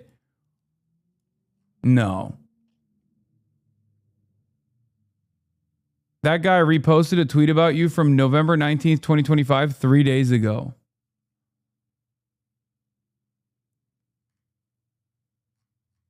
No, the other guy's account. Trump is going to be worse than Harris. They said legitimately to me, but we have to punish the Democrats. That was the line. We have to punish the Democrats. They can't be seen to get away with a genocide. And when you say Kamala dropped it to 50, well, Joe Biden dropped it to 50. Harris kept it at 50 by not distancing herself from Biden. Her biggest single mistake was going on The View, and my friend Sunny Hostin said to her, what will you do differently to Joe Biden? And she said, nothing. And the minute she said that, I knew she's lost. But that was it. Until then, I had some hope. She could beat him. She was leading in the polls after the convention. Is this the worst candidate you've ever seen on the left? In our lifetime. This is your sport. I don't think she's as bad as people thought she was. I think she was definitely handed a poison chalice. Who's worse than her on the left? But who's ever had a 100-day campaign? Like she got a shitty legacy. Let's just be fair to her, right? If we're going to be fair, we should be fair that she got a shit. Joe Biden should not have been in the race until July of 2024. No, that was insane. I'm with you on that one. She then got you coronated. Saw what Joe Biden came out and said, what a load of bullshit from Joe Biden. She's like, oh, I thought he had a stroke that night. No, you didn't. And then the video says, oh, Joe, you did so good. Yeah, we saw you that night. Yeah. If you thought you had a stroke, why didn't you call the White House doctor? Bullshit, but rewriting of history. I did a video that night after the debate in my basement, in my home studio. I got attacked for it by some people saying Biden needs to stand down. It's ridiculous. And I still think Trump should stand down. He's also got mental issues. But Harris was a good candidate for a very short period. She had all this momentum, you know, the honeymoon period. Americans love rehabilitation. You give somebody a chance. She comes in, she gets a boost. She runs this, I'm Joy. Remember that? Goes to the convention. I was at the convention. It felt like a freaking party. I remember a member of Congress was there. As if it's already. A Democratic member of Congress said to me, this is bad. We have not won. This is way too early. There's a member of Congress said this to me, a lefty. And I remember sitting there watching, oh, Beyonce is going to be here. It wasn't Beyonce, it was fucking Leon Panetta. But anyways, bizarre. We come out of that convention, and then she starts tacking to the right. She starts saying all this shit about, what was it? Oh, they were shutting down Lena Khan, the antitrust stuff. She had Mark Cuban, Liz Cheney campaigning for her. She campaigned more with Liz Cheney than with AOC and Bernie, right? By the way, that was horrible move. Insane. Horrible move. It didn't win over anyone. Did you think that was a good idea? No, I said at the time. At the time, I said, these people are not going to switch over. Olivia Troy, who's a good friend of mine, former Trump official turned never Trumper, she was part of that. And she admits now, I've interviewed her. She says, yeah, we tried, but we thought there'd be like this mass of conservative women that would come over. How much money did they raise? 2.1, what was the number? 1.5 billion or 2. That's a big number. It was a lot. Yeah. But so you But she also had her brother-in-law, by the way. There's a lot of reporting that suggests Kamala's brother-in-law, her sister's husband, I think it's Tony West is his name, big Uber lobbyist. He was pushing her to drop all the affordability, good stuff, drop the ads. There was poll testing some done. controversy with him as well, if I'm not mistaken. I don't Tony know. West. But the affordability agenda that she dropped, she should have gone economic populist, right? She did not go economic populist. Instead, she campaigned with a billionaire and with a war criminal. And I think that was a huge problem. And then she went on The View and said, no change. This is a change election. You can't go into change elections. I'm not going to do anything different from the guy who's going out. It was just So you think, okay, so go to 28. But she could have won, by the way. He didn't win a landslide. Trump lied his ass off. What do you mean she could have won? She lost every single state, 7 states. Have you looked at the numbers? In the 3 key swings. She helped more counties become Republican in America. Have you looked at the numbers? If 115,000 people had voted differently, she would be president. That's what it came down to in our ludicrous system. She lost by 1.5 percentage points. One of the narrowest. He got one of the narrowest wins in modern American history. You know that, right? I know he lies, and people like you give him credit. He lies. He says, I won a landslide. He won one of the worst. You can pull it up, Rob. I wrote a piece for The Guardian with all the receipts. Every county became more Republican in America. Pull up my piece. Every Guardian, county 2024, Mehdi landslide. Type it out. Can you please send this chart to this man here? Pull it up. He's the Muslim community is becoming more Republican. As we move closer to Game 3 of the NBA Finals on Monday night, Madison Square Garden, the United States Secret Service want to help ensure a safe and enjoyable experience for all ticket holders by sharing important security procedures that will be in place. A strict no bag policy will be in effect, and fans should make every effort to limit personal items to an absolute minimum. Fans should expect enhanced security measures when entering Madison Square Garden, including TSA-style screening procedures. Guests are strongly encouraged to arrive at least 2 hours before tip-off to allow additional time for screening and entry.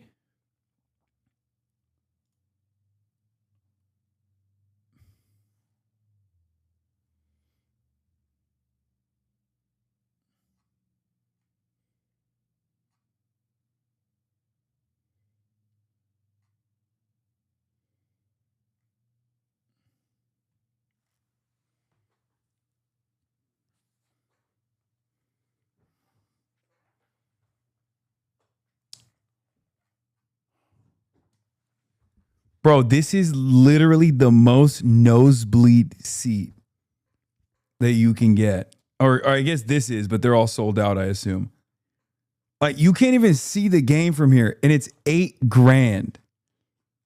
Do you understand how fucking insane that is? $8,000.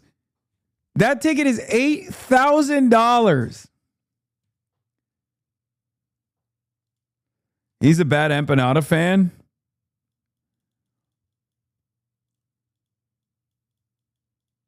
Oh my God. Oh my God. He's just straight up doing bad faith. Is Bad Empanada working with Sex Pestany? I genuinely think he is. I think he might have just fucking totally switched sides at this point. He just despises, like, he pulled like a remember when Glenn Greenwald hated liberals so much that he just basically became a Republican. I think he's actually doing that now. Like he hates other anti-Zionists so much. He thinks Adam Hamawi is not pro-Palestine.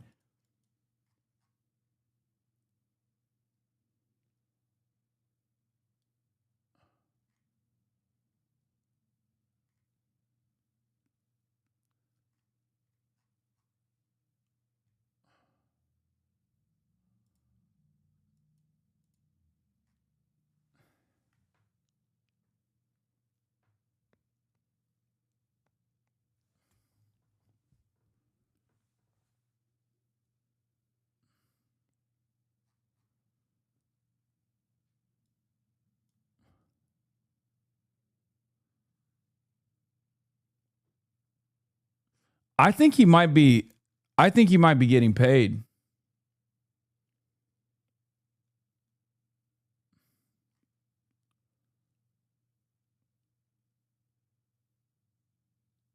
Not this guy. I'm talking about Bad Empanada, and his fan base is stupid enough to go along with it. Look at Bad Empanada's video history. He started punching right and got a solid base. Then it was 1 and 5 punching left, then 2 and 5. Now it's all punching left. I increasingly believe it's a plant. I think so too.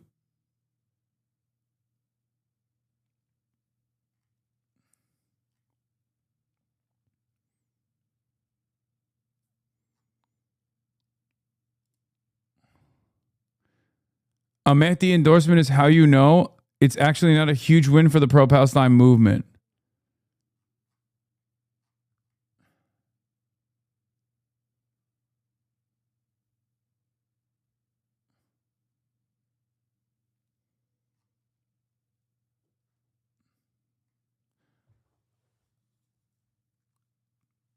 You know who's a real fucking hero for the Palestinian cause?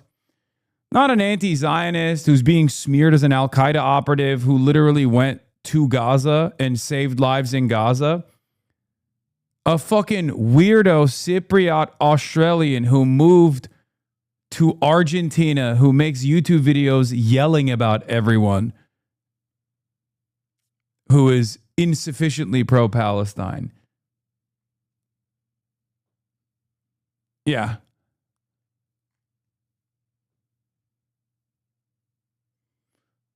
That's who in order for someone to be sufficiently anti-Zionist, you have to be a repulsive fucking freak who constantly yells at other anti-Zionists for not being sufficiently anti-Zionist. If you want to watch how slop-brained Bad Empanada is, he literally said you were spreading Jewish conspiracy theories when you were talking about the Jewish Insider. Wait, what?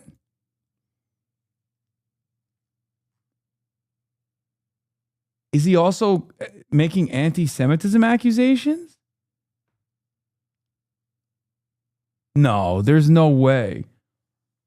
I think he chose the opposite lane of that on that conversation.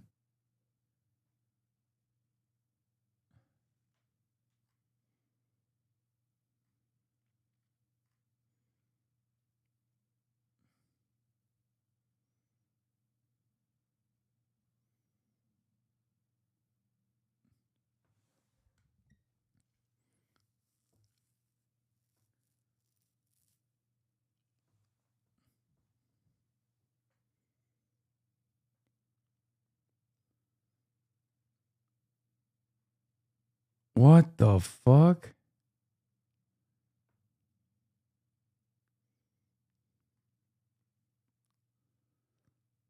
Yeah, didn't this guy literally do a video about GDF's like anti-Semitism back in the day?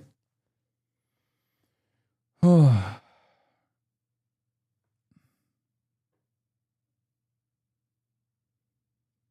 He's an opportunistic hater and an op. He will say anything. He believes in nothing. He called Mike an anti-Semite last year.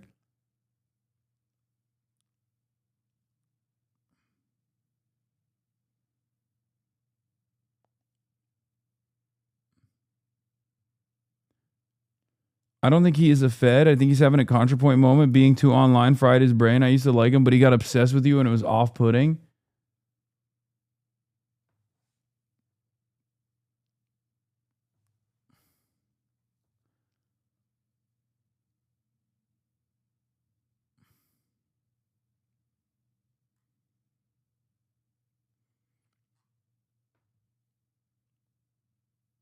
Pat Empanada just farms left to drama because he realized that's the most low effort way he can farm an audience.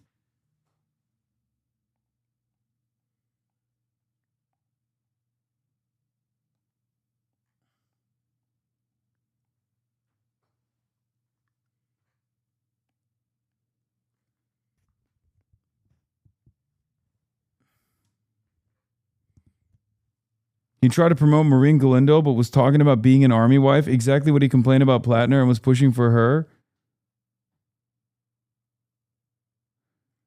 What the fuck? I've never said that Bad Empanada is a op. I've always said he's crazy, but I always thought he was sincere and unhinged. But lately I'm beginning to change my attitude on it. I no longer think he's sincere. I think he's bad. I mean, he's totally bad faith, and not just like, oh, he's bad faith because he's insane. Like bad faith because I think he's like actively trying to to cause chaos within any kind of like online organizing surrounding anti-Zionism. Look, Patrick, which is great. Patrick, will you give me permission to read from your screen? Go for it. Can we scroll down? Yes. This is a great moment for me, taking over your show. Scroll down. Just keep going. And there are still people who always... No, there's still always going to be people who, because he uses the right language, and there are always going to be people who want something more radical. That there are always going to be people in this community that go, no, I think he's fine. I think he's just fine. He's just a little mean. He's just a little mean. Buddy, if you're talking about a fucking doctor that went to Gaza and you're saying that a doctor that went to Gaza to save lives is actually not a real anti-Zionist, you're fucking out of your mind. You know, what have you done? You've done nothing. You've literally done nothing. He said his approach is Sinwarian, which is absurd since Sinwar's whole thing was uniting different factions. Yeah, what the fuck?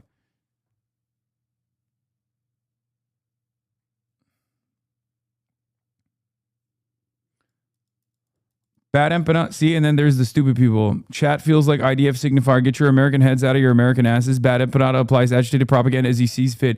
Dog, you know what's really funny about this? Bad Empanada used to always say, like, my fans are fucking a part of a cult. You're literally a part of a cult. Okay? You're straight up a part of a cult.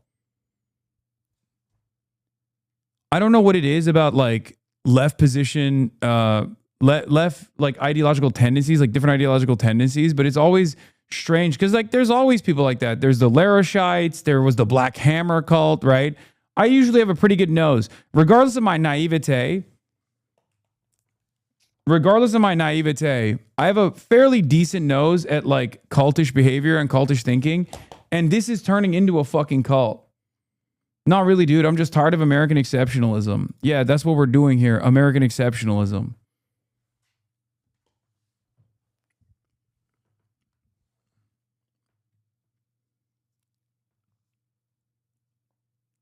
Bro, his impact is marginal. You give him more attention than he deserves. It distracts your community from actually doing organizing and focusing on stupid Twitter beefs. Yeah, no, these are like the shining path guys.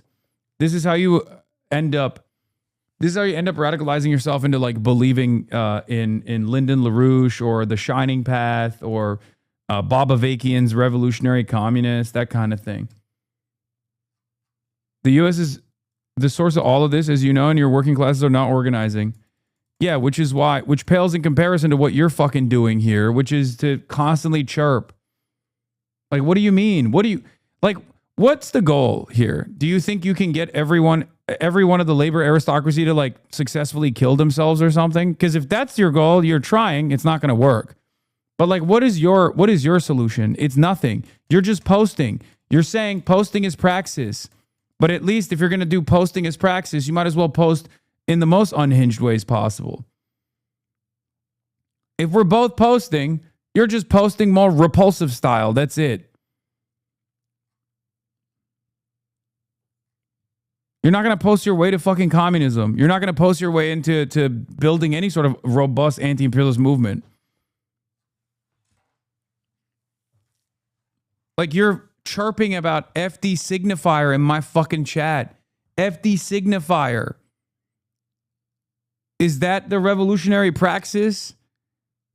complaining about FD signifier in another fucking Twitch streamer's chat? Go organize then, dumbass. The fuck are you talking about? I don't understand. What's the goal here?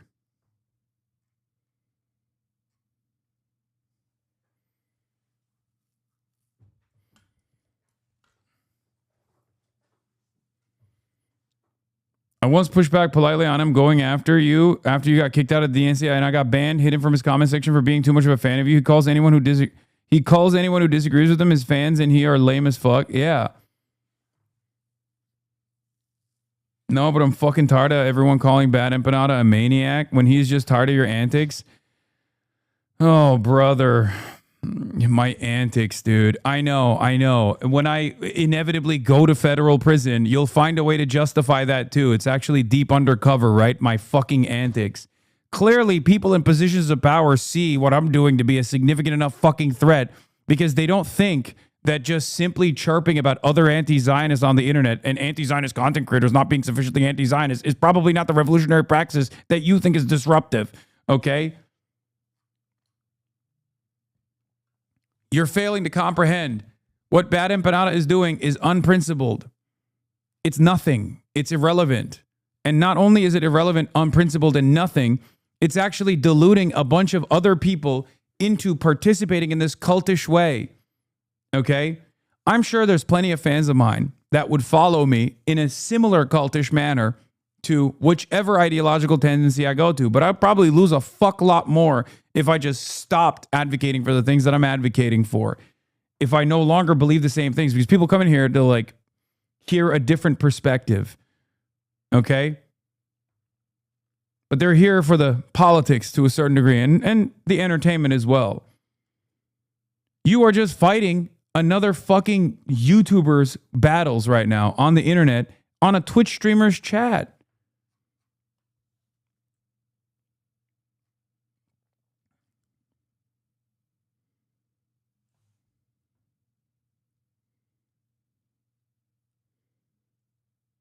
Do you feel like this is advancing some kind of cause? Do you feel like this is advancing some kind of cause? Do you feel like Bad Empanada is a figure that has actually shown so much, that has been so impactful in his advocacy, in his organizing, that you feel like he is a figure worthy of defending right now? Like, which one of the last, I don't know, couple of weeks' antics do you think was worthwhile? Okay. Which one of the antics? Was it the efficacy around the deploying the term Zog slave? Was that the productive organizational principles that he was advocating for? Was that what it was? Was it saying Adam Hamawi, a doctor that went to Gaza, is actually not sufficiently anti-Zionist because Mehdi Hasan said he's you know, an important voice against advocacy against Israel, someone who just got elected, who's being called a fucking Al-Qaeda terrorist right now for that reason? Or is it the 750 posts about Graham Plattner that are identical to the New York Times, one of the most Zionist newspapers of all time, using a smear piece from one of the most Zionist newspapers out there?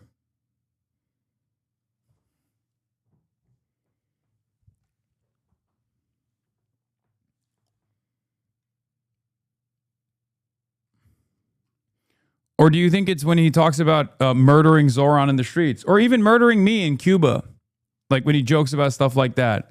I know he's joking, but do you think his antics are good? Are his antics revolutionary praxis as opposed to my antics are bad? Can you explain to me which of those things are worthy of not only defending, but also defending so much? Oh, no, his antics are extremely aggro. Oh, okay. I'm asking you seriously, where is the productive discourse? Where's the productive discourse? I know you said you don't like debates and whatnot, but you are in here debating at the behest of Bad Empanada.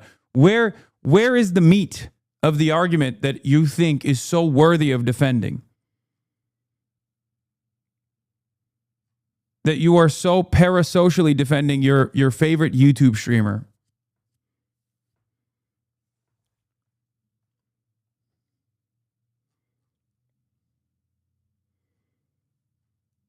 Not only are you parasocially defending your YouTube streamer, but you're also following along with his campaign to call out other content creators and call them IDF signifier or whatever the fuck. Notice how this conversation is entirely about drama. Okay. The meat is that this genocide is being carried out by Americans. Agreed. Being supported by Americans. Agreed.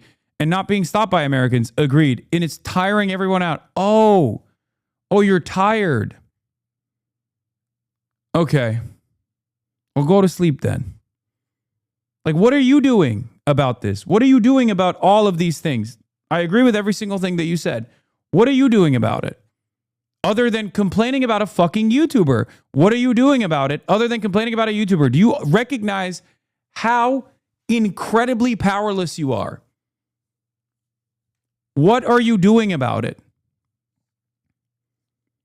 Non-Americans cannot keep caring about the fifis of Americans. What are you doing about it? You're tired.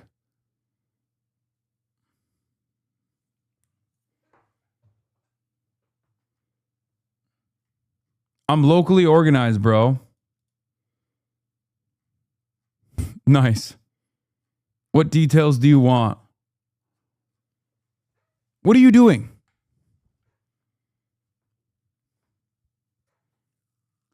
What made you decide to give this attention now? You've been pretty consistent about ignoring it in the past. Go ahead, explain the things that you're doing. You have every opportunity to lie right now. We can never check it. I just want to know what you have done so far.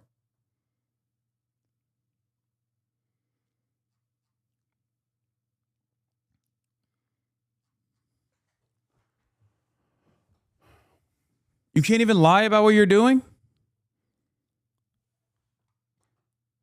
What have you achieved so far? Other than chirp about another YouTuber at the behest of another YouTuber in the chat of a Twitch streamer.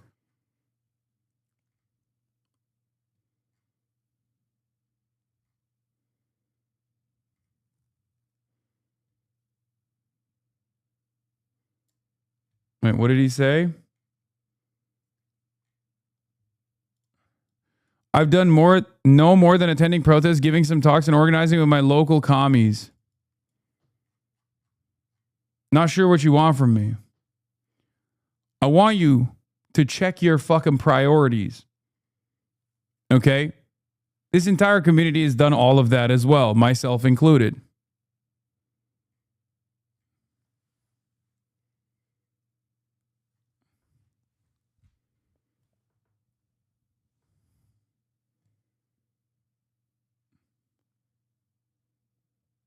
Interrogating shadows in a debate bro-esque manner seems really uncomfy to me. I mean, he came in here hot as fuck. He came in here and was like, I'm here to pop off.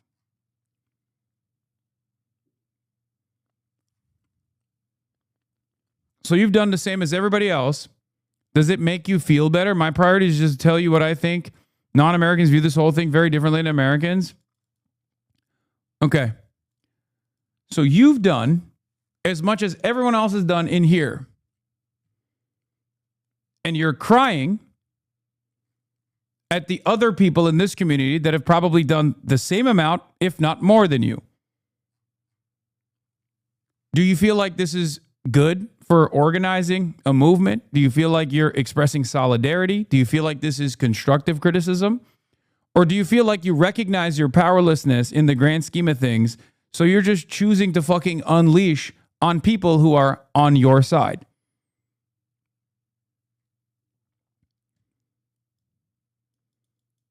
Because you think you have a moral high ground because at least I assume you're not American, right?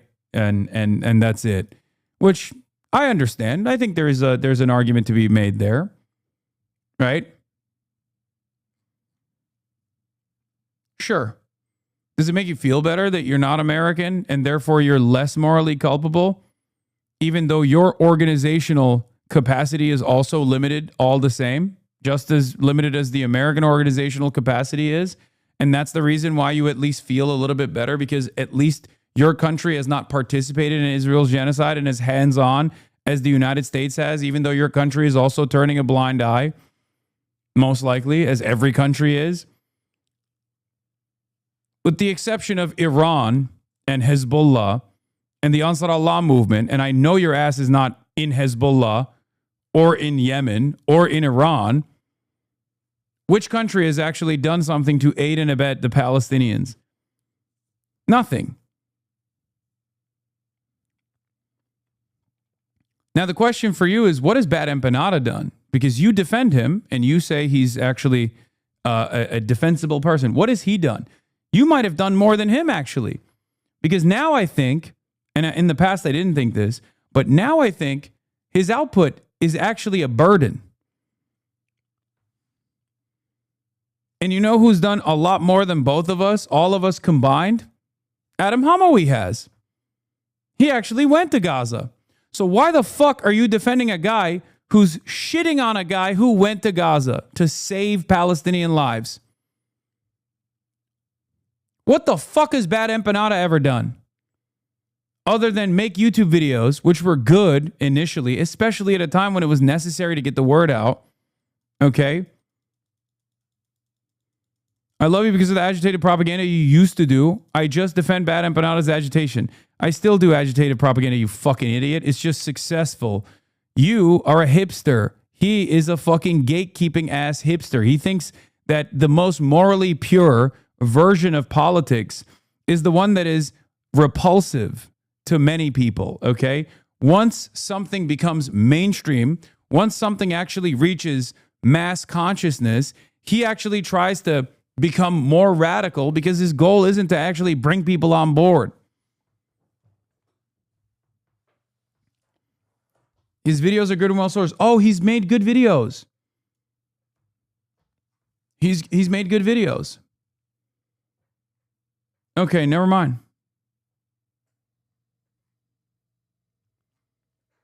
My mistake. He should keep doing that then.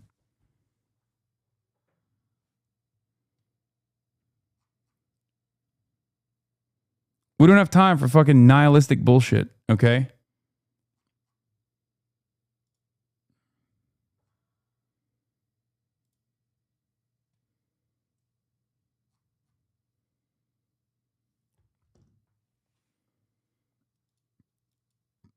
Anyway.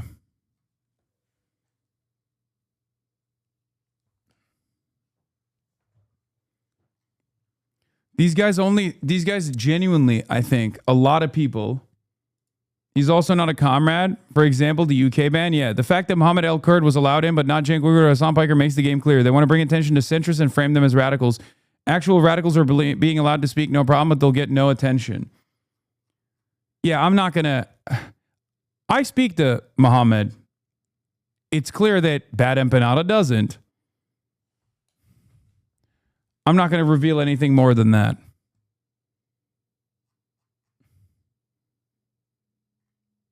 I don't think Mohammed would agree with that. No, he's saying Mohammed El Kurd is more radical than me, and therefore he was allowed entry into the country, and I wasn't because they're trying to... It doesn't even make sense, guys. It doesn't make any fucking sense. They're trying to say that he's trying to say that the UK banned me from entering the country, so there's like more attention towards me and not more radical speakers like Mohammed Al Kurd, right? And it's just conspiratorial, delusional thinking. They're trying to say like, oh, these guys are actively trying to make Hasan the face of the pro-Palestine movement, because he's a centrist in comparison to Mohammed al-Kurd or other people. Okay. So why did they ban others as well? What's the Palestinian soccer reporter who started reporting for Dropsite who was in Gaza? Why did they ban him then? Was he not radical enough? Yeah. Actually, his visa was revoked to frame him as a radical Islam. Mohammed al-Kurd got in, no problem. I saw this when he said it.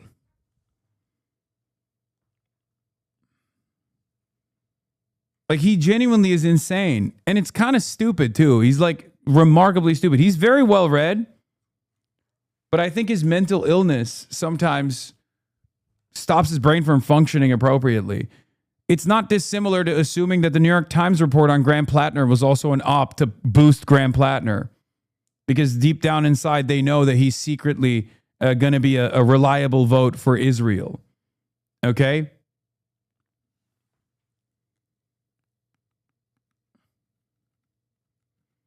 Do you understand?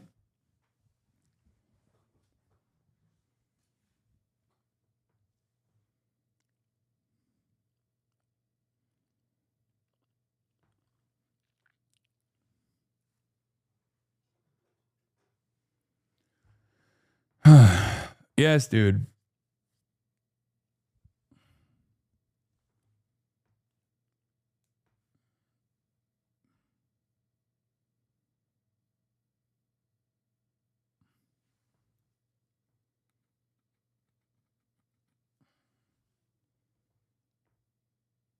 He's literally just D-logic, but leftist coded, fucking idiotic shit. Can never be correct or valid. You are always the op. Exactly. No matter what evidence is suggested to the contrary, no matter how hard Zionist advocacy groups go after me, there's always a hidden underlying thing because the highest priority for Bad Empanada has become the exact same thing for Destiny. That's why they always work backwards from that highest priority, and that is Hasan is bad. Okay? That's literally it. I don't know what causes people to behave this way. It's got to be something I'm doing. Maybe it's the algorithms that benefit it and people slowly but surely, especially content creators, because this doesn't happen in the real world, but it does happen to content creators. I think the highest priority for a lot of these guys becomes, oh, if I say fuck Hasan, I'll be able to draw people. I'll be able to gain attention and gain new followers. The algorithm will boost it. And then they work backwards from that position.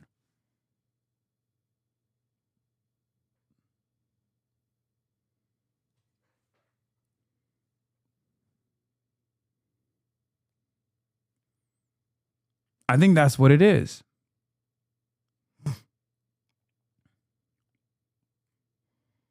It's additionally ironic because Bad Empanada saw this with his own two eyes and even wrote about it, right? He made a video about it. He joins the likes of D, Roach, and E, where Hasan Bad is a pillar for every take. Even when they're cornered, they just make shit up. Yeah.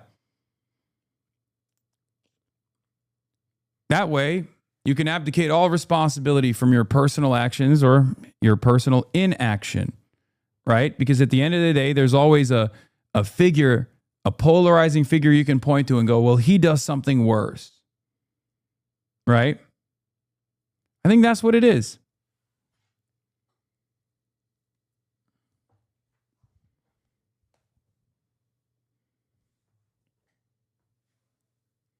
Keep going, keep going. Stop. So the former president's margin of victory over Harris is a minuscule 1.6 percentage point. Actually, it's 1.5. It went down after that. Smaller than that of every winning president since 1888, other than JFK and Richard Nixon. In fact, in the 55 presidential elections in which the popular vote winner became president, listen to this. Oh, your viewers are getting some good facts today. 49 of those 55 elections were won with a margin bigger than Donald Trump's in 2024. I hope the president is watching your show. I know he's a friend of his. He's coming on the show. Can you do me a favor? Donald Trump, you lost. Can you show you won with a how many 49th counties? 55. Who gives a fuck about counties? Won. I'm showing you the margin of victory. Dude, Mehdi. He won by 1.5. Anybody You can raise your voice, but I've already done my If receipts. there's anybody that has I'm no good. I'm room done. to say anything, look done. at this My here. receipts are up. Look at this here. Oh, you Patrick, run away. Look I love at this here. You know, land he doesn't vote. converted Muslims into Republicans. Patrick, you know, land doesn't Dude, vote. I love these. I love just these maps. gave that you- people- That's land. You showed us that. Land doesn't vote. Dude, I gave you the numbers. voted for him. Still more for the Democrats. No. Muslims went from 24% for I'm Trump not in 2020 denying- to 31%. Patrick, I'm He's not on the right. winning your people over. Patrick, and it kills me. Patrick, I'm not on the right. I'm not an election denier. Donald Trump won, but he didn't win 50% of the vote. You know, people say he won the popular vote. You know, he didn't win a majority of the votes. He's run in three elections. I know that, but you know, he's run three elections. You know who? You and know he's what? never Who's won the a last majority Republican of that the has? George W. Bush. Yeah, it's the last one that did it. It's not a. That's not like a. Oh my God, he didn't win the majority. You know. But he hasn't. But he brags and says he does. Yeah, but he's never won a majority of the vote. Today he's polling in the 30s. He's lost. By the way, he's lost all that support from Latinos, young people, and Muslims. Yeah. You accept that, right? That coalition he put together is gone now. Yeah. So this the part where guys like you come out and they'll say what they'll say. They'll say fact. Did you see the spot? Did you see his endorsement? How they did? Did you see his endorsement? How they did? Everybody he picked. Did you see how many of them won?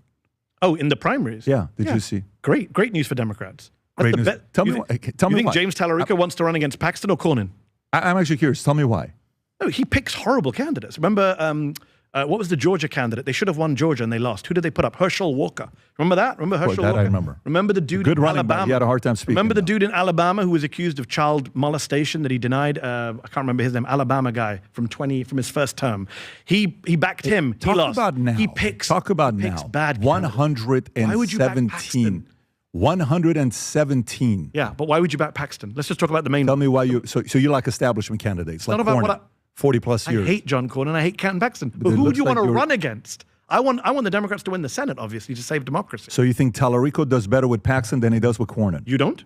I'm asking you. I'm asking you. No, I ask you I first. 100% think he's going That he's going to do better. Well, the polls show he's doing better. Yeah. I mean, just trust the polls. He's leading the So polls. you think his power? By the way, do you guys in your family celebrate Pride Month? Do we celebrate Pride Month? Yeah, I mean, what does Pride that mean? Month. I'm just asking. Like, do you have a way of celebrating Pride Month? Because Not Tallarico. personally, but I support people who do. Did you see Mamdani yesterday? No. Interesting couple of posts. You What know, did he people say? are Muslim Sharia. He's What an did he say? extremist. What did he say? People on your side. 9 a.m. he posts Happy Pride Month. Mayor of New York. Yeah. Midday, Happy Eid. Hosted Eid at Gracie Mansion. That's modern America. People that want to make this guy into some kind of extremist. You guys on your You show. think- I see you you getting think worked up about Tallarico- prayers in New York. you This think- guy, Zoran Mamdani. You think Okay, so by the way, I think Tallarico's formidable. It's not like I don't think he's Yeah. formidable. I think he's a very good communicator. I think he's to be honest with you, I think he's a better version of Pete Buttigieg. I think he's a better version of Pete Buttigieg. Okay. I think he's got a bigger upside than Pete Buttigieg. Okay. So I think he's very talented. I think I've he's very interviewed him once. talented. I want to interview him again. He's a very, very good talker. His policies are good. Texas is difficult. My wife is from Texas. I spend a lot of time in Texas. I'm under no illusions. It's a difficult state to win, but it's not as red as Republicans want you to believe. Not anymore. Not anymore. Not anymore. And I think that they could have probably won with Cornyn, but I think now it's in play. And you have to ask, what is Donald Trump's political strategy? You know, Patrick, that every Republican senator is pulling their hair out wondering, what the hell did Donald Trump do here? He's now put the Senate in play in a way it wasn't in play before. Because even if Paxton wins Texas, they have to divert a bunch of resources from other states which need them more to protect him. That's the problem, strategically. For Paxton or Tallarico? For the Republicans trying to save their Senate majority, they're going to have to divert resources to you know how much defend money they're Texas. going to spend in this? Yeah, but it could have been spent elsewhere. We're going to see the money going there in ways we've never seen But it could have before. been spent elsewhere. Could be. I mean, that's the They part got a about... tough race in Michigan. They got a tough race all over. By the way, just out of curiosity. They're losing in North Carolina. I'm curious what you're going to say with this. So out of curiosity, you have two people to choose as a candidate. One is a hardcore Republican, capitalist, pro-Trump guy who's a Muslim. Second one is a hardcore socialist, progressive, liberal who is a Christian. Which do you vote for? Obviously, I vote for the person whose values and policies I support. I don't vote based on religion. So you would vote for the second person? Of course. Because the values and principles. Of course. I don't vote based on... How is that shocking? Why would that be shocking? Who the fuck would be like, oh, I'm voting for the Muslim every time? What the fuck? How is that confusing? Religion.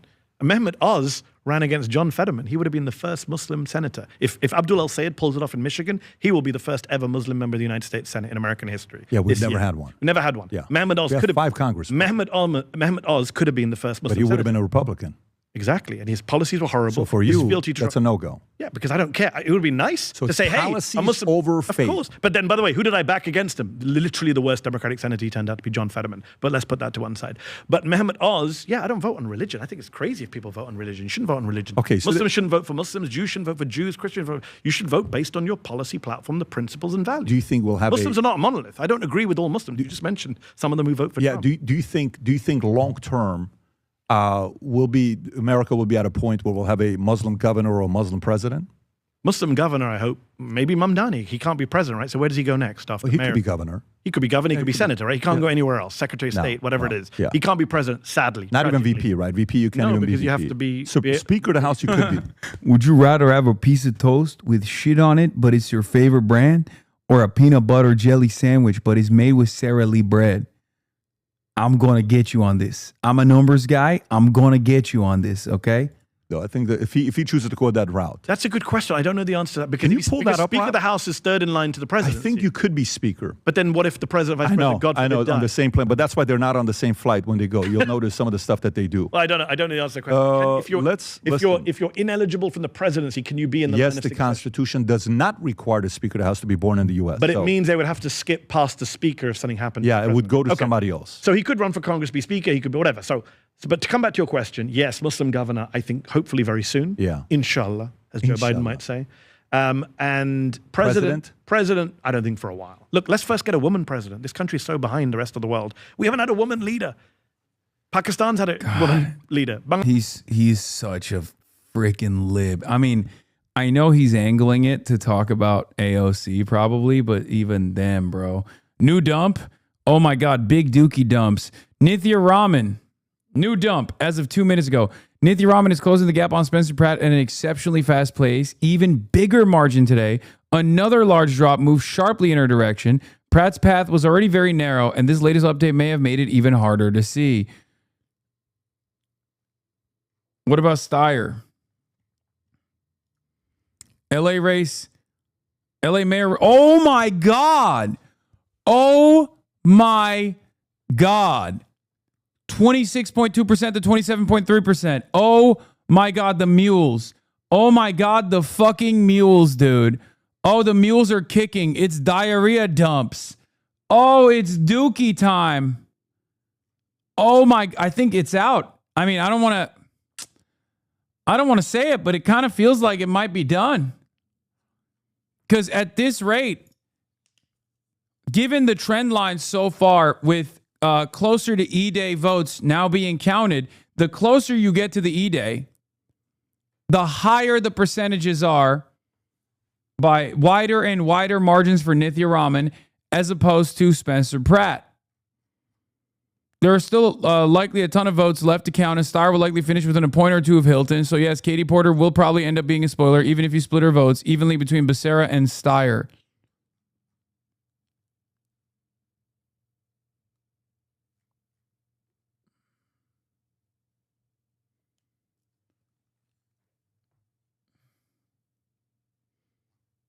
Been sneaking Steyer votes up my ass. Steyer LA dumps. Oh, plus 9.5 for Steyer. Holy shit, dude. Everyone that was a Steyer Nithya Raman voter literally came in at the last moment to vote. Like, the closer it gets to E-Day, the more they vote, the more likely they are to vote for Tom Steyer and Nithya Raman. Katie Porter update? Yeah. I know.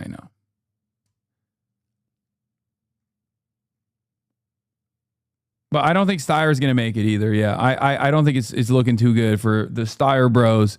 Steyer bros, it might be Jover. She made up 14,000 votes in just a 40K drop. There are 190,000 votes left, and she only needs 7,000. It's over. Pratt is cooked. I mean, if it keeps going the way that it has been going, yeah, it's fucking over for it's over for Spencer Pratt. Turns out maybe it wasn't CATTLE-FORNIA. Actually, the fucking Javier Becerra Tom Steyer race shows it is still CATTLE-FORNIA. LA County's update of 58,558 more votes in LA Mayor's race breaks 40% to Rahman, 33 Bass, 17.7 Pratt, shaving another 13,178 votes from his lead for second place. Rahman now trails by just 7,494 votes and will likely overtake Pratt with the next batch. If it keeps going at 10% of the pace it's been going, she wins. She's way ahead of what she needs to win at this pace, to be honest. Yeah. You are still too negative. Tom will win. Dude, Tom's margins are fucking way gnarlier. Come on. Obviously, it's the governor's race, so there's a lot more votes to make up for, but his margins are not looking good, okay?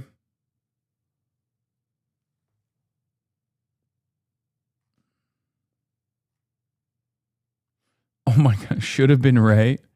Dog, come on. Like,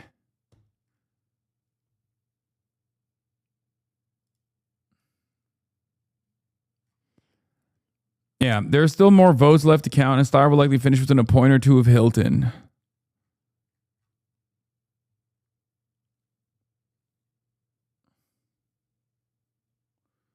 Pratt is probably taking this really well and has no concerns about mules or mail-in ballots. Yeah, I want to know how Spencer Pratt is gonna view this possible loss. I mean, he's been talking about how he had this in the bag.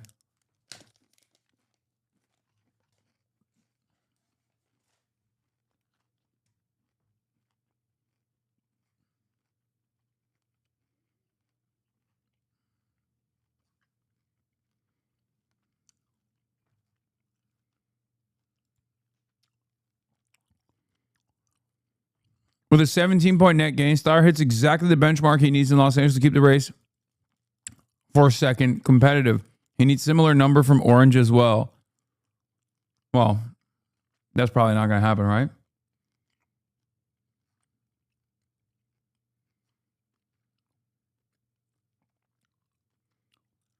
I can tell you exactly what's happening. The Supreme Court is going to declare late arriving mail-in ballots illegal this summer.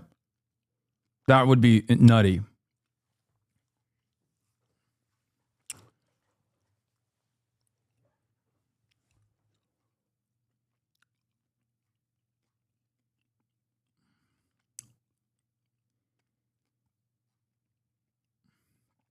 I hope you're not right.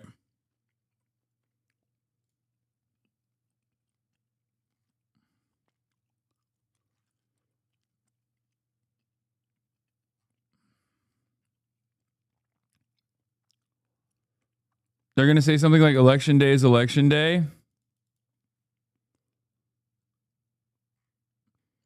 If Nithya Raman versus Karen Bass, who wins, I think is a competitive race. But Nithya Raman has to literally get like a speech coach or something, like a debate coach. Because I was so nice. Like, obviously I had, some serious questions that I wanted to ask her. But that was like failing an open book test. You know what I mean? Like, there are obviously areas where she shines. Transit, and combating homelessness. But in a contentious environment, she clams up.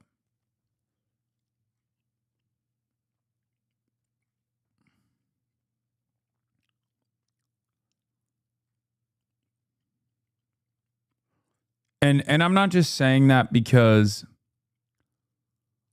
Ryan Grimm just said she's taking pro-Israel money. Who is? Nithya Raman is?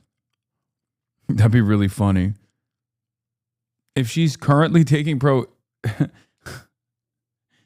she's taking pro-Israel money while simultaneously coming on my show is crazy. I'll look into it.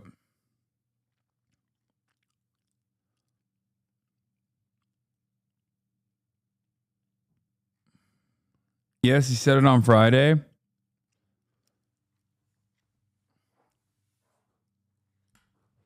On Breaking Points, I'll ask him about it.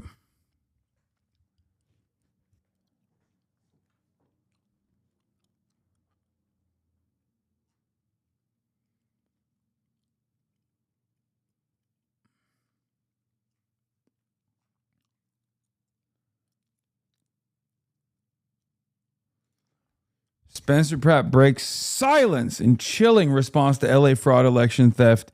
Evidence goes viral. Hashtag vote Pratt. Update. Hashtag save LA. By the way, I think it's pronounced Rahman, not ramen. No, I think it is ramen. I thought it was Rahman as well.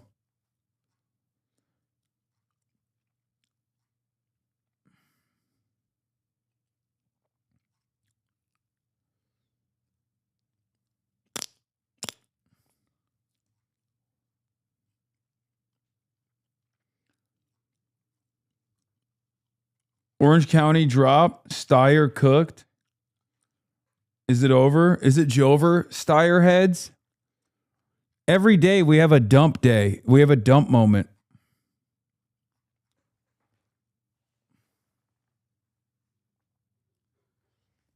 Orange County drop. Orange County dumps. Santa Clara County 6-6 drop. Steyer at plus 10.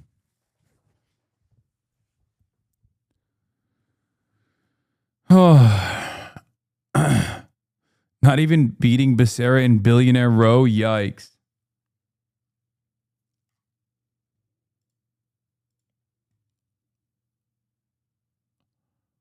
$5.9 in Orange County.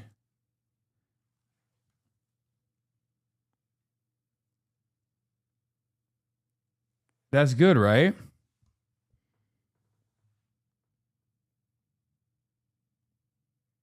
Or is it not good?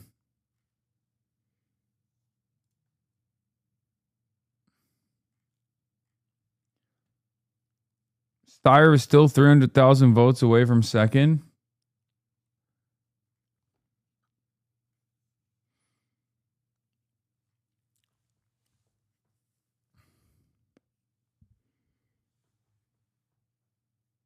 How did Michigan's largest labor union endorse their actual working class candidate like Abdul, but we get the opposite with our unions? Don't even get me started. The orange drop is close to what he needs. Actually, you take his number and add it to Hilton. That's 13.4. That's just short of what he needs, but he's been overperforming in other places. This will be very close.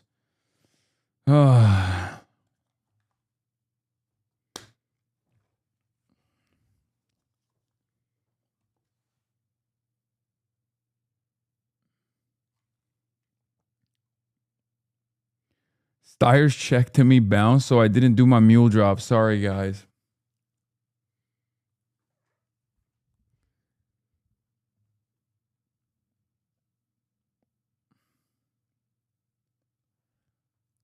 Notice how besides Shoykot, it's the candidates that are not outspoken about the genocide who are lacking in these races.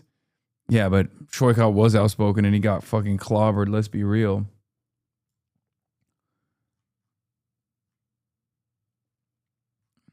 Rahman needs to beat Pratt by 8.7 points in the remaining vote today. Instead, she won this drop by 22.5 points, and it was a large batch. That puts Nithya Rahman on track to join Karen Bass in November runoff between the two Democrats. Yeah. I think LA might be saved, boys. I think LA might have been rid of the Spencer Pratt cancer.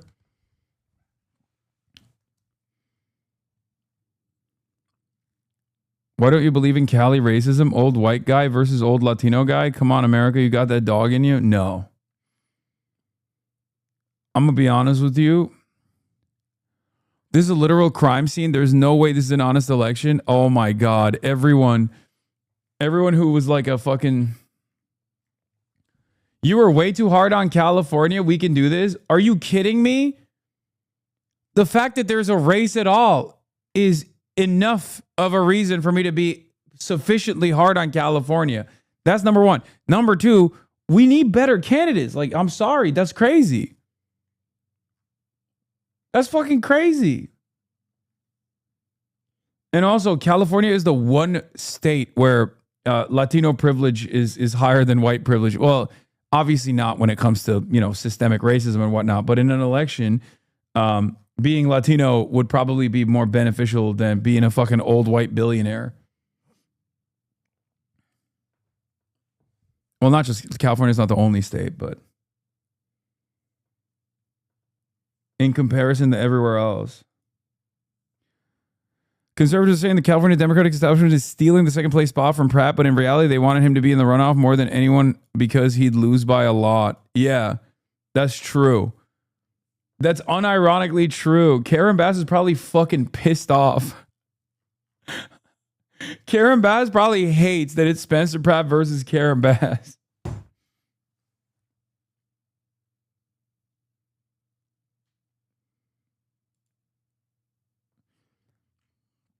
Steyer got solid numbers today in 3 of his better late vote counties, but still only outran Hilton compared to 6-2 numbers by 16.7 points in the aggregate this morning. He likely needed closer to 17.2 points the rest of the way.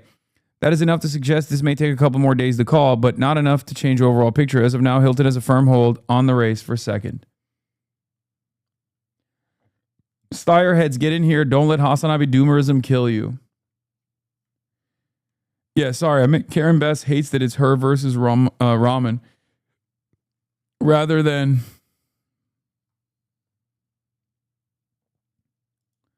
This is your mayor? As both a leader in our state legislature and a representative of Los Angeles, my goal has been a simple one, to actually make a difference.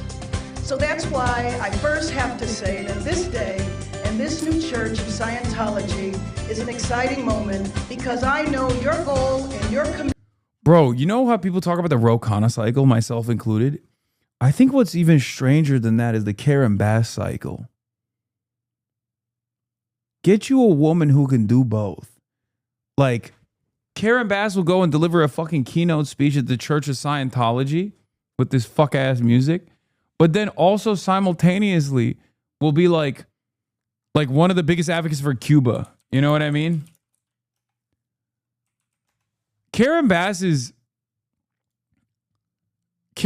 background is so strange. In 1973, Bass, who's now a potential pick for Biden's vice president, traveled to Cuba with the Venceremos Brigade. I didn't have any illusions that the people in Cuba had the same freedoms I did, she said. Of course, scene of the crime, Edward Isaac Dover.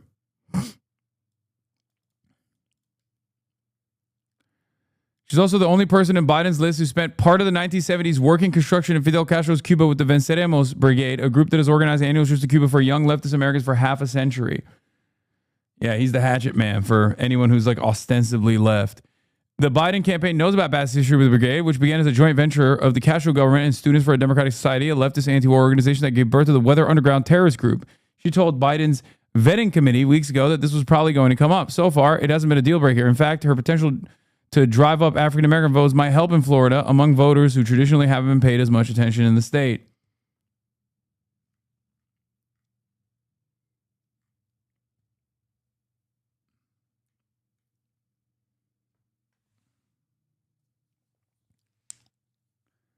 Isn't that crazy?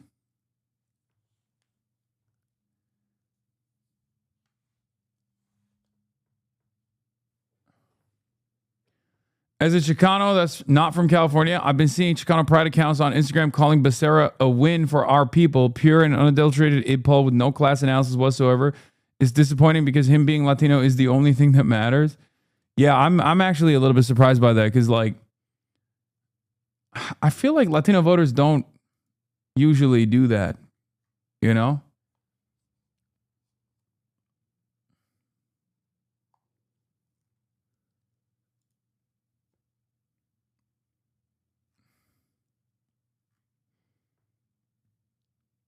Is that Scientology speech fake? What the fuck is America? Yeah.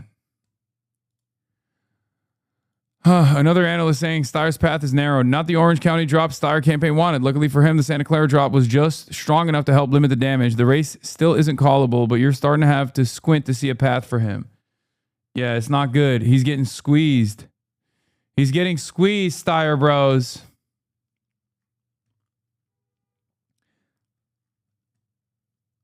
I genuinely believe the biggest issue for Steyer was that he was not seen as sincere by a lot of people because he's a fucking billionaire.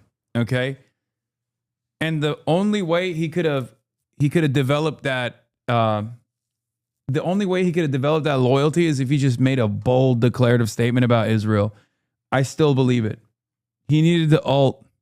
I feel like if he had done that, all the youth vote that went to Becerra would have been like, fuck no. Because Becerra would have to position himself as being supportive of Israel because that's how all of the rest of the fucking pile is. With no baggage, with no prior baggage, with tremendous amounts of credibility. You could literally be like, my father was a Nuremberg prosecutor. I know a genocide when I see it. If he just came out of the gate swinging like that, holy shit, dude. I think he would have fucking cleaned house, especially because this would have polarized all of the other candidates, not dissimilar to Abdul El-Sayed going up against Mallory McMorrow in a much, much purpler state than California, by the way. Remember that.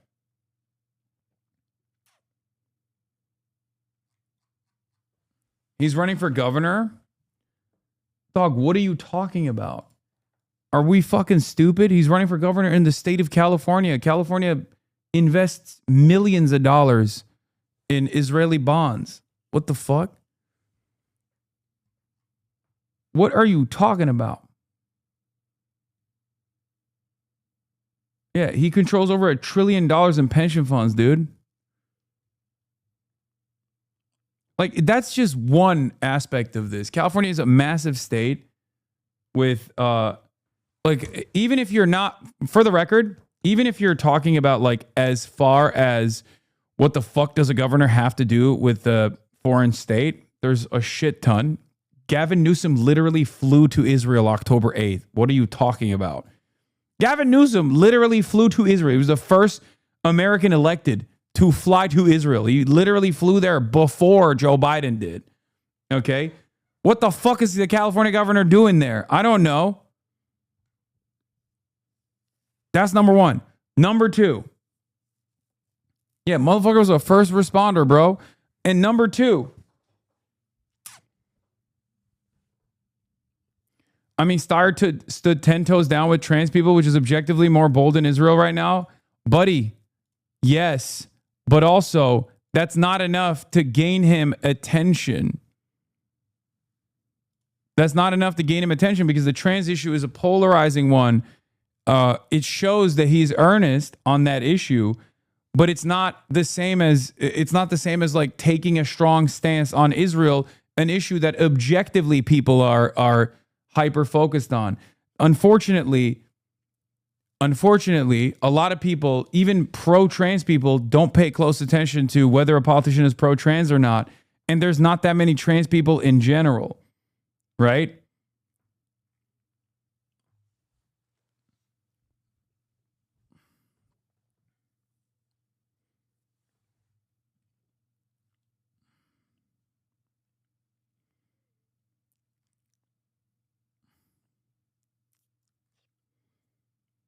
Yeah, Israel, on the other hand, is unbearably unpopular amongst the masses and seemingly the most popular thing amongst the political class, which is precisely why you drive home that wedge to showcase that you're a different kind of candidate, to show that you're earnest. I feel like you might be overestimating how many people are focused on Israel, but I agree it would have helped to an extent. No, dude, Israel is the entry point into having people pay attention to you. If you're going to look at it from a totally cynical perspective, okay? Because he had all of the money to get the name recognition, but regardless of the name recognition, there wasn't enough. There wasn't enough trust because he's a billionaire.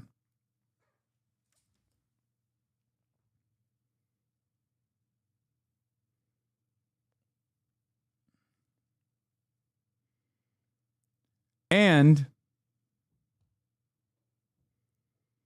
Chad is not getting that him self-sabotaging on a much more popular issue than the trans issue by failing to be on the less bold side of the public opinion might have very well cost him this election. It was one of the most overwhelmingly popular issues. He could have easily used to distinguish himself from other candidates and also basically get his like major argument that he is a credible guy. Okay? It would have boosted tremendously with his credibility. Because that was his biggest weakness. He's not credible. People did not see him as credible. People learned about him because his name was everywhere because he was spending hundreds of millions of dollars. Right?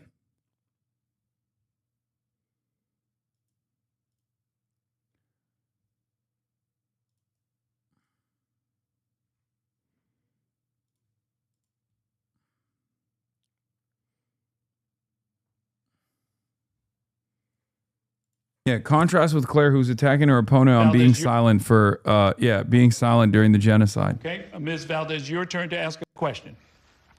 Mr. President, for the last 2.5 years ago, the Israeli government made it very clear that they intended to wage a full-on genocide in Gaza. Since then, many others have been in the streets calling for a ceasefire, calling for the end of U.S. complicity in that genocide. But I never saw you there. As far as I can tell, I don't believe you've ever called for a ceasefire. And the first time you called it a genocide was when you launched this congressional campaign. What took you so long? Well, what's happening in Gaza is an atrocity.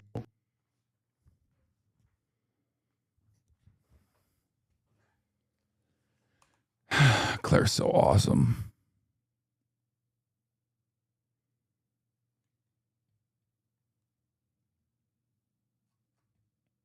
Anyway, look, it's not up to me in any way, shape, or form. You know what I mean? I said what I said. I said what I said. I have my lines, you know. I will, I'd like to see no Republicans on the ballot. What I'd like. Bangladesh has had a woman leader. Most European countries have had a woman leader. America still needs to do that basic thing. And just a genuine question: why not endorse Tom Steyer if he aligns more with their politics versus the other candidates? I think endorsing a billionaire as a socialist is already ridiculous. And in order for that to happen, he needs to establish more credibility. And if he had come out in our conversation and straight up was like, Israel's doing a genocide, I'm in favor of an arms embargo, I would have endorsed him on the fucking spot. He would be the only candidate on that with viability. He would be the only candidate with viability on that stage in the top 5 that would have said that.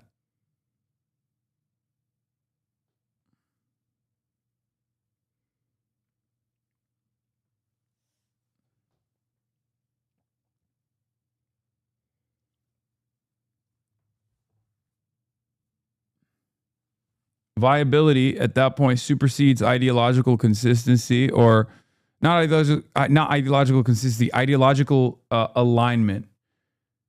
Because if not, then Ramsey Robinson's right there. You know what I mean?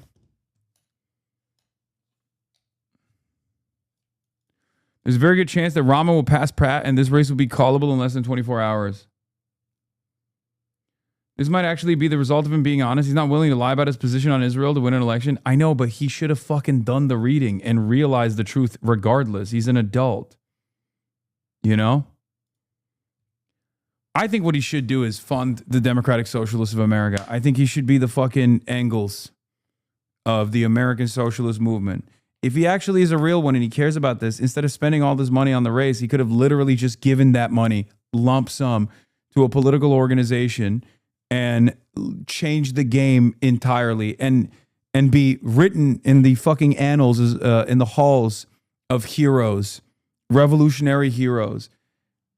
Like, think about it. It's a fucking, what? How much did he use? He used like a fucking $100 million on this race, right?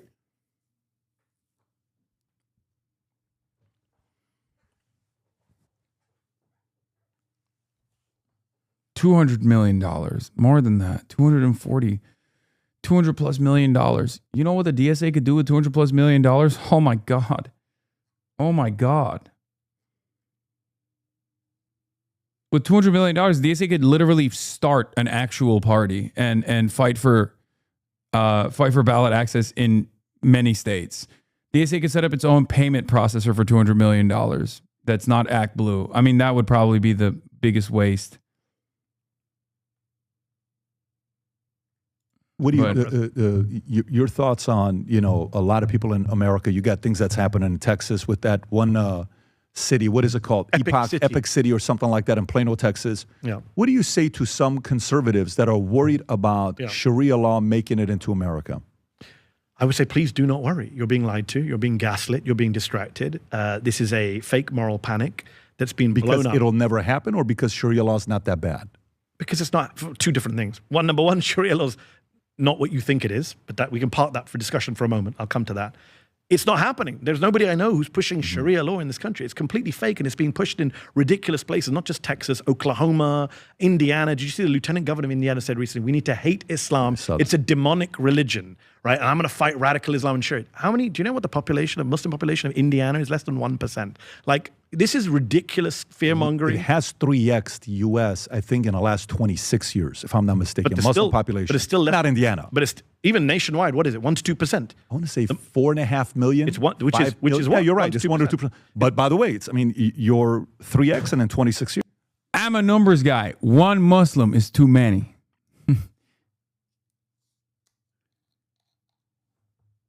It's not like you're not doing a good job. You're growing. We're growing. Elon Musk wants people to have more kids. But my point being is, it's not going to happen. But also, a few things. Number one, please let's not talk in this demonizing way about Muslim communities being a threat to you, because it has real world consequences. We just saw in San Diego, a mosque was attacked by 2 Nazi teenagers who shot and killed 3 people, including the security guard, who had 8 kids.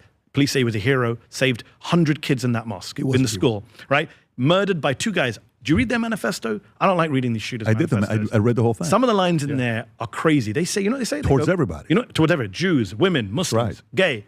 But the line about Muslims is really scary, because they say, we don't hate Muslims. We hate Islam. We hate the invasion of our country. That is rhetoric that you hear on right-wing media. That is rhetoric that you hear in the House of Representatives. That is what you hear from Randy Fine. That is what you hear from Republicans. That is what you hear in America. So that is not just some Nazi shooter. That is mainstream rhetoric that has been mainstreamed on the right, and has real-world consequences. If you say, look, I've seen some of your shows. You've talked about Muslims praying in Times Square, that being some kind of threat. I would say, just have a sense of what the real world consequences of our rhetoric can be. Words have consequences. Crazy people out there can pick up weapons and think Muslims are coming to take over my country. I would tell you, I've interviewed a lot of weird people on my podcast. A lot. You tell them, I'll have them on. I don't have a problem talking to anybody. I had a great conversation with Wes Moore. Yeah. What was it, 5 weeks ago? I've had mobsters on, Sammy DeBull. I've had Kobe on. I've had, many different people on. You know what's the only one that brought so many death threats? Bibi was the only one. I've had a lot of people on. Okay. Multiple presidents. We did a podcast with Bibi. I've never told this story publicly, so they'll know. It was on my birthday, and I come out of the podcast. My security says, there's a guy in the front lobby that just got caught with cops with grenades. I said, this is a terrible joke here, because everybody always tried to prank me for my birthday, and I always catch people. Like, they're trying to surprise me. I'm like, listen, this is not the right way to do it. He says, I'm not laughing. This is an 18 Delta guy. And I said, really? He says, yeah, look at the front gate. So I go to the front gate. I'm looking. I'm like, wait a minute. What is that? Cops everywhere. Guy shows up. I'll show you the pictures afterwards. With grenades, with weapons, with guns that came in here. And the number of death threats that we started getting afterwards, insanity, just for having Bibi. Dare I ask, what was the guy's background? Do we know? I couldn't tell you. I know he went away. I know they took his weapons away. I'll show you a couple texts and emails. Was he quote unquote far right? Was he quote unquote Islamist? Do we know what his ethnicity was? I have no idea. Okay. I don't know that. I have no idea what that was. But the point is, the threat started increasing only after Bibi. So here's the part. When you say that, I think that applies to both sides. I agree. If you think about like who in the 100%. History of America has had more assassination attempts as a president, where do you think that's coming from? Wait, Donald Trump has not had more assassination attempts. I mean, does he know that American presidents have been assassinated, or at least like literally shot in a much more severe way than Donald Trump has?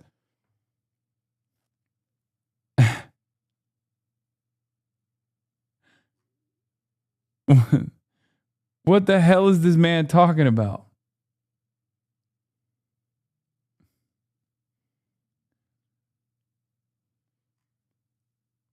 A fascist, Hitler, this, that. But He's a bigot. he deals it out. He's the one who started the threats and the violence. I'm not going to sit here and apologize for him. He not calls being a his fighter. opponents Nazis.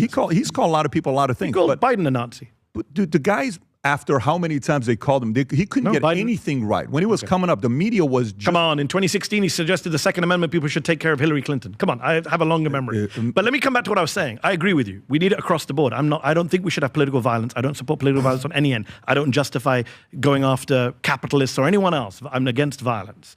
So I'm saying to you, for example, you did a show recently, or not recently, I looked it up because I knew we were going to talk about Islam here. You have a show on YouTube called Islam's Hidden Threat to the West. You have another headline, Will Muslims Run America in 30 Years? Now, I know you like to host good faith discussions and debates, but you have to understand, if people get this in their feeds and their social media all the time, are you telling me that people are not going to start, if they hear Micah Beckwith of Indiana say Islam is a demonic religion, and then they hear guests on your show saying Islam's a threat to the West, and they hear Randy Fine saying Sharia law is taking over America, you don't think two Nazi teenagers with guns are going to go, well, I'm going to go deal with this mosque down my street?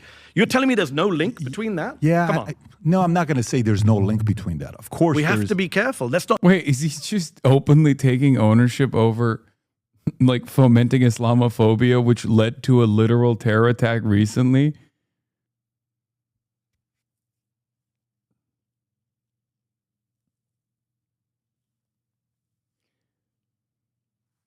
That's crazy, man. I mean, it's honest, but it's honestly crazy. What's the argument? He's like, well, you know, if the Muslims, if they're good enough, if they're strong enough, they actually do a hate crime on me instead. Because might makes right. Like, what were you saying? You said might makes right. That's why Muslims got to organize, just like Hamas. If they were going to fly over with their little flying golf carts over the compound, the Patrick Bet-David compound, I have to respect it. They obviously visualized a goal and they achieved it. We know that demonizing minority communities, look what happened to synagogues. And I would say the same thing about the Jewish community. We have to be careful about our criticism of Israel so it doesn't lead to attacks on Jews. The question becomes, for me, it's all on data, meaning if you live because he's a numbers guy. My community, you make it safer, I'm all for it. Yeah. If you come and you create jobs, I'm all for it. If you come and you assimilate, you love America, I'm all for it. If you come in, you don't contribute, you take advantage of the programs that we have, you don't want to create jobs, where is the incentive? Why are we bringing That's a different argument. We can have that argument. It is. I'm talking about incitement. When you say Muslims, are they going to run America in 30 years? Of course not. We're 1% of the population. I don't think so. No, when you say Islam is a threat to the West. Oh, come on. 1% of the population. By 2050, you guys are going to be the biggest population in the world. You guys make 2.9 But not in America. Not in America. Okay. We're not even going to be. Pull up the numbers, Rob. What are we going to be in 2050? The difference between you and I is, I think long term. And even if, by the way, if we do grow as a community, even that. This is, I'm sorry to go back to World War II and the Nazis, but look at the rhetoric that Nazis used about Jews in 1920s, 30s. These people are aliens, they are parasites, they're leeching off our state. The rhetoric is, it's very similar. When I listen to Andy Ogles, and I listen to Chip Roy, and I listen to Randy. Yes. You think Ilhan Omar loves America? Yes. You know how I know she loves America? You think Ilhan Omar loves America? You don't? Absolutely not. She absolutely. Dog, what have you done for Americans? Other than hawk ugly ass merchandise at them and maybe a fucking multi-level marketing scheme. Ilhan Omar is literally a representative. She has constituents. She has constituent services. Like, of course she loves America and Americans. There's nothing more I love America than running for Congress, dude. What the fuck? A country that objectively despises her too. A country that outright yells at her, smears her, slanders her good reputation. I don't understand.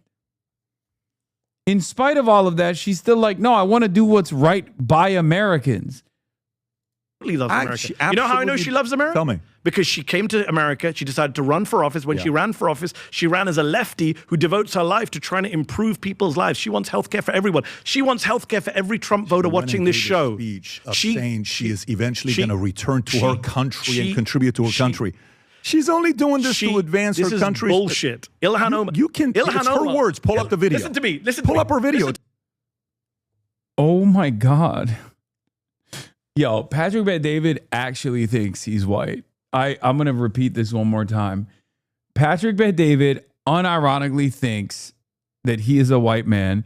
And also, if Mehdi were to say that about any like Jewish congressperson about Israel sincerely, like not any congressperson, like just like random Jewish, like imagine if this is like saying that about Bernie Sanders, okay? Like this is the equivalent of Mehdi Hasan turning around and be like, well, Bernie Sanders is Jewish. Of course, he only cares about Israel. That's why he actually wanted to become president, so he could be the president that will do right by Israel. That's the equivalence of being like, well, Ilhan Omar obviously ran for office so she could defend the interests of Somalia. Dude, you think you're white too, Lamau? I feel like I'm a little bit more white passing than this man is. Come on, let's be real. And no, I'm under, I know I'm not perceived as such. Plus, it doesn't even fucking matter.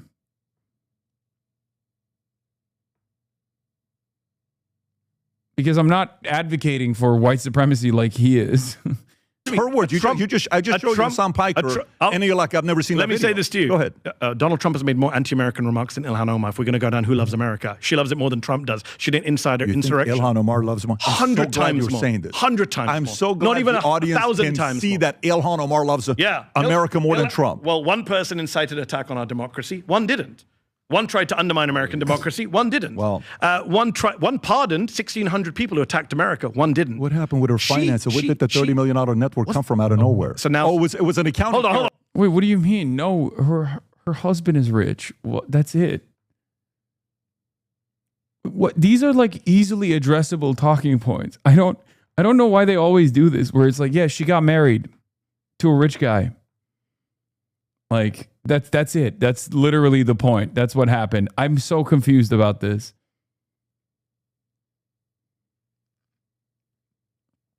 Also, really funny to be like, oh, how does she make her money? Dog, you have been eating Trump's asshole, dick, and balls for the last 2 hours. What the fuck are you talking about? Like, there is any metric that you try to disparage Ilhan Omar with, Donald Trump has done a millionfold. What are you talking about? Shit that you're making up about Ilhan Omar, shit that you're suspecting about Ilhan Omar, Donald Trump actually has done 1,000 times more. Not even things that Ilhan Omar has actually done, mind you. Just like even when you make stuff up, when you're like, oh, she obviously made $30 million by being corrupt, and it's like that's not the case. Her net worth grew as a consequence of her marriage to a rich guy. But also, Trump actually did do that, and it wasn't to the tune of $30 million. It was to the tune of like $4 billion.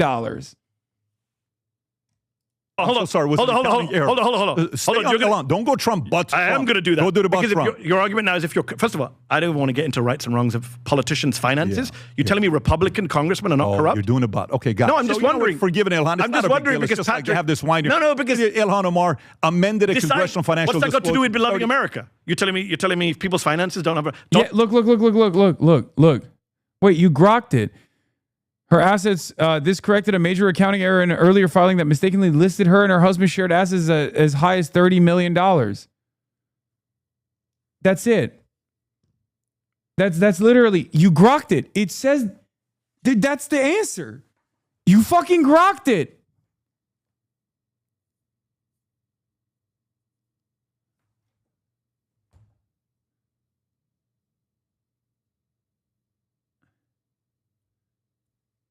Mehdi should let him read it and then explain it. Like, Mehdi should have stopped right here and just been like, read what's in front of you. That's literally Gemini, brother. Okay, whatever, dude.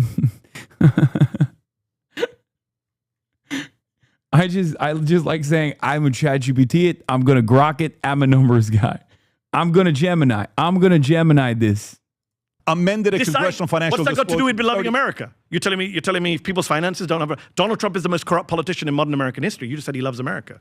Donald Trump is the most corrupt politician in America. That's your opinion, guy. He just made $3 billion. No, it's not. In your eyes. Okay, Rob, pull up the numbers. How much? Pull up the numbers, Rob. Forbes magazine. How much money did Donald Trump's net worth go up by last year? Let me ask $3 billion. Just out of curiosity. $3 billion. How did he make that? Are you going to go? How did he make $3 billion while president? Are you going to go? Are you going to go and show the same? Wait a minute. If you're going to allow me to rebuttal, you always rebut with a question. Are you noticed that? If you're going to allow me to rebuttal, I answered. I said Ilhan loves America. You're a professional yabba. I said Ilhan loves America. Just out of curiosity. You're the jump around guy. What is this? This was maybe my favorite moment of the 2.5 hour podcast because one is true and two, I knew the viewers' heads would explode hearing someone actually defend Ilhan Omar, who has been so thoroughly, dishonestly, and ridiculously demonized and smeared in right-wing media. Yeah, these guys think like, I mean, I have almost a similar effect on people where the moment that you like bring my name up in these sorts of circles, they go, oh, that's like an actual terrorist. I've actually talked to some people about this. I think there are legitimately a decent chunk of right-wingers who think that like I'm like a radical terrorist. And I think they think the same about Ilhan Omar as well. Like, it's not someone cynically claiming that because they're racist. You know what I mean? Well, they are racist, but they're not like faking it. You know what I mean? They genuinely think it. They genuinely think that I'm and Ilhan Omar as well. We're actual fucking straight up, you know, wearing the Hamas headband secretly and doing terrorism, doing acts of violence. I brought your name up to my left-leaning but uninformed number 2 at work, and her first response was, "Is that the guy who beats women?" Beats women? Does she think I'm Grand Platinum or something? What the fuck? I think that person just was confused.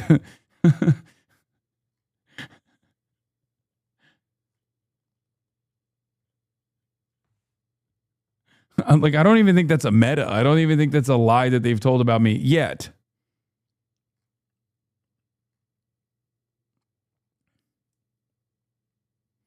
Yeah, they literally think that your stream is you teaching young Americans how to become Hamas and do terror.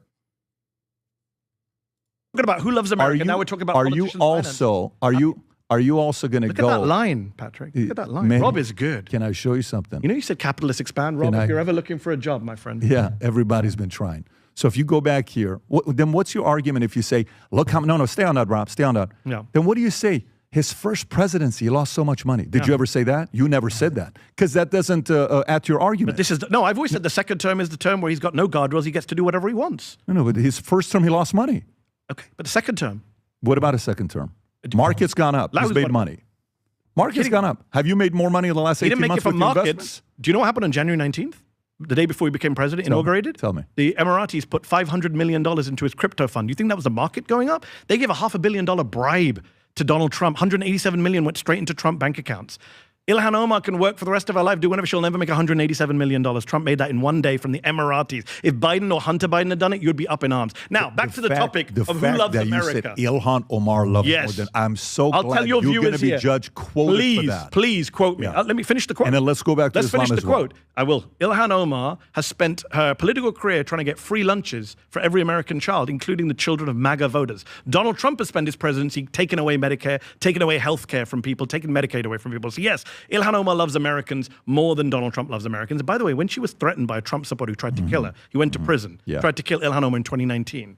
She went to the sentencing and she asked for his sentence to be reduced to give him grace. I can't imagine Donald Trump doing that. Do you know? Gosh, she's so cool. Actually beast mode, dude. I mean, what do you say? What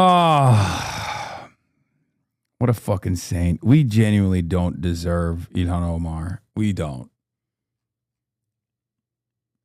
I do think Ilhan Omar is someone who has actually a very good role model. Do you know how many endless, I wouldn't have done that. Do you know how many endless stories? You know what's also crazy, actually?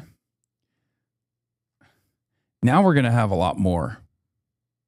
Like, by the end of this midterm season, all of these like anti-electoralist ultras that also obviously have tremendous respect for Ilhan Omar and Rashida Tlaib, who have been yelling at me for propping up candidates, are going to have like 8 more candidates that they can point to that they love just as hard as Ilhan Omar and Rashida Tlaib. And that's what's so ironic about it. That's what's so funny. If you ask every single ultra unconditionally, like, if you were to pick 2, 3 politicians that you actually do respect in American Congress, they would all say the same thing. They would say Ilhan Omar and Rashida Tlaib. Okay? Now there's going to be like 8 of them. Bro, they don't like them. Law, they hate them. No.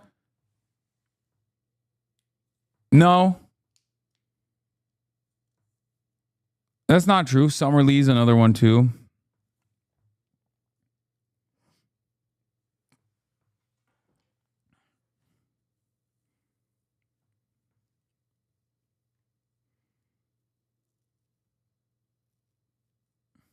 I think you're super wrong. You think they would respect them if they need to disrespect them to attack you? No, I think there's plenty of ultras who just like sincerely have a disagreement with me. I'm not talking about fucking bad empanada guys. What the fuck? No, I'm talking about people who are like not even ultras necessarily, but like there are people who are very critical of AOC, very critical of Zohran Mamdani, and outright criticize them with regular frequency, who obviously still very much love Ilhan Omar and Rashida Tlaib.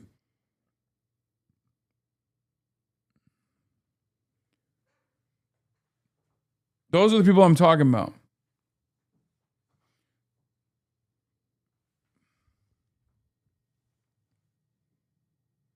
There are of what Trump's done behind closed doors for people. Do you know how many? Yes, and do you know how many of them are? Do you know how many of them are him screwing people over? Do you know what he did to his niece? Do you know what he did to a baby in his family? This is all you're gonna. This is your hit piece, just going on him right now. I mean, you're doing positive. I'm doing negative. Isn't that the point? You're building up, man. You're building up Ilhan. Like if there's anybody, there's no comparison. Anyone who knows Ilhan Omar says she's a good person. All of her friends, Donald Trump's people. What is everyone who knows Donald Trump says he's a horrible person? Investigation into her right now. Why did no one in Donald Trump's cabinet endorse Donald Trump for president second time around? What is the investigation? Why did his vice president not endorse him for president? You know how he is, though. He Why did his vice president call him Hitler? Why did the HHS secretary call him Hitler as well?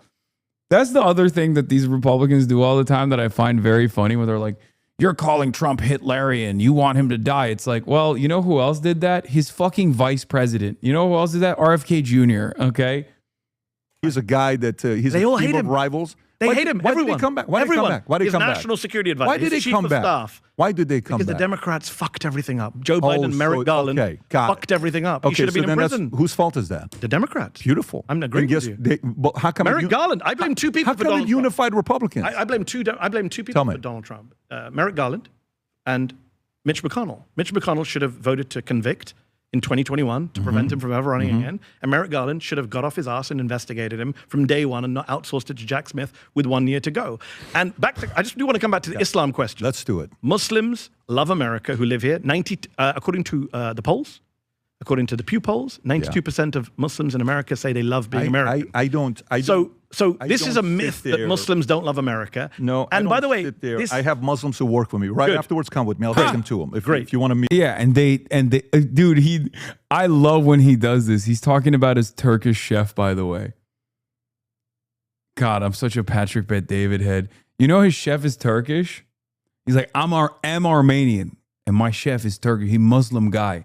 Very good guy. And he basically parades them around. How do I know that? He's talked about it before. Because I forget who it was, but someone brought it up. Someone brought it up before. That he like hates Muslims. And he's like, no, I'm a numbers guy. I know Muslims. So my point is, and their families are worried for their safety right now. Every Muslim in America I know. They are. I think they every feel the Muslim, safest in America. Let's talk to you guys I afterwards. think they feel the safest in America. Every Muslim I know, Patrick, trust me on this one. I spend a lot of time with Muslims. Every Muslim I know is worried about what they're going to do. Have a plan B. Where are you going to go? Where are you going to go live? If it becomes intolerable. Go ahead and leave America. How come they don't? Because they love America. That's the point. What if they feel the safest? No, here? but what if? But it's changing, Yeah, right? But if You don't think 12 years to Hold do, on, but the if, how Jews come you feel the haven't same left? way, Patrick. You know that, right? To do Jewish what? communities right now saying we don't feel safe in America. You know this. They're saying it every day. Sure. They're saying where synagogues are being attacked, we're being you demonized. can So say that. Muslims feel the same way, but- especially when a mosque is attacked by two Nazis. Yeah. Republicans can't even bring themselves to condemn it. Do you know that Ted Cruz wouldn't even condemn it? We I called him talked out about it the on day social on. media. We talked You did. about I'm it talking on the about podcast. Republican Yeah. congressmen. I can't speak on their behalf, buddy. I'm not them. No, good. But I'm speaking on my behalf. Whatever Good. they do is their position. But on whatever, your show too, Patrick, come on, you did a whole thing, I watched it, of you obsessing over this Times Square prayer. Like this is some act of domination. Why are Muslims not allowed to pray in Times Square? Why are Jews allowed to do is Hanukkah? expansion. Why is Jews allowed to do Hanukkah? Hindus do Diwali. You know what my argument is Catholics against that? do You know what my Easter. argument is against Why? that? Guess what my argument Go is on. against that? You ready? Go on. It's going to go back to something you don't like. Please. You ready? Go on. Here we go. If Muslims do a better job expanding, they deserve everything they get. But it's not expanding. It's No, just a but it prayer in is Times though. Square. No, it is It's though. changing the subject. It is though. If Muslims, I'm a capitalist to the core, meaning Yeah. if you beat me, guess what I do? You got to tip your hat. I don't know if you follow What if people basketball or aren't not. trying to beat? What if they just want to pray in no, Ramadan? but they're visual. You want to go watch how many of the videos like long term we're going to come America. Sure, Have here's you, where we're going to be. have you seen the Christian prayers at the National Mall? They're not the same? No, you can't. Have you seen? Are you kidding me? What is this?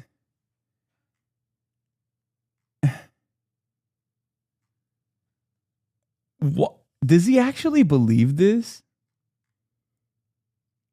He must, right? Like I guess there are people out there who are just like running around constantly thinking like every Muslim wants to kill America.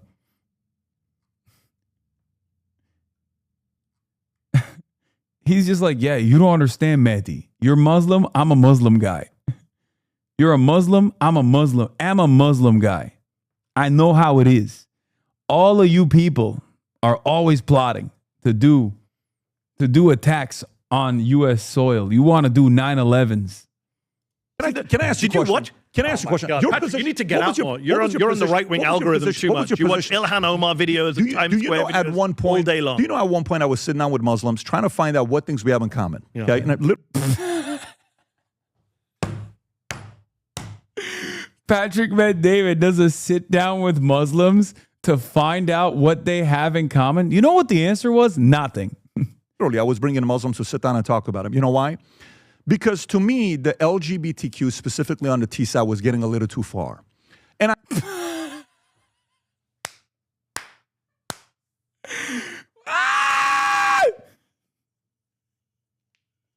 What are you saying? What could possibly be in the papers in front of him that he's holding up right now? He's like, this is the time when I went and saw a Muslim. And the Muslim told me he hates America. What do you have to say to that, Mehdi? I think deep down inside to the core, you're there, but you know you can't say it publicly because it's politics for you over what your religion believes. Oh, my favorite dumb guy is like, oh, you also secretly agree with me, but you can't say it. Okay, good argument, man. As a Muslim, what is the Muslim position on LGBTQ? There is no one position. Islam is not a monolith, but yes, in general. Oh, let me read it. Hold on, to you. let me finish. Go for it. Come on, bro, you're Shia. Talk about how Iran is more woke on trans rights. Perhaps a bit too woke. Remember when I said that and everyone got mad at me because they didn't fucking know? I was making a joke in general, but everyone clipped it and they were like, Hasan Piker says Iran is more woke on trans rights than America. Fuck you. And then everyone got mad. And then only like 8 people corrected the record. And they were like, no, actually, yeah, Iran doesn't give a fuck about trans people at all. As a matter of fact, they literally do forced trans, like they do forced conversion on gay men. Yeah, they make you trans if you're gay. Islam in general, obviously, Islam, not an Islamic scholar, but Islam as traditionally practiced, like Christianity and Judaism as traditionally practiced, is very hostile to the idea of homosexuality. Okay. Theologically. We have Let me that finish. in common. Let me finish. Okay. Pew polling Let me give you some polls because you keep talking about Americans, this and that. So in 2017, Pew did a poll of Americans, and they found that Muslim Americans were more I love like, that poll. Yeah, he's right. Likely he to has say 52%. I think he's it a was numbers Muslim guy. Americans said that He's a numbers homosexuality guy. should be accepted in society. You know how many white evangelical Protestants said that? 34%. 34%. Protestants was 34%. 34%. I have that data. So Muslims were more accepting of homosexuality. Rob, I love you, Rob. They were more accepting of homosexuality than white Christian evangelicals, right? So my question then is, when you talk about integration, assimilation, America is a liberal country. It's a pro-gay country, whether you like it or not. Muslims, and by the way, we ran a poll. We ran a poll this year. One last point, Patrick. We ran a poll earlier this year at Zeteo from Opinium. They polled Muslims in the UK and the US. Guess what they found? Muslims in the UK and Muslims in the US support democracy more than non-Muslim Americans and non-Muslim Britons. Muslims in America and Britain support gender equality more than non-Muslim Britons and Americans. May I read so for you your something? viewers, I just want to make clear, you've been lied to about Muslim attitudes. I'm giving you the numbers. But let me ask you, what was your position a few years ago on homosexuality? My position when growing up was very hostile. That's Very Conservative, conservative, not hostile, probably very hostile. conservative. It was hostile. Okay, it was conservative. Yeah, Okay, so if I go to and some I've of the, talked about how I've evolved on that. okay, so if I go to some of the countries with homosexuality, 10 countries, homosexuality is a legal punishment in at least death penalties, legal punishment in 10 countries. Afghanistan, Saudi, Iran, Pakistan, Yemen, Qatar, Somalia. What's the point? UAE, Nigeria. This is where they're coming from. Okay, so Iran and Saudi, the only two national confirmed to have carried out government-sanctioned executions. Horrific. For that. Horrific. Yeah. Not one Shia majority nation is for same-sex marriage. Iran criminalizes. And yet Muslim Iraq. Americans are. Well, interesting. Not at the highest because that shows percentage as you. integration. No, not at the highest percentage as you think. I think the part where more than most white Republicans, the part where conservatives and Muslims, if you ask me, on why that Muslim vote went from 24% to 31% for Trump is because liberals got so caught in this LGBTQ community. I think it's part of it. Let me finish the thought. That I brought them here to sit down and talk and say, look, you have 2 daughters, I have 2 daughters, I have 2 sons, I have 4 kids. For me, this isn't a position of LGBTQ community or not. I don't have a problem with it. They work for me. I will literally take you to my office right now to meet some of these guys.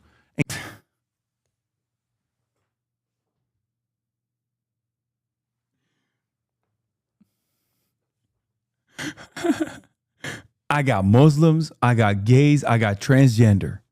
They all work for me. Actually, I hired them just so I could point to them at times like this to win an argument. And give you a tour myself. So you meet some of my staff that I have. It's about the force that was down the throat of kids.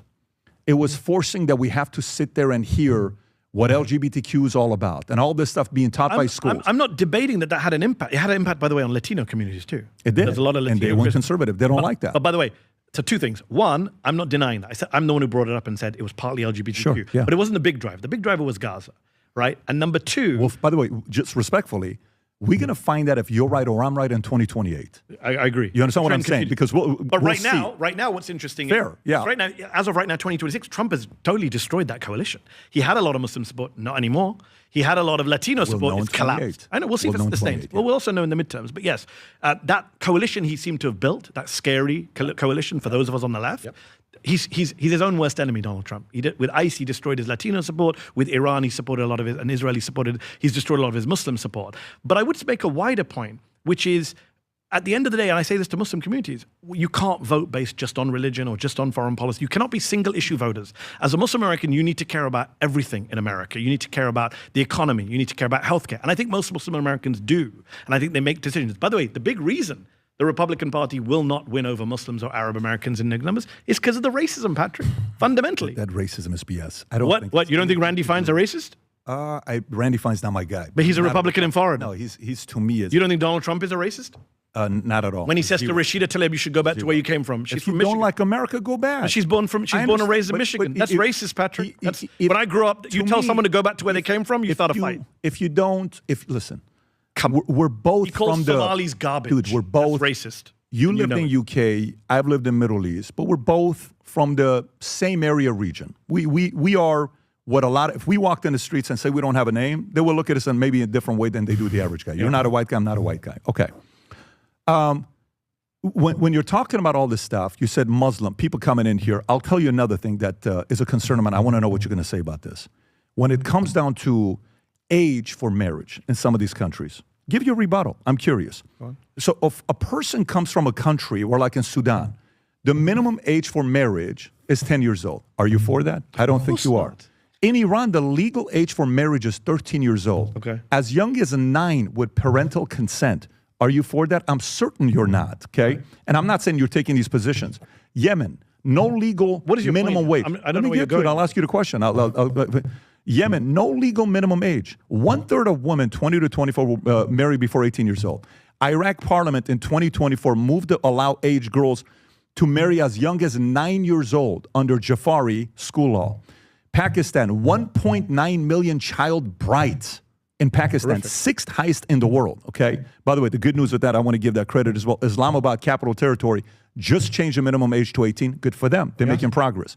Nigeria, over 50% of girls married before What's the age the of 15. question, Patrick? This is the question. Culturally, if you're coming from this environment to America, notice I didn't say every other country that's coming from Muslim. If you're coming from that culture to America, does that coincide?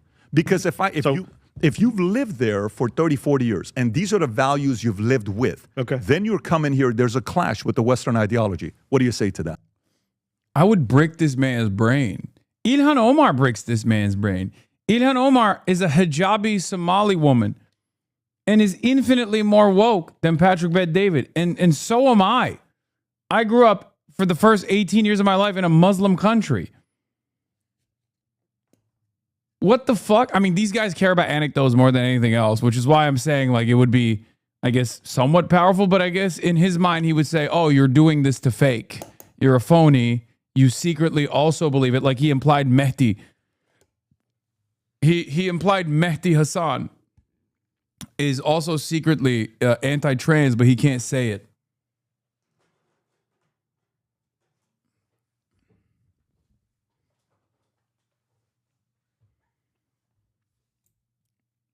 I will say two things.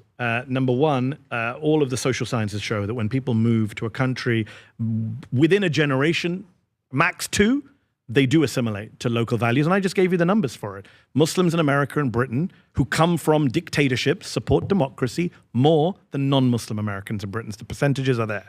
American Muslims are more open to homosexuality and the acceptability of homosexuality, having lived in the US, than white Christian evangelical Protestant. So the data shows that within generations, they do not, they do adapt or do assimilate, integrate, whatever word. These are all loaded phrases. And by the way, Europe and America are different, by the way, don't forget. Europe is a very secular place. So when you're moving there, it's actually very different. America is actually more hospitable to Muslims coming from those places because we are still very much a Christian country with very conservative attitudes. It's funny, Rob's on duty, I hope still. I got a request for Rob here. You mentioned you're giving me these child bride ages. Rob, pull up American states. How many of the states in America had child marriages until very recently? What's the age of consent? What's the lowest age of consent 15, in American 16, states till very recently? Like so when you're reading out 13, 14, 15, until very recently, American states, that's now. You can see there are states that until very recently was 12, 13, 14. So America maybe doesn't get to give so many lessons on some of these things. And by the way, what is the biggest scandal in this country right now? It's the pedophile who was protected by the President of the United States. Donald Trump not just protected Jeffrey Epstein after lying and saying he would expose. There are so many places I can go with that. Please, but I won't. He also gave Ghislaine Maxwell a soft ride in prison. He also was going to appoint Matt Gaetz, a man who was accused by the House Ethics Committee of sleeping with a 17-year-old. He was going to make him Attorney General. Yeah. So please don't give lessons to other people now about ages of consent. Not you personally, but anyone in America. Let's clean up our own house first. The question isn't about cleaning up our stuff. God knows we have a lot of stuff to do. FYI, when people start talking about Epstein, I can guarantee you no conservative podcaster has spoken about Epstein more than us. I guarantee, just so you know, we're not one that they sit there and say, hey, we love, because they're not going to talk about Epstein.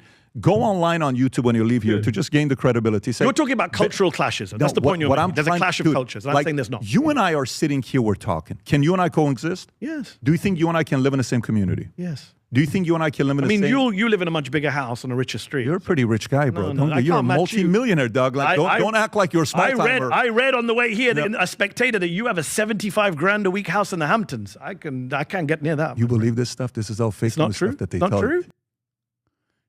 He loves it. You're so funny.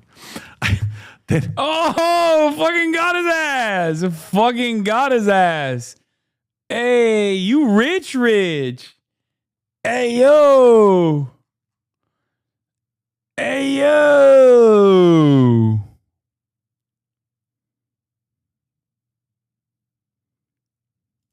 Vinny, we have to make sure we don't post pictures this summer where we're staying at because Mehdi's going to be talking shit to us. 75 grand a week. Well done. Yeah.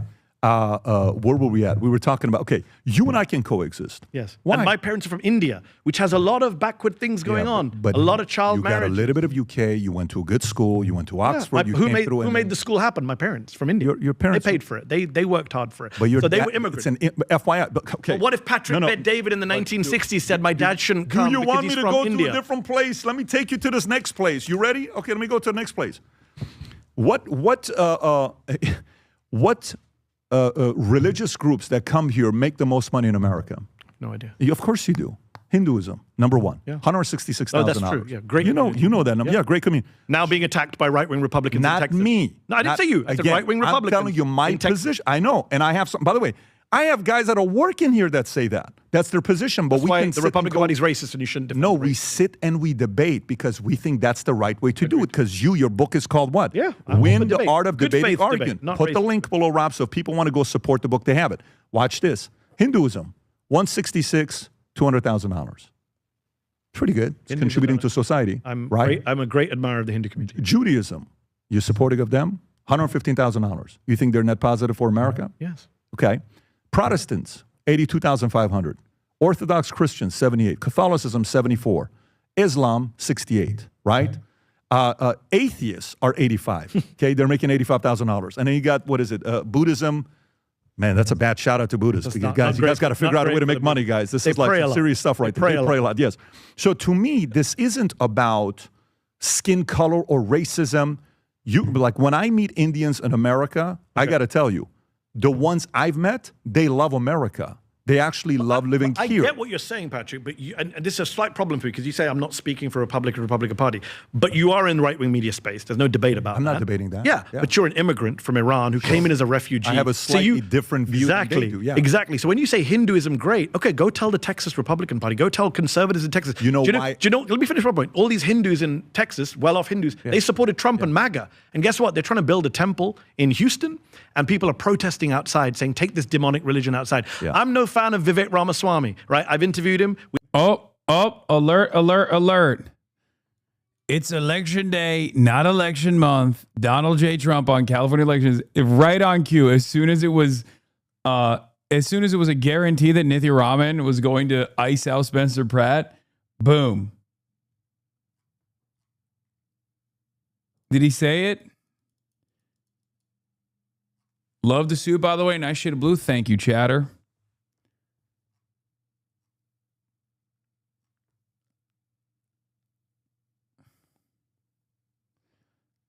Big dumps. Don't like it. The only dump I care about. Oh, it's your prediction. He hasn't said it yet. Okay, dude. You got me fucking worried. Where you get your suits, This is my dad's. Why is Mehdi equating Muslims with foreign? I feel like a lot of immigrant Muslims or children of immigrant Muslims don't account for the black and American Muslim population. It's true. They don't. We had a great clash, but I do admire him as a smart guy. He succeeded in life. He's super patriotic. He's very eloquent. He's running for governor of Ohio. Did you see the clip the other day? Guy stands up in the crowd. Groiper guy stands up, says, Hinduism is a pagan, demonic religion. Why should we have you lead us? This is what the Republican Party, for you to say they're not a racist party, when I'm seeing what they're doing to Vivek Ramaswamy, forget Muslims, what they're doing to Hindus in Texas, what they're doing to Hindus in Ohio. This is a white supremacist party. Yes. White supremacist. What's your definition of racism? Is nobody racist? No one. I think. What's your definition of racist, Patrick? May I finish? Please. You're raising your voice. Why are you screing? I'm sitting right across from you, bro. Like, let's act American, not Middle Eastern. You shouted earlier, but yes, Middle Eastern. Fair enough. Okay.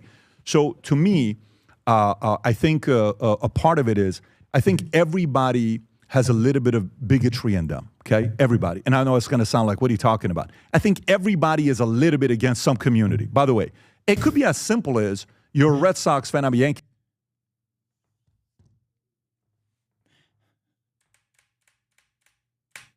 Yes. White supremacist. What's your definition of racism? Is nobody racist? No one. I think. What's your definition of racist, Patrick? May I finish? Please. You're raising your voice. Why are you screaming? I'm sitting right across from you, bro. Like, let's act American, not Middle Eastern. You shouted earlier, but yes, Middle Eastern. Fair enough. Okay.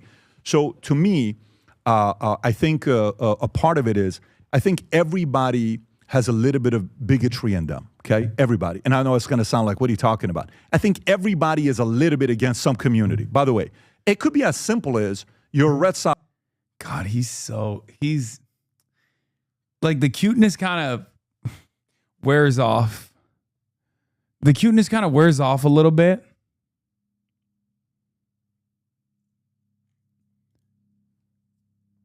Because, like, he is just such a relentless racist.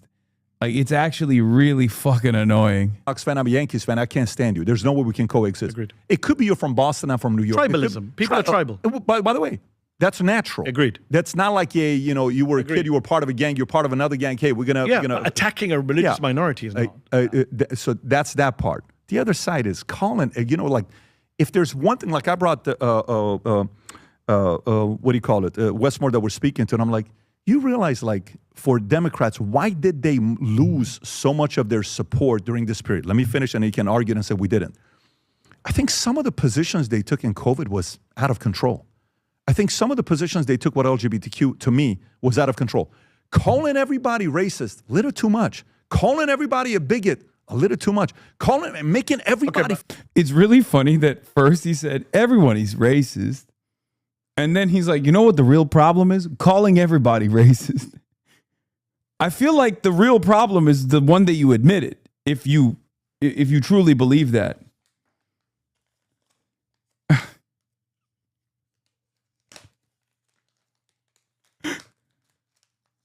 Like, yeah, everybody's a little racist. Who cares? Fuck it. Stop calling everybody racist. That's the real problem. Feel like I'm a bad person. You need to read the book, my friend. These are all straw man. Calling everybody a racist. I was very specific. I said Randy Fine's a racist. I said Donald Trump's a racist. And I said the Republican Party's indulged racism and white supremacy. I can stand by those with the Republican receipts. Party that racist. If a party institutionally allows for racists to take power and do racist policies, what should I call it? Oh my God. Okay, let me give you one. Can I give you an example? Yeah. Okay, so right now, Yeah. when you came to America, you came in 1990? Yep. In 1990, I checked before I came here. George Bush Sr. was president. Yes. And he allowed in 122,000 refugees, of which 4% were from the Middle East. So you and your family, how many came from your family, if you don't mind me asking? Me, my mom, my dad, my sister, four. So four of you were But my dad came in 84 because my parents got a divorce, and then he came back in 1990 separately. Okay, so three of you came on that We did, yes. We vetted waited. refugees We from went Germany. to Germany. From Germany, we came. I read it, yes. story. Yep. You came in 1990, so you're part of the lucky 5,000 people from the Middle East. I feel like I'm the who got luckiest it. man alive living in America. Okay, and that was George Bush Sr., not a man I'm a fan of, but he did that. Sure. He understood the response, as did Reagan. Yep. You know, Donald Trump, since October, has allowed in 6,069 refugees only. Not 122,000, only 6,069. And do you know that 6,066, 99.9% of them, are from white South Africa? Only 3 are Afghan. Dude. That's the numbers. Are you serious? That's a fact. Okay, you're serious. Pull it up, Rob. 6,000 refugees, all of them are white South Africans fleeing from an imaginary genocide. The previous guy brought more people than 4 presidents combined. Hold on, he brought in 125,000 refugees. He's trying to say, guys, time out. Let's get jobs for our people. No, we're talking about refugees. Refugees are different. It's not about jobs. Refugees, your international obligation. Like you're talking H-1B, green card, which one are you talking? Okay, refugees, vetted by, the vetted program. Sure. Where you're vetted abroad. You check you're not a terrorist. You fucking idiot. He's talking about you and your family specifically. Okay?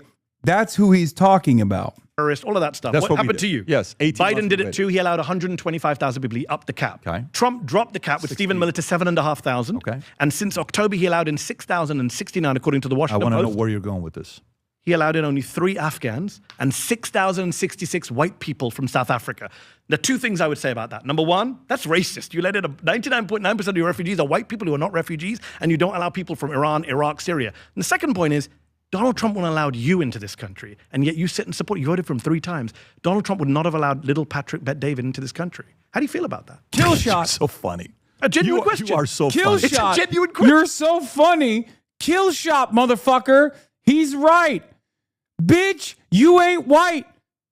You're a goddamn refugee too, on top of that. Who fucking talks about refugees being scary coming from Muslim countries? Fuck you mean?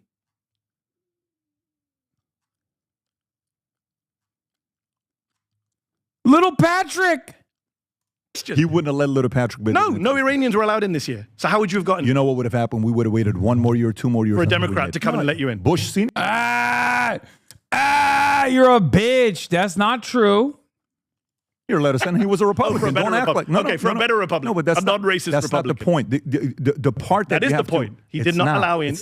That's not the point. What do you mean? This is your guy. This is your guy. Your guy hates you. Your guy doesn't want you. Iranians, issues, Iraqi. Mehdi, is it fair to say issues are fluid? Things change. Meaning, no, refugees are an obligation that America has always stuck to until Donald Trump. What is an issue in 2020 may be different than what's a top 3 issue in 2016, then 2012, then 2000. Plenty. Right. Guess what? What did his base want?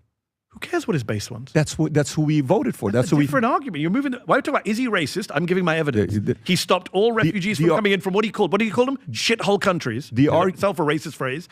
And then he allowed in white people. Would from you South disagree? Africa. Some of these places are shithole countries. Yeah, I don't think you call entire countries shithole. You don't think some places you are think generalizing about an entire place? You think some places are not shithole? What is your definition of racism, Patrick? Because you don't seem to think anything's racist. What do you define as racist? If you say there's no such thing as racism, fine, but be consistent. No, I don't know if nobody's a racist. No, I don't know if.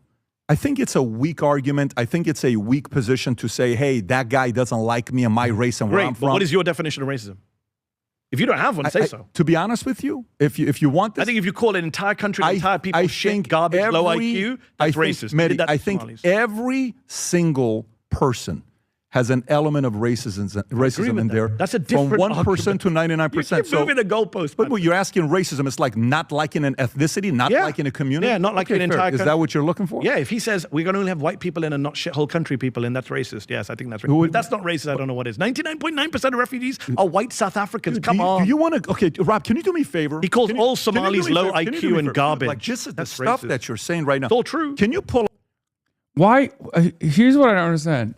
Patrick Bet-David acknowledges everyone's racist and that it's like, I guess, morally vague whether or not it's good or bad, right? So just own it. Like, it's probably the dumbest conversation to have, to be like, oh, I don't think Trump is racist. How do you say Trump is racist? Everybody racist. Trump, not racist. How does that make sense? So everyone is racist except for Donald Trump? You just said everyone's fucking racist. Except for Donald Trump? Why are you writing for him so hard? The conversation is over. The point, past the point of Mehdi being like, Donald Trump would not have let little Patrick into the country is done. Right? From that point on, it's done. It's over. You're a cuck. You're defending a guy who objectively would not let you and your family into the country. Biden's administration, who was the guy that was the transgender that we're supposed to leave? That's what you're going to? When I quote the president making racist remarks, you got no comeback? Wait a minute. What's...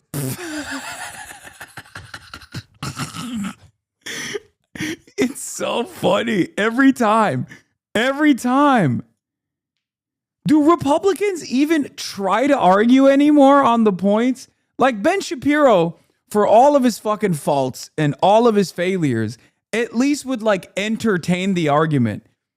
The top dogs in the conservative sphere now just look at you like the whale meme and just go, Joe Biden was old. It's like, well, that's irrelevant to the point of contention, but thank you for bringing that up. Straight up. They don't even argue anymore. It's like there's two different rails. The conservative rail is just moving everywhere randomly. It has nothing to do with the actual point of contention.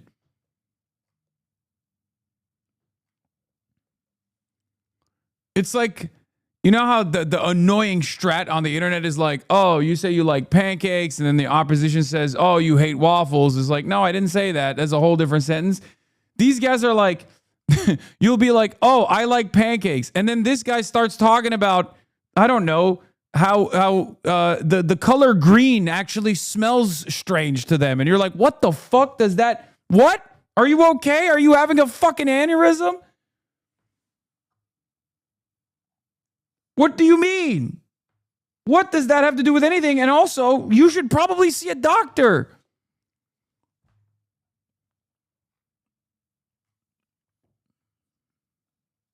The argument of DEI with you that massively failed. Are you supportive of DEI? I don't know what. What the fuck does that mean? What? Joe Biden transgender DEI. What? What? What? Please tie this back to the conversation somehow. And the more they get hammered, with like actual direct points, the less defensible the conversation becomes, the more unhinged the non sequiturs get. If this went on, I think, for longer than 2 hours and 30 minutes, if it went on for 3 hours, the last half hour would just be Patrick Bet-David grunting. Okay? It would just be, Mehdi Hasan would be like, here's why Randy Fine is a racist supremacist, right? Here are the facts as to why Randy Fine is racist, right? Or is Israel first, whatever, right? And then Patrick Bet-David would just respond by going, and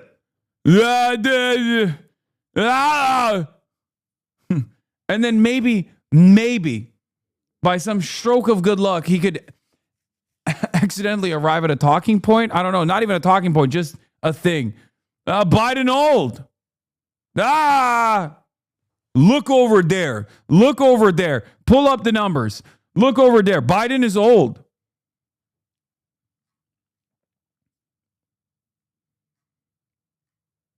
What's your definition? Are you supportive of DEI? I don't play. This is not right wing bingo. No. Your words mean nothing to me. I'm from outside the right wing media chamber. I talk DEI to guys, is meaningless. Guy, I talk to guys on the left wing side. Like, Okay. See, but Mehdi let him get away with it. Don't let him get away with it, man. Come on. It's off the fucking rails. Yeah, Patrick Bet-David, Iranian style, doing mosaic defense like the fucking IRGC, bro. Yeah. I guess, you know, you can get the boy out of Iran, but you can't get the IRGC out of the boy, you know? God damn. He just said, fuck it, we're bombing. Fuck it, we're bombing Dubai. Fuck it, we're bombing Bahrain. That's what he keeps doing. He keeps slamming the bomb Bahrain button for no reason.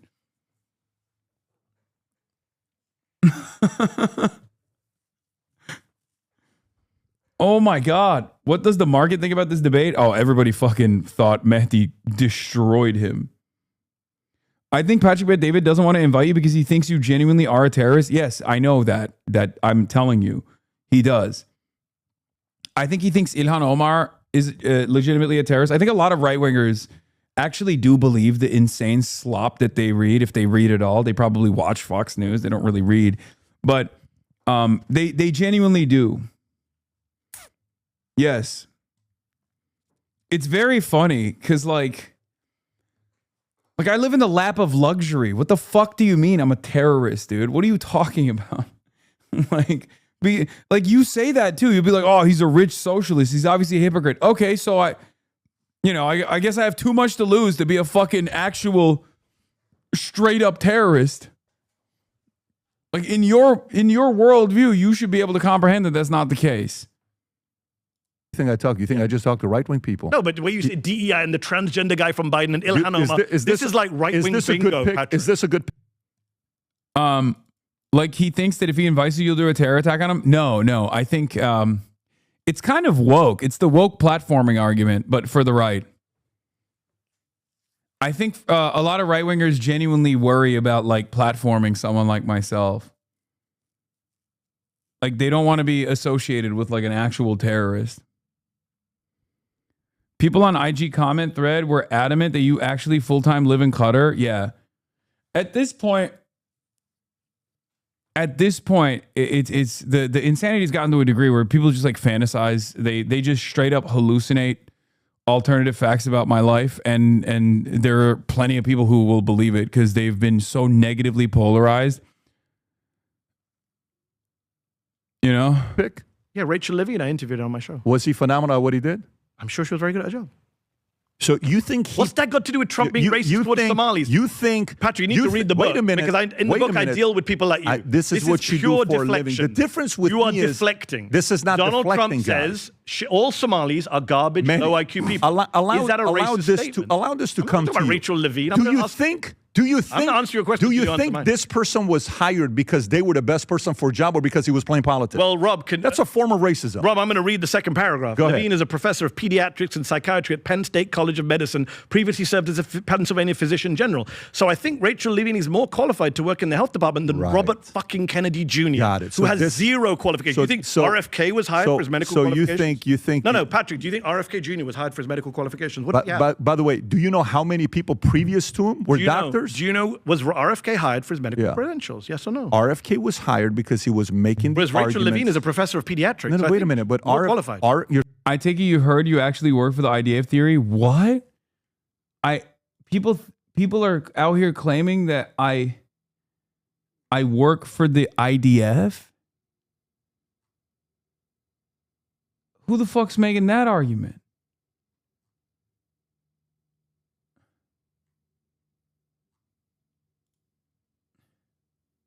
I'm fucking with you, Lamont. Oh my God, Jesus! Saying RFK is not qualified for his job. Not to be health secretary. No, by a mile. I take. Conspiracy theorist who doesn't even understand You basic take a medicine? transgender to be this job, then You think transgender people don't have intelligence? No, Is that a new attack on no. You see what you're doing now. You see what you're doing now.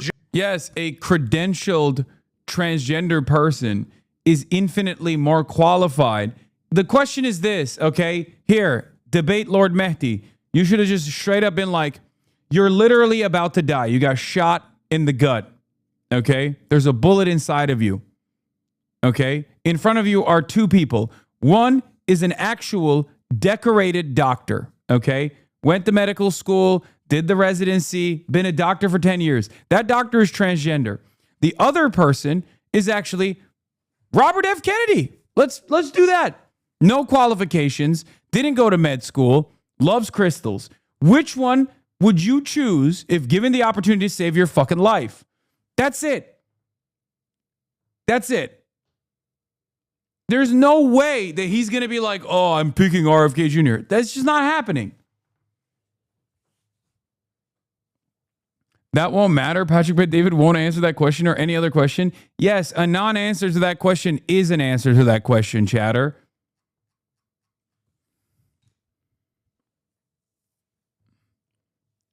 You guys don't understand that question is positioned in such that question is framed in such an obvious way that if you don't answer it, it doesn't matter. You've already answered without answering.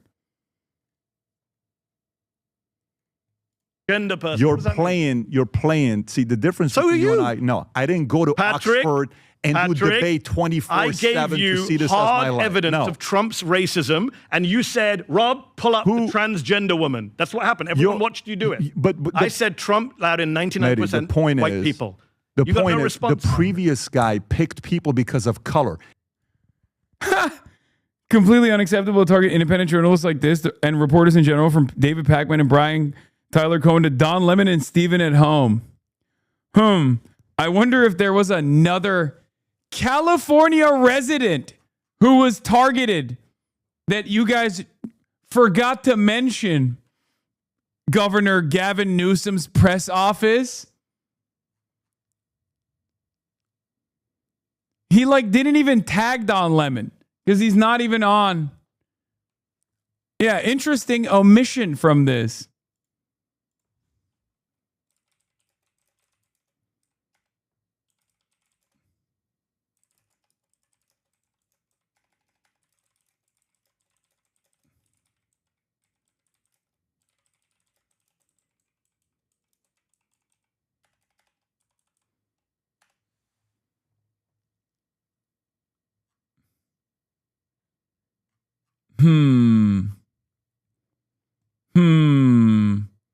Nah, he's talking about the new White House page, brother. I know he is. I'm on it too.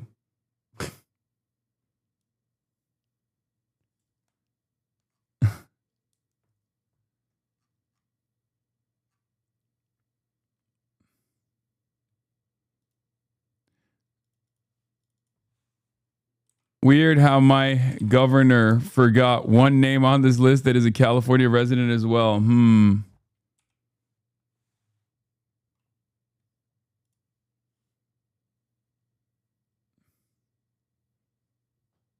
Yeah, David Pakman isn't even in his state. I am.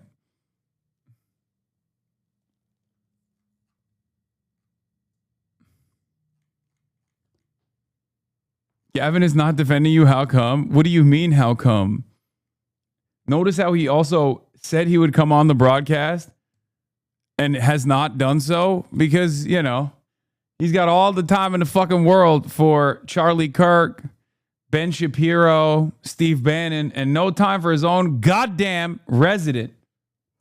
If there is any party that's I'm not even racist, asking about that. was the You previous legitimately don't fuck with you? Yeah, no, they don't. He does not fuck with me, obviously.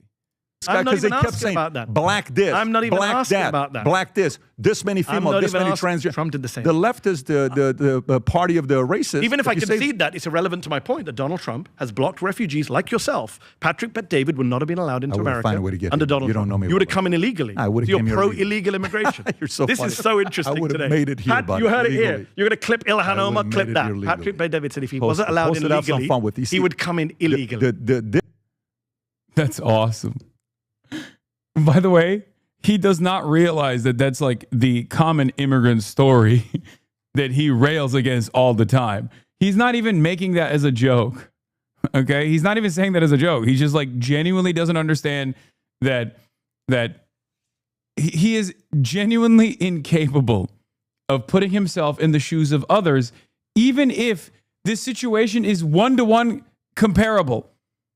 Difference between you and I, this doesn't bother me. I understand the game we're playing. I understand the conversation. I'm not here for a game. I just said to you earlier, this stuff has real world consequences. Oh, this Three stuff has Muslims real just world got consequences. killed. Three Muslims just got This killed stuff has real in a world mosque consequences. in San Just so you know Diego that. because Republican Party racist rhetoric. And do you know what? Republican congressmen couldn't even condemn it. I assume you condemn what happened in San Diego. We obviously. 100% condemned it. Do you know Republicans wouldn't do it until they were forced to do it? Brandon Gill was asked on the congressional speak on corridor. their behalf. I'm not asking you to speak. I'm not telling you speaking on their it's behalf. bad, right? That what they did, not But condemning. do you realize you think it's also bad that everything we had to hear in 2022 with Biden getting elected was about how many black female candidate leadership team we're going to have? Diversity Who is a cares? good thing. No, it's not. Yes, it's it based is. on based on leadership. When he was president, we're going to find a way to have this percentage. Let me finish. This percentage of pilots got to be female and black. And by the way, Hollywood. You want to go to Hollywood? What standards they created? Do you remember the Hollywood standards? In order to win an Oscar, That's not true.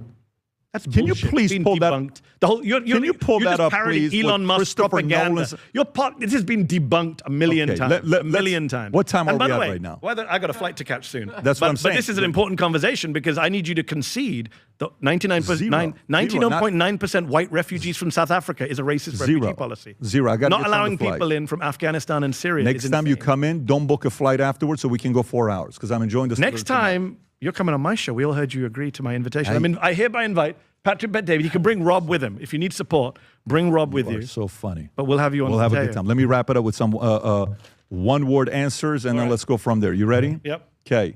Since you already brought him up, I'll bring it up. So I'll give you a name. Oh, Rob has just proved me right, by the way. 2 of 4 DEI standards. You don't have to. It's not something you have to tick some boxes. What do you mean 2 or 4 DI standards? Pull up the standard. Yeah, you have to have 2 or 4 DI. They even said you have to have a underrepresented racial ethnic groups an ensemble cast of at least 30% represent from 2 underrepresented. Some of them even disability. First of all, diversity is a good thing, especially on screen. Stop it. I know you don't like that. I know it's a bad Stop word. it. D No. word is a bad word. You know, your people are like clutching their pearls. You know why right you're now. here? All, You know why you're all the you know why I'm valuetainment talking to you? viewers are clutching You know their why I'm pearls because talking to Manny you? said diversity. Do on you a know why I'm right-wing talking podcast. to you? Do you know why I'm talking Because to you? you needed to hear from me No, that you wouldn't be know- allowed into do you America know if why, Trump was president. Do you know why I'm you would have talking to come in you? illegally. That's Betty, my- do your my highlight of shtick. the show. I'll let you finish, and then I'll say. Do you know why I'm talking to you? Why do you think I'm talking to you? Please tell me. Because you're good at what you do. I appreciate that. That's why you're here. I appreciate Imagine if I said, hey, Rob, moving forward, listen, we need 3 disabled, 2 black, 4 what gay, anyone 5 does. this. I know you need to tell your Stop. audience. No, that. I'm That's not what doing happens.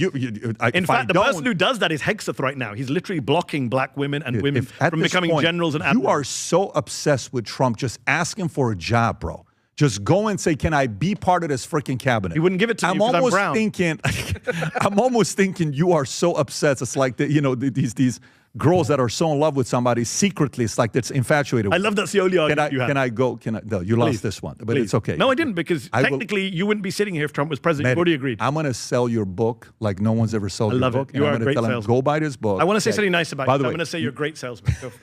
By the way, the biggest part about this thing is I am so proud that we converted another socialist into capitalist. That is probably You the didn't do proudest that. moment to I did somebody that on like my own. you did, and I give you credit. I am so proud of you that you're Out of the publicly business. now a capitalist and you're creating jobs. You can be a capitalist and a socialist. Can we do the one-word answers, please? All right. Tommy Robinson. Bigot. Nigel Farage. Overrated. Sadiq Khan. Underrated. Ilhan Omar. Patriot. AOC. Presidential. Interesting. J.D. Vance. Fraud. Marco Rubio. Little. Trump. Little Marco. Okay, I got you. I want to quote my man, Trump. I had respect. Newsom. Dude, he's like a kid. Dude, I swear to God, conservatives are so funny, dude. If you do that's why me wearing the Trump hat was such a good way to diffuse any conversation, like any heat off of any conversation. Like, they love when you make a mention of their God. That's why I carry this shit around all the time, okay? When you make any mentions to Donald Trump, all of a sudden, because they've decided in their worldview that you can't even mention Donald Trump, he's Adolf Hitler, like blah blah blah. That like if you crack a joke in the direction of Trump, that's like where you recognize his existence without immediately saying he's bad, they straight up melt like butter, bro. Although Marco Rubio could be your president, by the way. Newsom. Slick. Interesting. They're like Muslims, the white people showing interest in Islam. Yes. You're right. The Ummah loves a white boy that's like, oh, I say inshallah. I want to learn a little bit about Islam. And in the same vein, MAGA loves when a libtard is like even a little bit interested with Donald Trump, like even joking around about Donald Trump, but not in a negative way. Oh my God, they melt. Idiot. Bezos. Spineless. Spineless. What's the point of having fuck you money if you never say fuck you? Just rolled over for Trump. So you just want him to. He doesn't like Trump. I prefer the people who love Trump. You know, I prefer the true believer. Yeah. These people who just hate Trump privately but roll over for him, can't stand him. Spencer Pratt. Joe Rogan. Enigma. Yeah, I don't know what to make of him. Sometimes I'm like, interesting. Sometimes I'm like, what an idiot. Have you guys ever done anything? No, I've never done anything. Well, you would do it, though. Would I go on Joe Rogan's show? There's a time when I said 100% yes. Now, maybe. I've come on PBD. Yeah. I want to reach new audience. Why did you say you wouldn't go? You said to Bassem you wouldn't go on a bunch of different podcasts. Yeah, I didn't say I wouldn't. Did it I said I change? struggle. Like Fox. I don't go on Fox. Maybe I should change everything. I've tried to have a hygiene rule. I talk about it in the book. Maybe I've just abandoned all my hygiene rules. I think you should go everywhere. I think you should. It's a tricky argument. There's pros and cons. Do you know why? There's pros and cons. What's the con? The cons are platforming people who don't deserve the legitimacy of mainstream platforms. Okay, That's a real. So you're such a big deal. Like we shouldn't go to all these other places because. So, like, if I go on Fox, I'm basically telling people that's a legitimate news organization. I don't believe it's a legitimate news organization. It's a propaganda channel. All right. Okay. I don't want to be part of that. Bibi. Criminal. Biden. Criminal. Hillary Clinton. Annoying. I'll finish with that one. Wow. So we'll finish with Hillary Clinton. She got a lot of credit. Folks, this was a good conversation. Thank you for having me. Go order his book, Win the Art of Debating Every That's a horrible Argument. cover. Win every argument. I love that cover, but it can be misread. Win every argument, the art of debating, persuading, and public speaking. We'll put the link I've below. even persuaded. Yeah, what the fuck is that cover, dog? Jesus Christ. All right. That was good. Fucking don't miss the Patrick handshake. today that he needed to be an illegal immigrant to get into Trump's I America. enjoy talking to you. I appreciate you for coming on and you having taking me the on. time. Thank you for Thank having you, me. brother. Yes. Take care, everybody. Bye-bye, bye-bye. Oh man, bye-bye. Okay.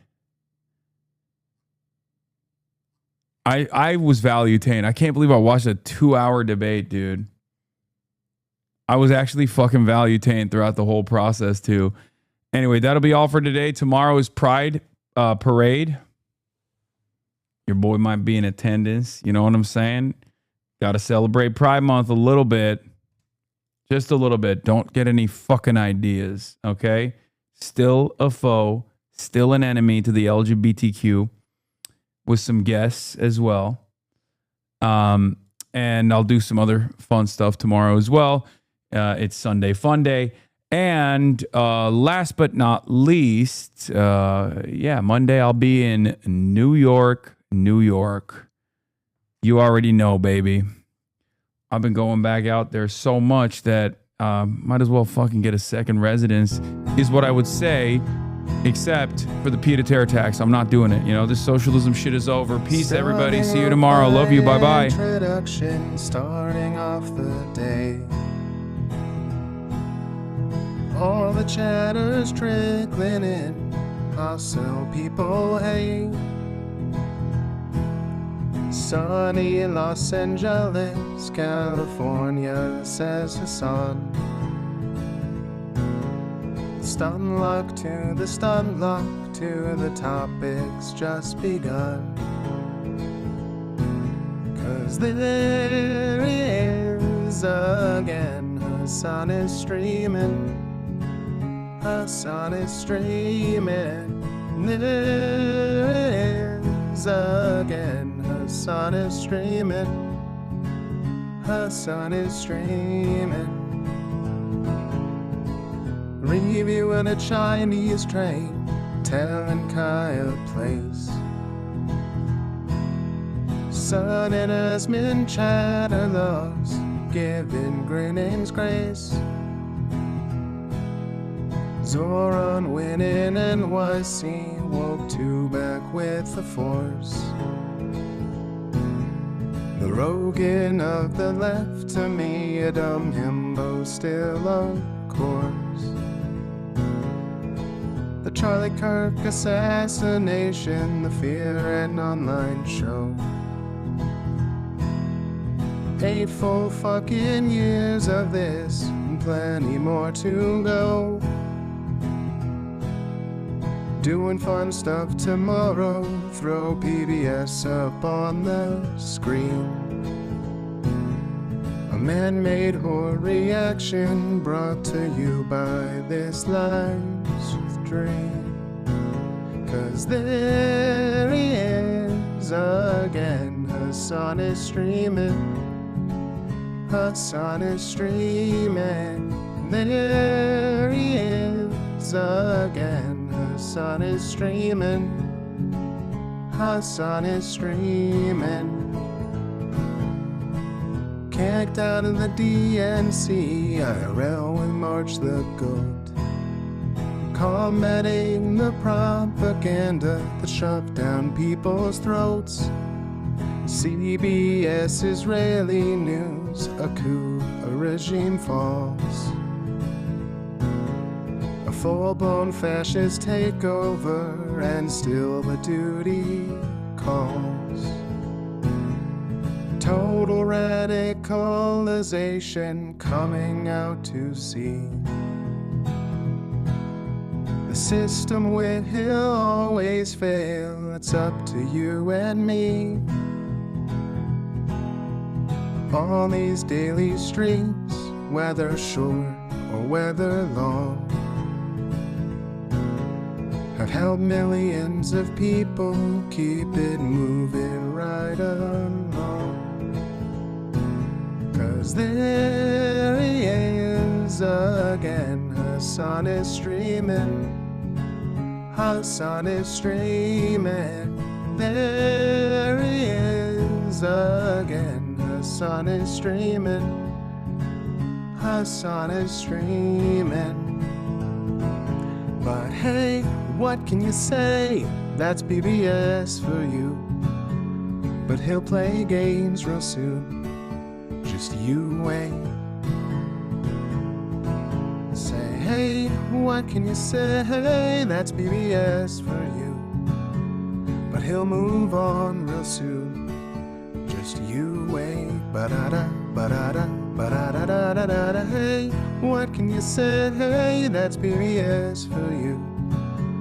But he'll pull your lungs real soon. Just you wait. Sha-da-da, sha-da-da, sha-da-da-da-da-da. Hey, what can you say? That's PBS for you. But he'll do jet advice real soon. Just you wait. But hey, what can you say? That's PBS for you. Brought on by viewers like you. Just you wait.